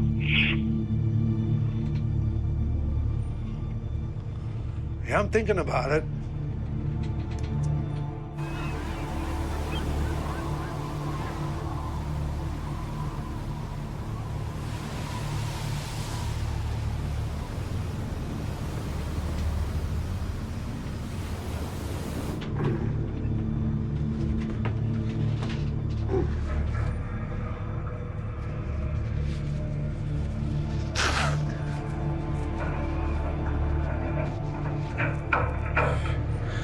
This is too much. You feel like you're on borrowed time, you know? And makes you all that much more nervous.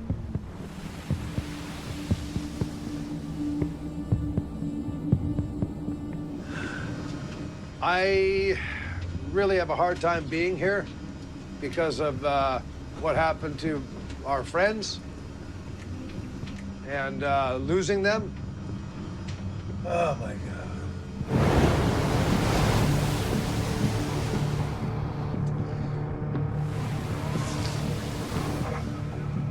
So I'm fried. I'm done. I want to get the hell out of here.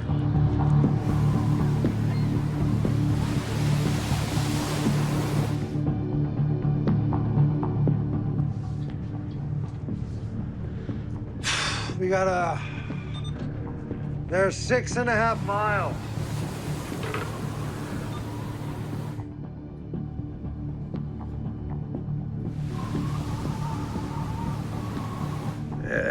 I just need to get out of here.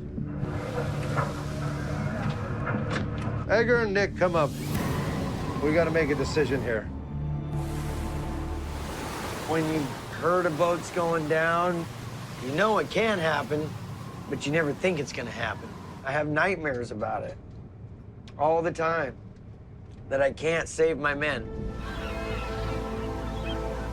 But the thing about crab fishing, though, is it's just like war. You gotta put it behind you and just keep moving forward. That's a risk we take. Working out at sea.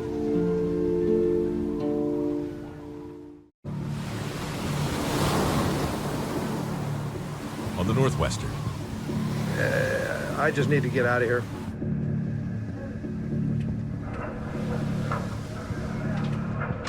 Edgar and Nick, come up. We got to make a decision here. Shaken by the loss of the destination, Captain Sig Hansen questions his ability to finish the season. I'm freaked out. I just lost one of my best friends. Probably gonna get out of here. I think I've done as much as I can do. You know, I'm stressing out more. I mean, after hearing this news, I just want to get out of here as fast as possible. Sig calls it quits and turns the boat towards St. Paul Harbor. We'll offload, and Edgar will take it. Once at dock, Edgar will get behind the helm. Just be safe. Okay? 285 miles northwest. On the 113-foot Summer Bay. It is an ugly day today in so many ways.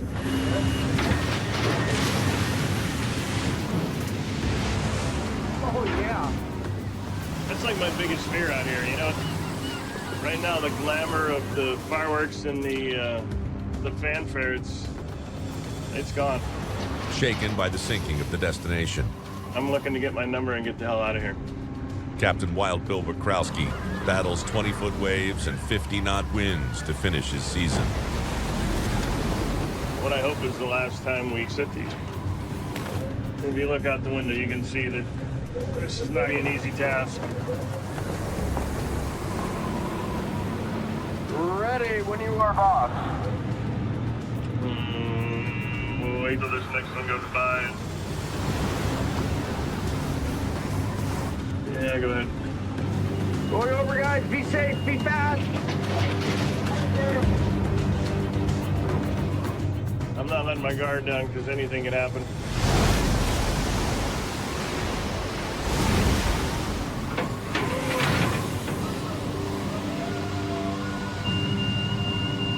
What is up?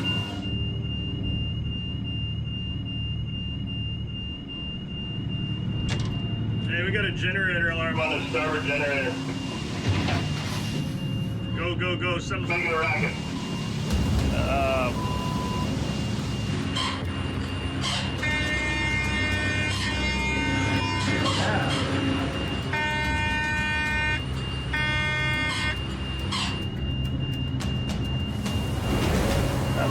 I don't have enough power.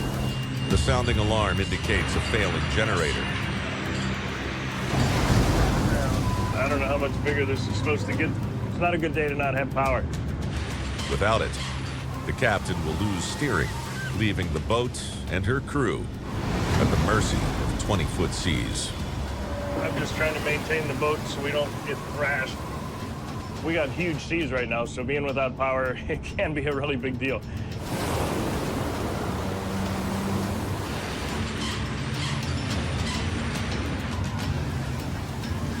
Oh, we're getting sideways here.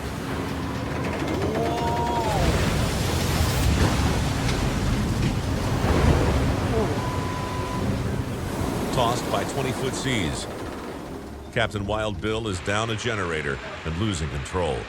We're under the gun. Emergency repairs in a gale with 20-plus foot seas. We don't have full power on it. The bow swings over 25, 30 degrees. With limited steering, keeping the summer base safe and out of the ditch is a challenge.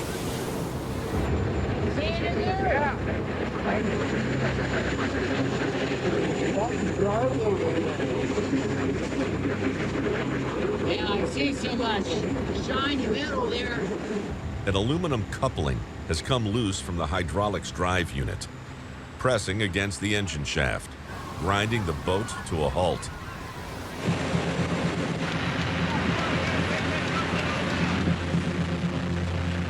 With his season on the line, the captain and former engineer rolls up his sleeves.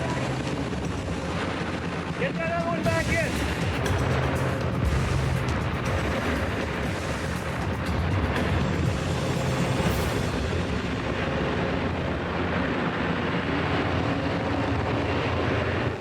Tim went down and he did the right thing, shut it down, and got everything up and running.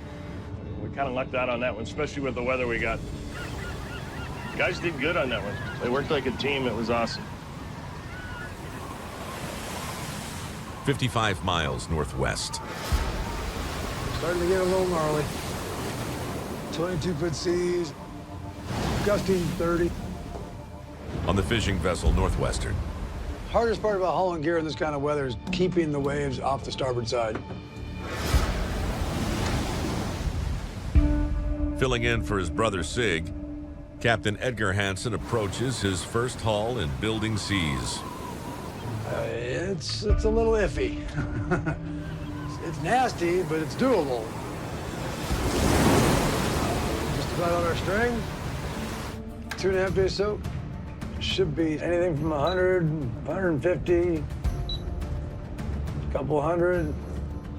Edgar counts on pots set by brother Sig 3 days ago to put a dent in the 81,000 pounds needed to close out their season.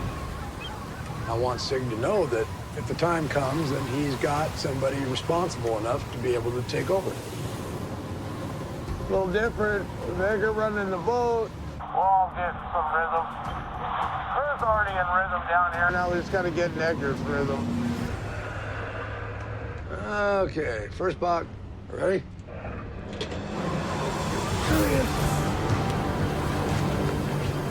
And here we go.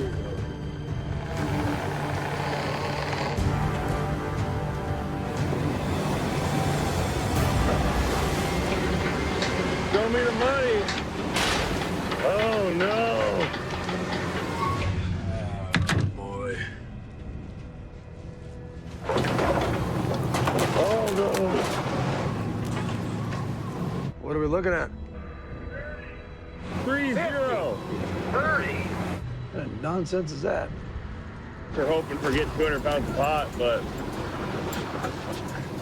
I guess not. 21. 2-1. The town pick, it sounds like a real set. No, I'm nervous. Sig's not here. Hopefully you can find some numbers. We have to find our own. Sig did his best to put us on crab, but we were left with not a whole lot to work with. Time to go, Edgar. So now it's all up to me. I'm setting my own gear.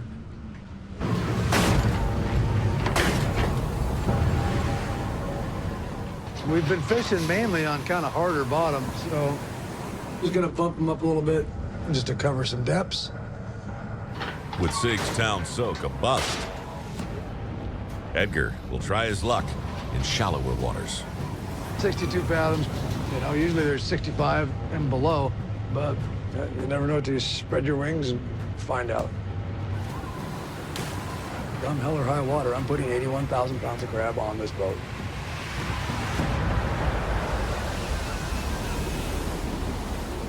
"115 miles southeast.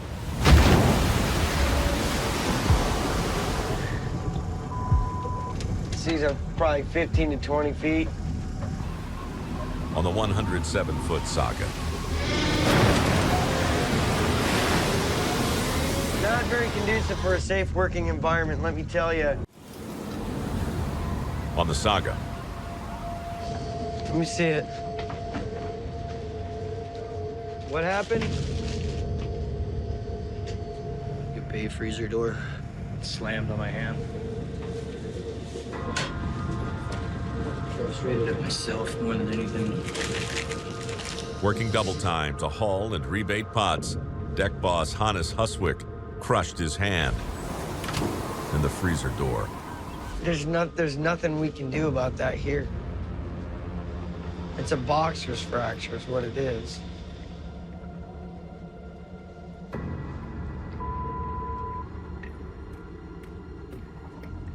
Now I don't have you. What am I gonna do?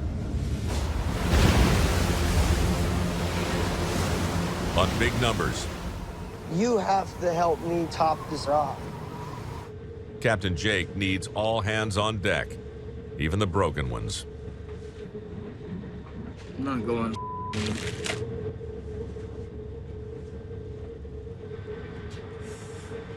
Just get through the trip, get through this gear, we'll figure it out. We'll be fine. Yeah, we can do it, dude. Make it happen. Honest broke his hand. He's a crabber. Sucks. I don't like it. I absolutely hate it, but I'm running out of time.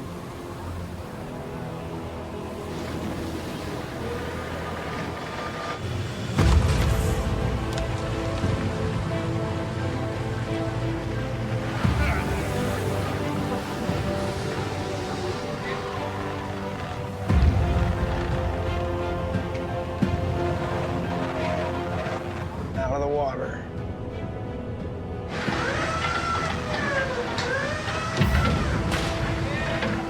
Oh, yeah. Hey, you like it? I like it!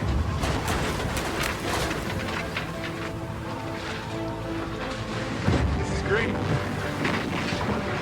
On the numbers, man.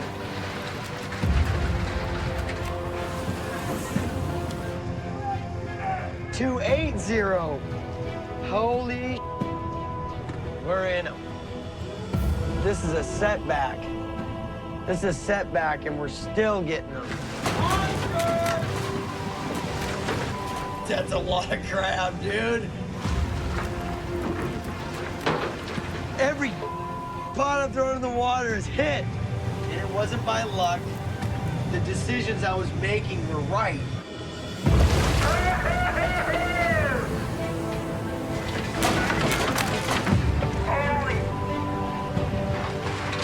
This stuff right here on this table is very hard to find this season. It's funny, you start seeing this many crab on the table, and all of a sudden my hand doesn't hurt for a second.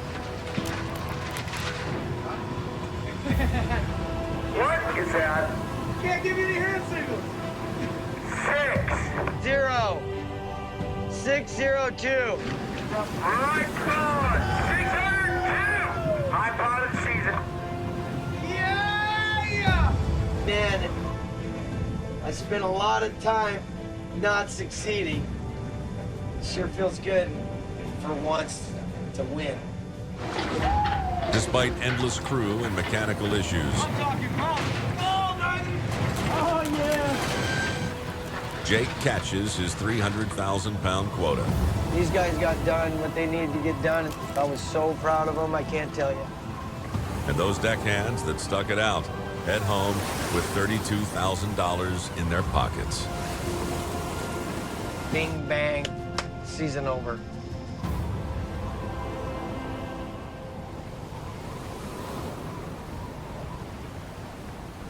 "65 miles northwest.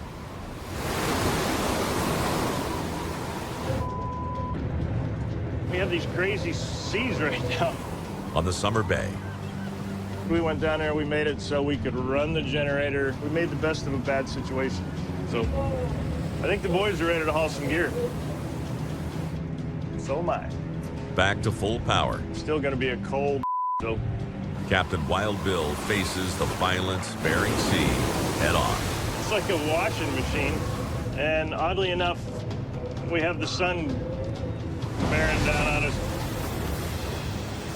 This string was set back next to the best string we'd had in 2 days up here, so I'm trying to power this out. All right, guys, let's go.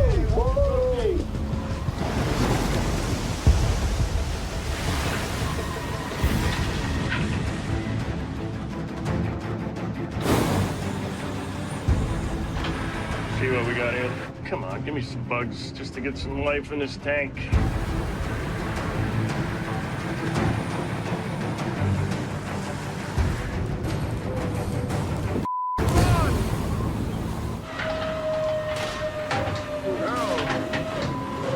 No, this one sucks.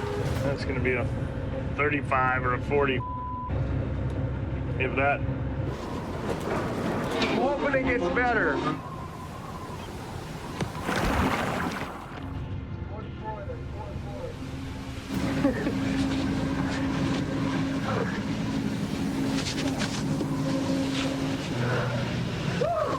Percent of 20.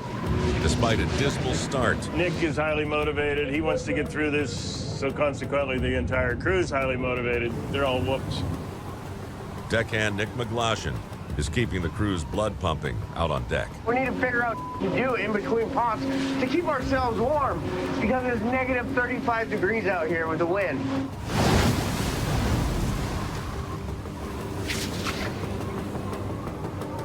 I just feel bad. They're out there hauling numbers at the end here. They can't end like this.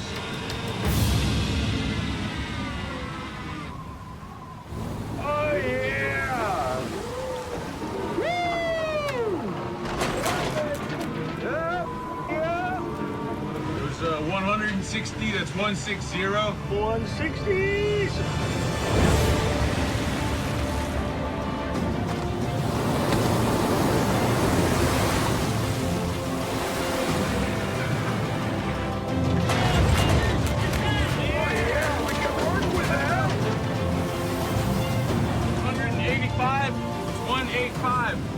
This stuff here, we're going home. We can finish our season with these numbers. Hauling big pots, Wild Bill and crew spend the next 9 hours filling the tanks. Opilio 2017 was a grind. I think we've caught our quota. The guys have been brooming, stuffing, pumping down, stacking. There just isn't any more room in there. What we had to catch, we caught it.